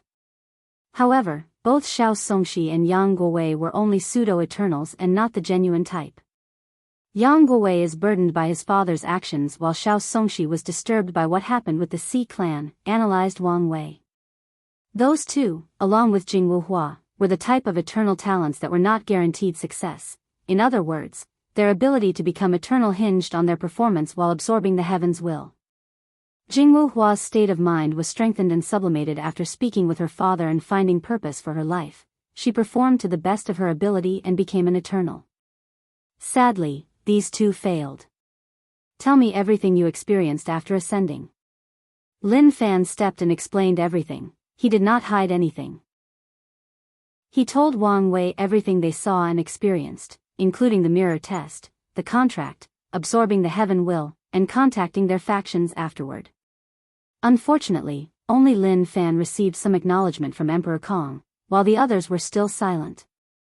So far, there doesn't seem to be any issue, thought Wang Wei. Did they brief on the general situation of the war? They gave us an information jade that explained the overall situation. Can you show it to me, or is that restricted information? Besides a few minor things, I can show you the rest, replied Lin Fan as he sent the information. Wang Wei shook his head. The thing was not detailed enough, but he did not know whether this information was left out or the rebellion simply did not know.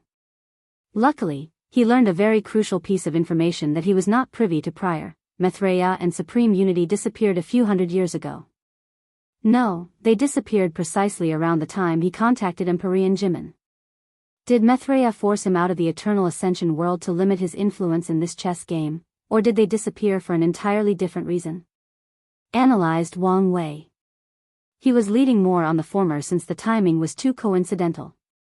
He focused back on the ground and sent them the information he knew in much greater detail. He started with the ultimate taboo, talked about the 7 moons, 2 suns rise to power, and their split, and even mentioned the path of transcendence. Although Wang Wei still hid a lot of information, he provided them with a lot more information than the rebellion gave them. Then, he waited for more than 10 minutes as these people processed this information. Do you know why I told you all this information? Lin Fan smiled wryly as he understood. They now had a more comprehensive understanding of the situation, thus making it easier for them to make good decisions and prevent the rebellion from taking advantage of their ignorance. Wang Wei's tactic is an excellent way to prevent them from becoming these people's pawns, but they inadvertently became his pawn in the process. You shouldn't have told us this information, said Yin Zhen, we won't be able to hide it from the people above. No one can divine or deduce the information since it will trigger a response from those two, he explained. So, you're only concerned with protecting it from your memory. As soon as you return, contact your factions with this information. He looked at Lin Fan. Emperor Kong should know something, but it will still be valuable to him. As for you guys, your faction will want to know how you learned such secrets and should contact you. Wang Wei was sure these moons would temper with history and hide many secrets. The only issue is you two. His eyes shifted to Yang Guowei and Xiao Songxi. Emperor Kong should have no issue helping you protect your mind. Honestly, I have no issue if you guys sell the information for more benefit, but you should understand what can be sold and what should be kept a secret. We understand, replied Lin Fan, who was secretly sighing. He was already feeling the effect of an inferior background. Unfortunately, he could not help it since the academy was simply too young and lacked history. How long can you guys stay? A maximum of 300 years, but it's best to leave as soon as possible. Once they descended to the lower realm, they received a notice from True Heavenly Tao. In that case, get your affairs in order and leave. Everyone saluted Wang Wei before dispersing in different directions. Lin Fan appeared outside of the academy and turned around to look in the court's direction, the path of transcendence. His eyes had an unknown glint before disappearing. Many people were waiting for him, but he went straight to his wife. He held her in his arms before spilling out his guts. He told her everything he experienced, including the meeting a few minutes ago. The situation has become more complicated and dangerous, sighed Su Shi. Yes, but the greater the danger also means more benefit. Plus, I now have concrete proof of the way forward.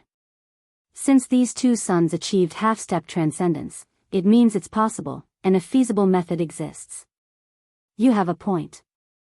Su Shi knew she would not be able to escape the upcoming war. Her delayed ascension only meant she had a long time to prepare and get stronger. What's your plan before you leave? Do you even have time to do anything? The first major thing is to preach and repay my karma to the world. You still owe the world karma? Yes, but not as much as you guys.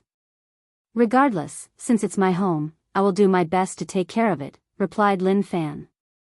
After that, I should have time to leave a formation and artifact for the sect. The formation was easier to set up, but the artifact could cause some issues. If the sect already has a quasi-emperor weapon prepared, he only needs to nourish it with the Grand Dao source and fuse his weapon's projection into it. However, if they want him to refine a better emperor artifact for them, that would require more time and better resources.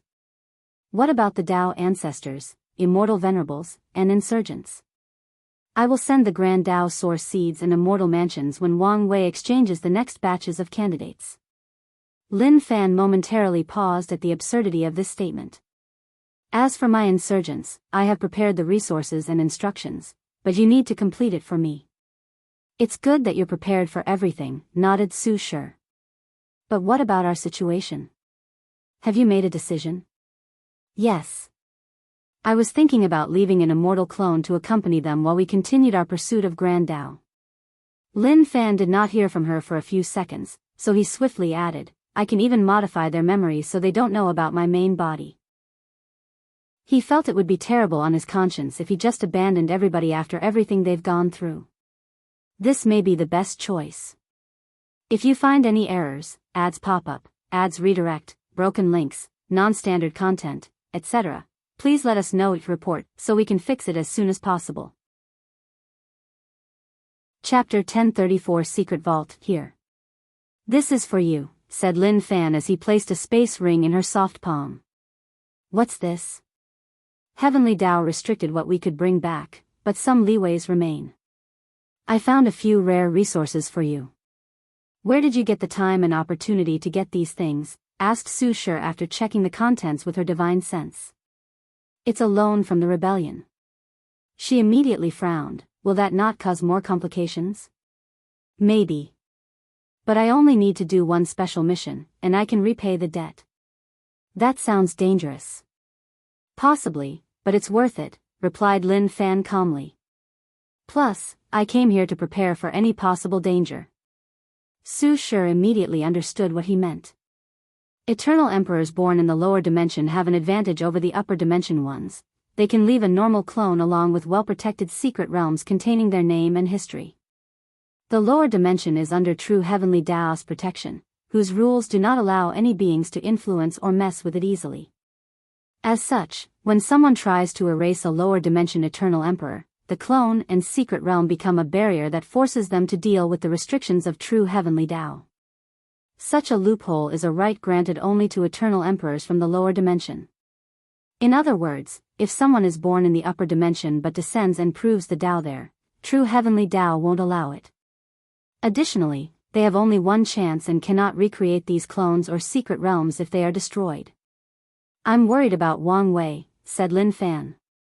"The security vault, as it has been labeled over the years, is one of an eternal emperor's greatest secrets, something that some of them do not even tell their Dao companion."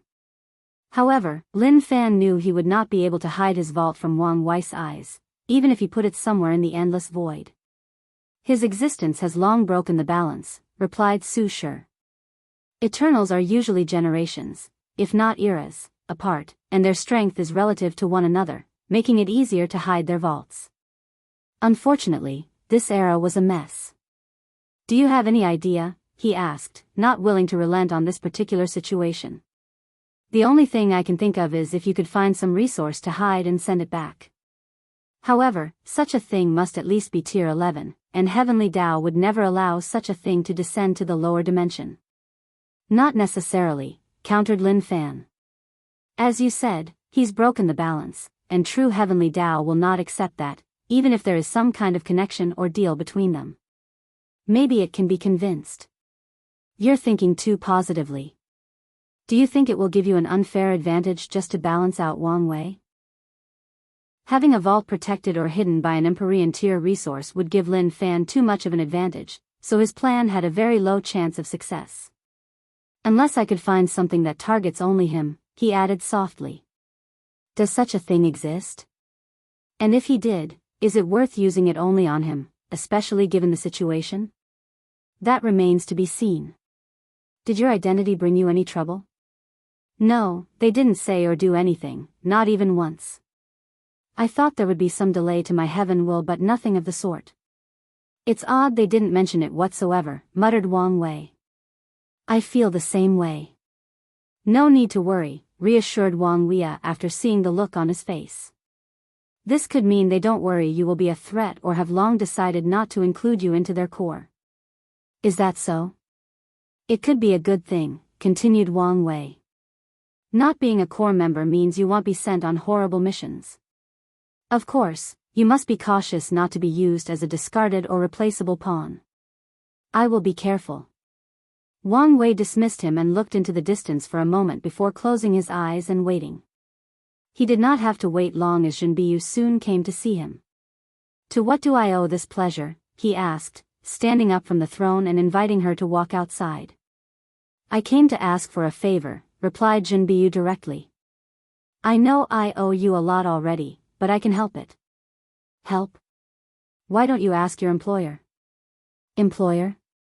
She shook her head, thinking what a strange way to refer to these people and their circumstances. "We have not reached such a level of trust yet." "That's understandable. So, what do you need?" "A way to track and kill 5 Heart."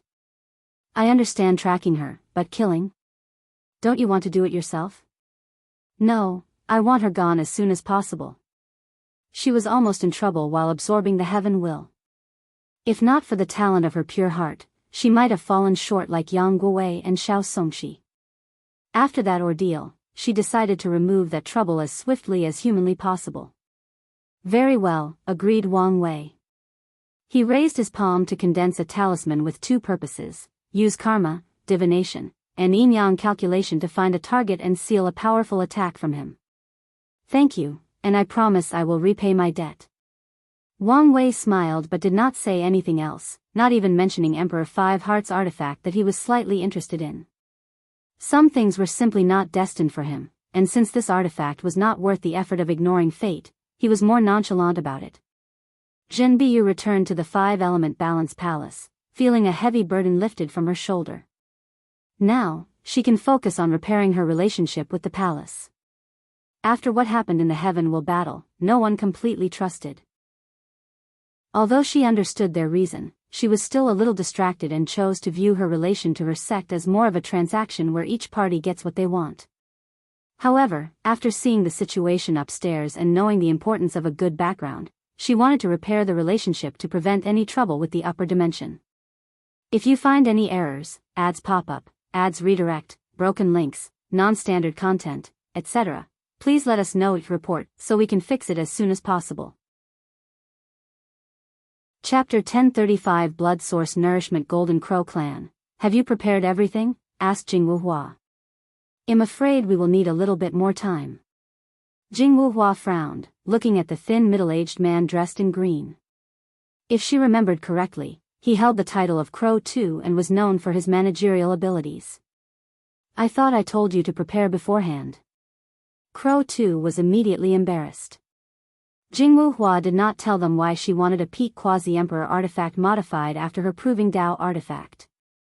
In hindsight, they should have guessed what she wanted, but no one thought she would have another chance at proving the Dao. How much longer? She asked. Give us 20 years, and it will be done. 20 years? That's too long. I will give you 10. If you can't get it done, then consider that you don't have fate with an emperor artifact. Crow 2's mouth twitched, but did not dare say anything. We will get it done. Jianghu Hua nodded nonchalantly. Then, she asked him, why aren't you leaving? There is something else I would like to consult you about.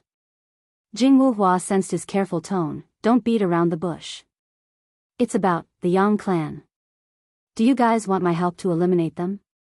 Not eliminate per se, since that might cause you trouble with Yang Guowei. But is it possible to force them to move out of the sun? In your dream, said Jianghu Hua directly. Okay, you can leave. Crow 2 secretly sighed as he expected this outcome. He secretly cursed the former patriarch of the clan. That bastard was greedy and wanted to forcefully get his hands on that emperor bone to turn his waste of a son into a heaven chosen. The worst part is he convinced many others in his lineage to follow his stupid plan. By the time he knew of the truth, a terrible rift had already been built between the clan and Jianghu Hua. Crow 2 walked out of the room, his shoulder lower than when he walked in. He did not even mention the third issue he wanted to discuss, Grand Dao Source Baptism. Something told him their clan should not expect such a favor. Jianghu Hua calmly watched this and only sneered. She wanted to leave this place as soon as possible after repaying her karmic debt to this damn clan. Afterward, she only had to preach to the myriad emperor world and prepare her secret vault. Her focus should be on the branch on the upper dimension and the upcoming war. Sword casting villa. I did not expect the situation to be so dire, sighed Jian Sha. At least there is some good news about our ancestors, if that can be called good news. Best we stay positive. True, nodded Jian Sha. You have to be careful. I will. What about your goal? I've acquired some information, explained Jian Wushuang. They know about the ultimate sword path, but the extreme swordsmen have gone above and beyond to suppress it.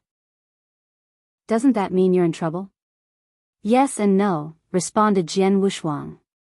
There are currently no Paragon-tier extreme swordsmen, so the situation is still manageable. Additionally, I learned that the situation was not aggravated because someone intervened. Someone intervened? Are you referring to one of the moons?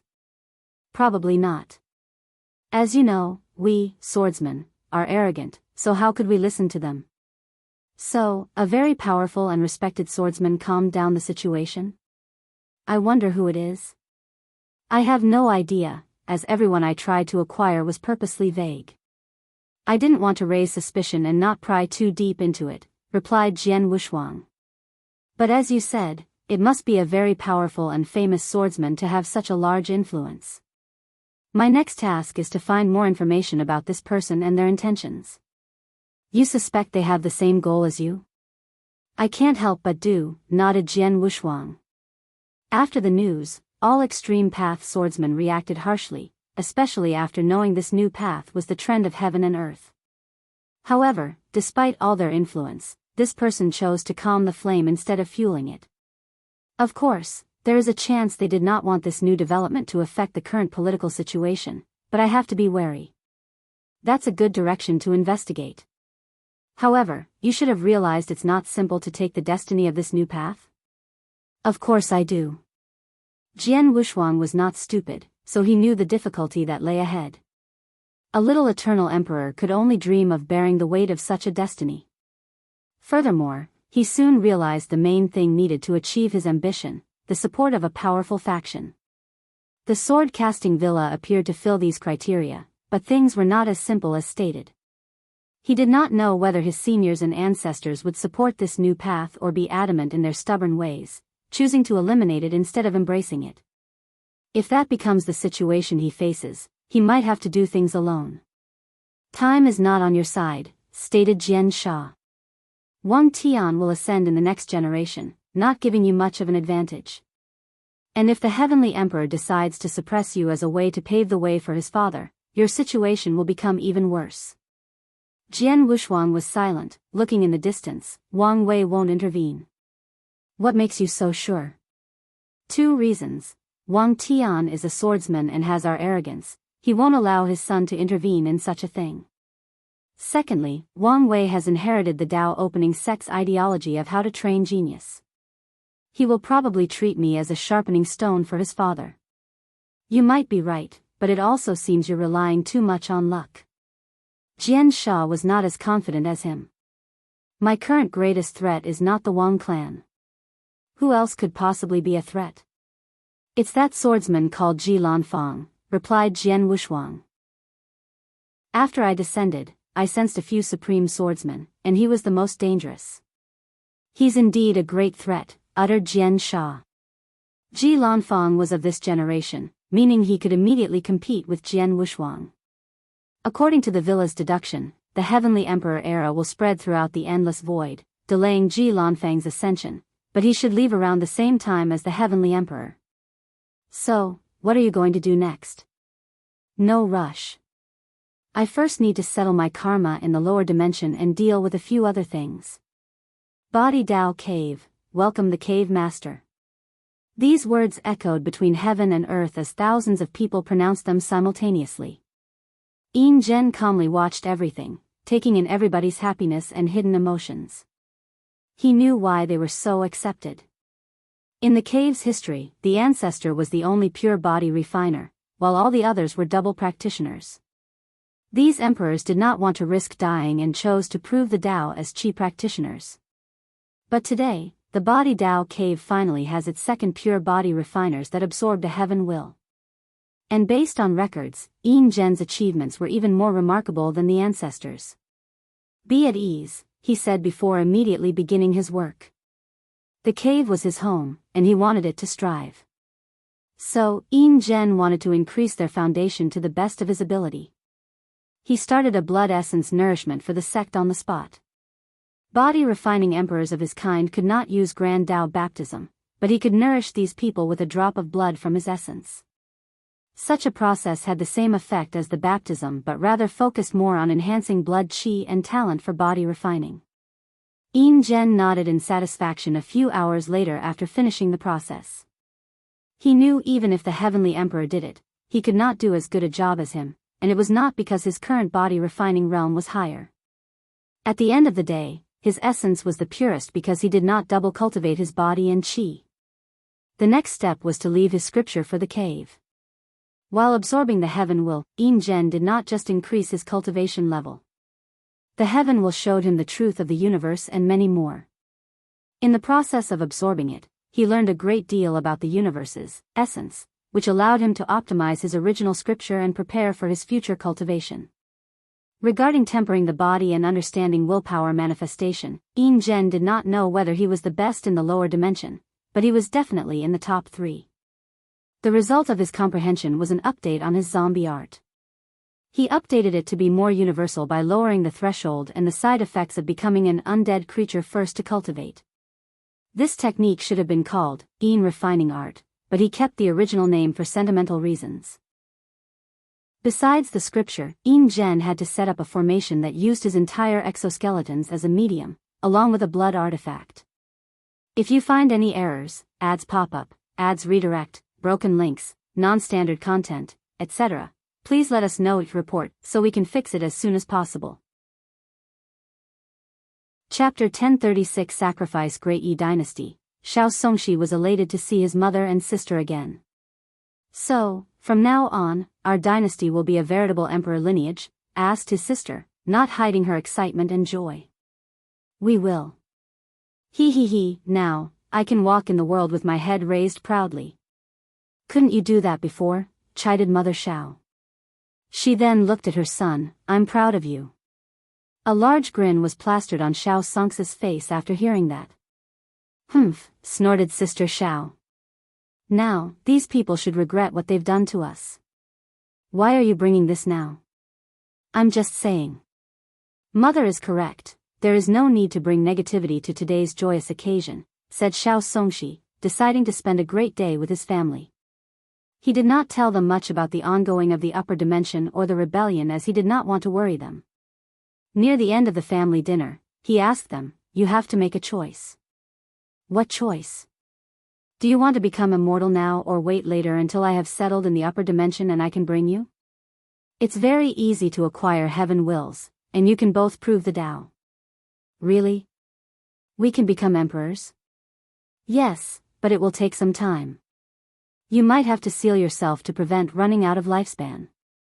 He had already searched the relevant information and knew he could send a projection into the lower dimension after becoming an Empyrean and bringing his family with him. Can you send the heaven will down here? Why are you asking such a question? Asked Mother Xiao. What else? So I can become a heavenly emperor. Xiao Songxi was immediately speechless, while Mother Xiao scolded her daughter for speaking nonsense. No, that's not allowed, he explained. You will have to ascend. Oh, what a shame. Xiao Songxi rolled his eyes. If delusion were a power, this girl would truly be invincible. Sierra, what do you think we should do? He thought for a moment, let's wait. The emperor path reigned supreme, so it was best to choose it. Although his family had to wait a long time, the sealing process would not make it feel as such. Now that he had made a choice, he had to prepare for the future. He needed to leave a mortal clone to be the ruler of the dynasty and pass on the Xiao clan. He also needed to create powerful insurgents that would protect not only his dynasty but also his family. Everyone was tired after dinner and chose to sleep soundly today, everyone except Xiao Songxi. As he watched his sister fall into a true dream, his eyes looked in the distance, flashing with deep hatred. He immediately used a technique that allowed him to temporarily sacrifice 99% of his power to boost one aspect, invisibility/infiltration. He headed directly to the ocean, to the Baishi clan. No one detected him as he found the new patriarch. His father was killed by him after forcing the bastard to apologize to his mother and sister, and forcefully took control of the sex formations and a few artifacts. Then, Xiao Songxi began a massacre. He killed almost everything in sight, with a few exceptions. He kept a few immortals and insurgents, with the intention to modify their memories and enslave their souls so they could serve as Great Yi. Their dynasty was new and weak and needed to increase its foundation. The second group he left alive was the Star Sage. When he visited Wang Wei to ask permission for his actions, the latter only told him that such a bloodline should not become extinct in the world. So, Xiao Songxi plans to use them on his own. The destruction of the Baishi clan was swift and efficient. Xiao Songxi's sneak attack caught them off guard, preventing the insurgents from putting on a decent fight. Additionally, he enveloped the clan with their own array to prevent the Sea clan's immortal sovereign from detecting something and intervening. Once he finished his massacre, he launched a terrifying bloodline curse to eradicate the remaining members who were lucky to be outside. Xiao Songxi proceeded to plunder the sex resources and foundation before leaving. His destination was not home but the court. Why are you here? Wang Wei thought he would be counting his spoils by now, so he was baffled why the latter directly came to see him.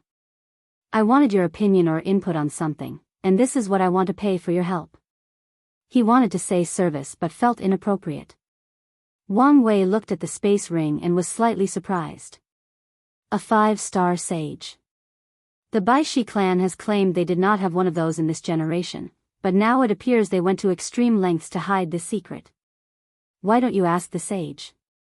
I don't think their ability can help me, at least not with their current strength. I accept your offer, replied Wang Wei. The 5-star sage's divination was very unique and could be of great help to the sect. Plus, he was slightly intrigued by what the latter wanted to know. What is it you want to know? Xiao Songxi took a moment to word his question correctly. Is it possible for me to have a second chance to become an eternal if I sacrifice, let's say, an Empyrean? Wang Wei did not expect these words to come out of Xiao Songxi's mouth, a rather bold and interesting idea. So, is it feasible? Logically speaking, it is, but let's check. His eyes lit up, followed by countless strings materializing around him. He played with a few like they were a guqin. Your idea would have succeeded if you were the first to do it. Xiao Songxi sighed as the worst-case scenario he feared had happened.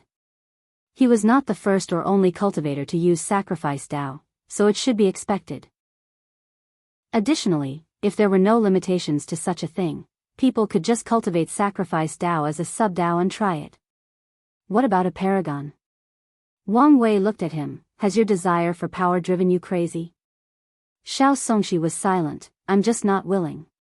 Wang Wei sighed. I'm not one to belittle someone's goal or ambition.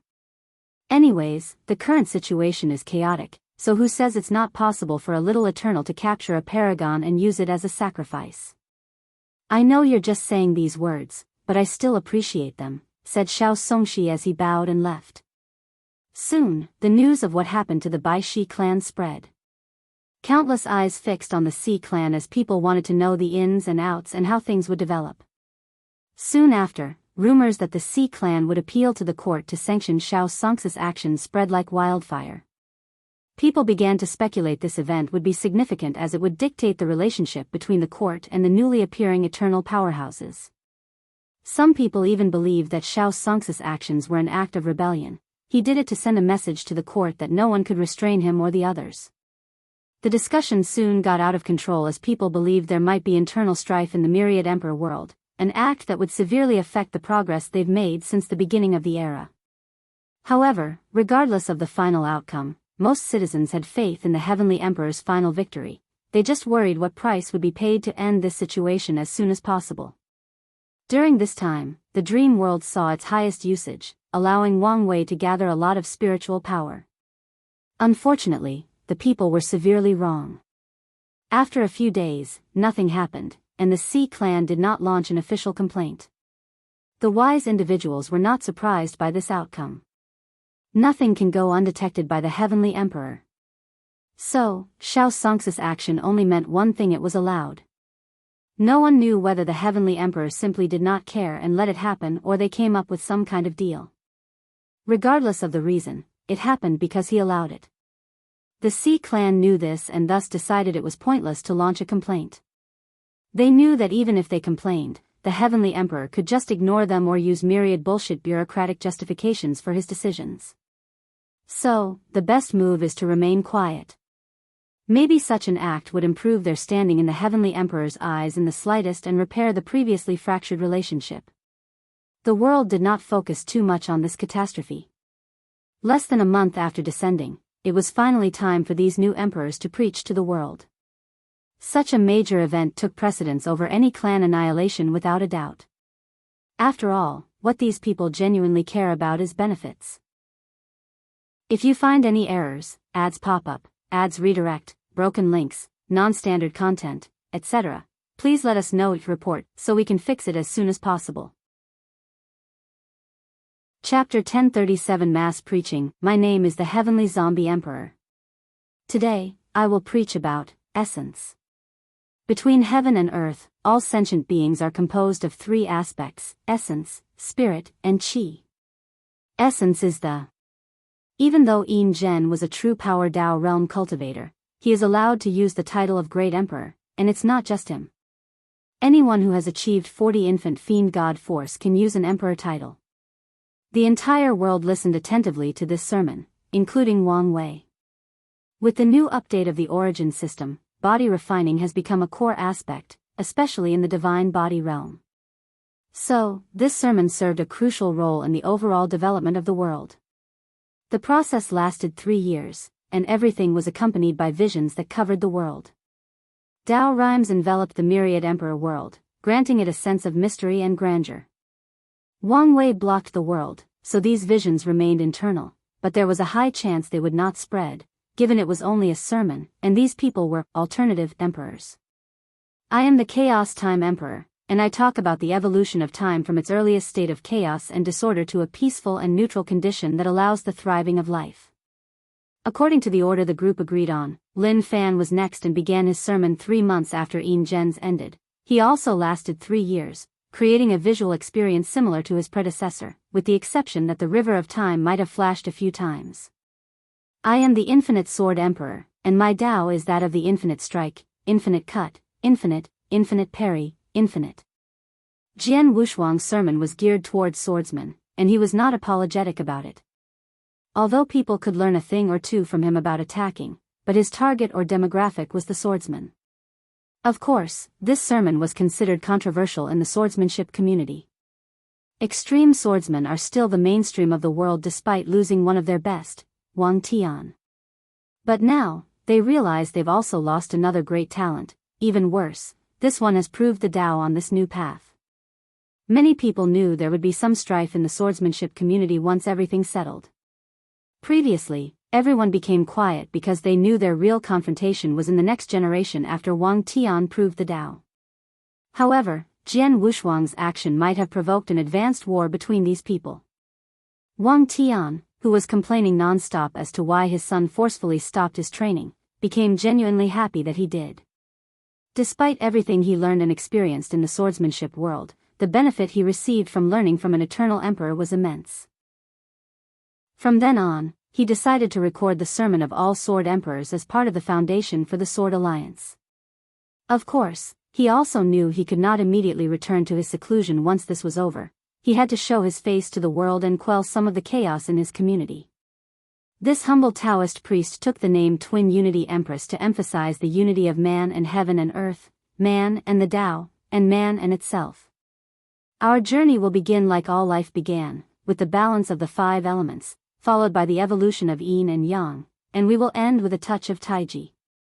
5 elements has always been the most common and widespread Tao in the world, and with the versatility of Yin and Yang, her sermon was the most favored of everyone, and there is a low chance that someone would surpass her in that area. The people felt they did not have enough once she finished. The dichotomy between going from Lin Fan's esoteric time-related sermon to Jian Wushuang's swordsmanship-focused words and then to her sermon was simply surreal. Most people felt they spent 3 years listening to nonsense, followed by 3 years of something most were not interested in, to listening to the fundamental truths of the universe, and it was such a spiritual experience.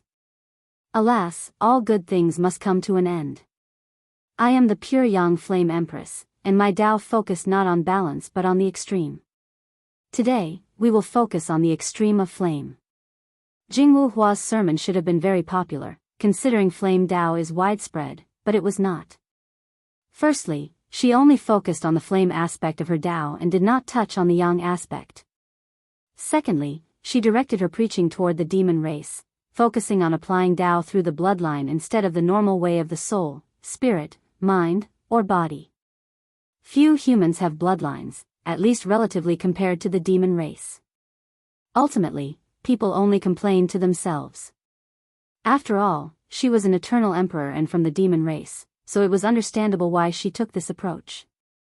Maybe she's not as bad as I thought, muttered Ao Shen.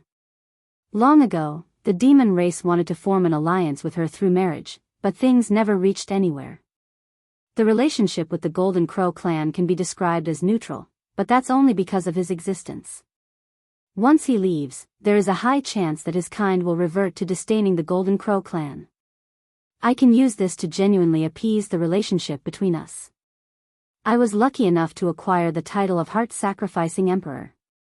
Today, I will show a different perspective on the cultivation world from the aspect of sacrifice. Mortals envy our power, status, and long lifespan, but what price do we pay for those things? What do we sacrifice? Time, effort, morality, and a myriad of other things. Sacrifice is a balanced way of the world that touches on the way of yin and yang. Sacrifice one thing to gain something else, and the more you're willing to pay, the greater the reward. Xiao Xianxia's sermon was odd, to say the least. Wang Wei saw it as the cultivation version of a motivational talk, and the effects were more than wonderful. He could foresee the effect as more cultivators worked hard in their journey, as they knew whatever difficulty they were currently dealing with was the sacrifice needed to attain power, wealth, and longevity. My name is Yang Guowei, now known as the Chrome Emperor. Color, on a superficial level, is how we see or perceive the world.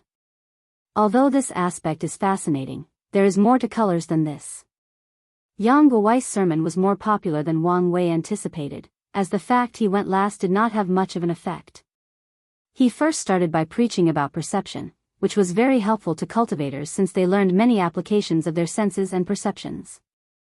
However, what made his sermon so popular was his target audience, mortals, the ones focusing on arts and crafts. He weaved ideas and techniques about using color in various arts and crafts, mostly painting, but he was also creative for many other professions.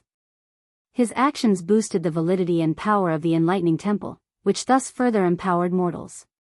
Wang Wei opened his eyes as Yang Guowei uttered his last words. He could sense the world's unwillingness. After all, they spent 21 or more years straight listening to great emperors, no, eternals, preach to them. No world in the lower dimension has ever experienced such a thing, and none will ever do.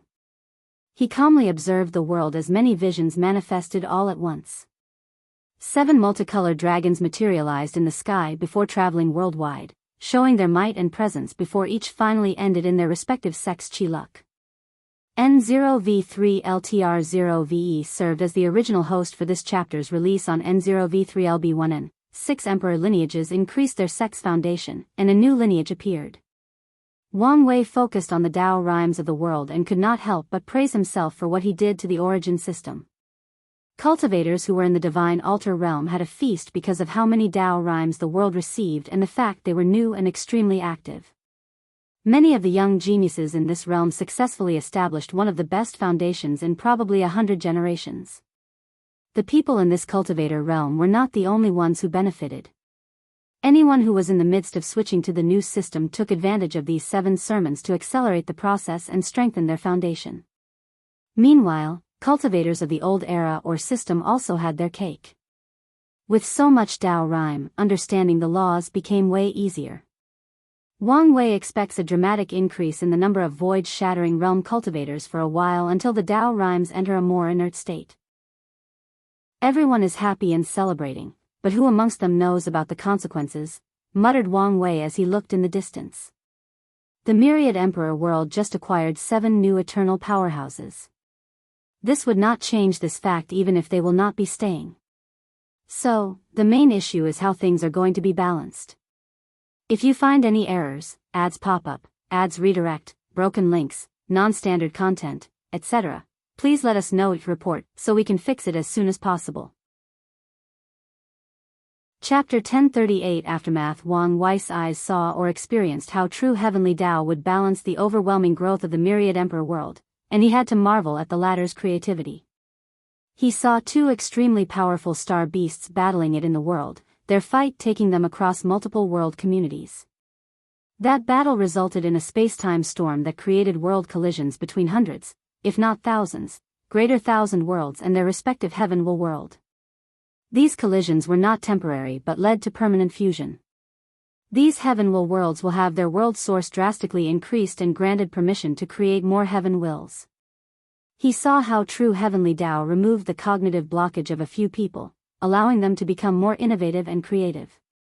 Dozens of them eventually created new things that allowed them to amass enough merit to use the merit-proving method, which also became a part of their fortunate encounter. Along the same line, Aocean's merit transitioning method became the reward for new secret realms that appeared out of nowhere, and most of them also contained innate demon god bloodline for the destined individuals. Wang Wei saw people who accidentally released unique qi from the source qi space, qi that served a similar purpose as Su Shi's primordial chaos qi, increasing the world source and overall strength of the world. With more sources, these worlds can now condense additional heaven wills. Another method of the balance mechanism he saw was some heaven-will world reverting to their ancient period. In the old times, the nine-devil god world was not the only place that gave birth to more than one heaven-will at the cost of sacrificing the birth of higher-class emperors. They became the most famous but not the only ones. Although these worlds were rare, they existed across the lower dimension. However, after the devil invasion, true heavenly Tao intervened in managing these heaven-will worlds and removed the concept of these worlds. Every world was homogeneous from now on as they followed the blueprint of one heaven-will per generation. This method was the perfect way to encounter the sheer number of emperors the myriad emperor world acquired. The sudden increase of heaven's will and new emperors was not true heavenly Tao's only move. Some worlds did not get such an opportunity but received more resources to cultivate immortal sovereigns and true power Tao powerhouses. Resources to cultivate eternal class insurgent that were rare and even severely limited began to appear in larger quantities. You didn't have to react so severely. After all, I was also planning on sending them upstairs and increasing their number of emperors, complained Wang Wei as he shook his head. The changes in this world were not happening immediately and would take some time. However, he had no plan of intervening as he knew the consequences. What a fascinating creature true heavenly Tao is. According to his deduction, true heavenly Tao wishes for the lower dimension to prosper as it would increase its power to fight against supreme unity. However, the increase has to be done in a specific way that ensures the balance of the world. Is the core of its creation balance? Can such a conclusion apply to Grand Tao Source as well? Asked Wang Wei to himself. However, the answer was not so cut and dry. In the upper dimension, the concept of balance is not as strict or even present. That's evident by how powerful and unrestrained paragons are. So, if he expanded things to the larger macrocosm, Grand Tao would care even less. It will not care whether paragons or half-step transcendents killed each other or an unfathomable number of lives. It will not care how powerful or heaven-defying they become compared to others. But what if someone's power approached or caught to it?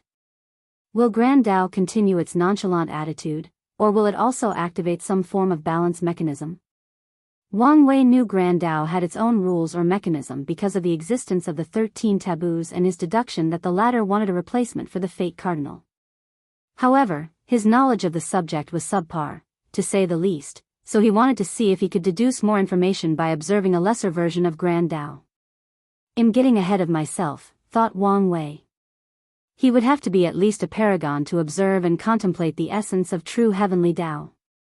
And even then, it won't be easy to get even a glimpse of the truth. After the sermon, the world entered a time of peace and tranquility. Wang Wei postponed the next court meeting until these people left. He knew he could not hide the court from the upper dimension, but he also did not want any possible complications with these people's presence as they learned more about how things operate. During the next 200 years, these descending emperors focused on creating their secret vaults or establishing a foundation for their factions, including creating special training secret realms or leaving some rare resources they bought or borrowed from the rebellion. The first to leave 20 years later was Yin General Wang Wei had many deep exchanges with him during the entire time, and they learned from each other. He had great respect for Yin Gen, so he offered to teach him his ancestors' evading technique as a way to save his life in the upcoming war. He only asked the latter to promise not to pass it to someone else. However, Yin Gen refused, and Wang Wei accepted his decision. The next person to leave was Jingwu Hua, followed by Zhen Biyu and Jiang Wushuang. Yang Guowei and Xiao Songshi had to wait to leave with Lin Fan. In the meantime, the former patriarch of the Baishi clan came to see Wang Wei before leaving, giving him the promised gifts for looking at his family. Xiao Songshi was generous in his gift as he handed Wang Wei 5 Grand Tao Source seeds and 10 immortal mansions. The origin of these things was the dead body of the Baishi clan, to which he sacrificed their bodies, souls, inner worlds, and immortal qi to create these things. His action allowed him to establish quite the foundation for the Great Yi dynasty before leaving. The last remaining one was Lin Fan, who wanted to spend as much time as possible with his wife. Wang Wei summoned them before he left. On account of my friendship with her, I thought I should warn you, said Wang Wei, looking at these two from his throne. Do you remember the last technique you used during your battle against Yin Gen? You mean the projection I summoned? Yes. I almost died trying to divine information about them, and the only thing I found was the name Chaos Demon God. And Primordial Demon God was changed to Chaos Demon God. Lin Fan frowned as he understood the severity of these words. What are you trying to say? In this universe, the cruel truth is that everyone is someone else's pawn. Including you? Asked Lin Fan. Yes, including me. I never thought someone like you, who pursues freedom, would accept such a thing. Because I know there is nothing my current self can do about it, because I know accepting the fact and slowly playing the game is the only way to escape and become a chess player. I understand. Emperor Enlightening Academy, what are you thinking? Asked Su Shi. It had been a few hours since the meeting, and she still had not processed what had happened. She knew this truth that Wang Wei said to him, but it was an entirely different implication coming from his mouth. Many things have started to make sense, said Lin Fan. My overwhelming affinity with chaos or my obsession with that Tao. He could not help reevaluate everything in his life and had to force himself. Otherwise, he would definitely overthink certain things. Do you think it's that bad? Everything looks normal and reasonable. But isn't that the point? If he was treated someone as a pawn, he would, of course, ensure there was no flaw. So, what are you going to do? Take his advice, replied Lin Fan. Accept this fact, continue along my cultivation journey while keeping my eyes open. This is not as easy to do as you state. I know this. Every fiber of his being was screaming to change his Tao and abandon his physique immediately. However, he knew doing something so drastic could result in even more catastrophic results. For a chess player, there is no value to a pawn who becomes aware and tries to rebel forcefully.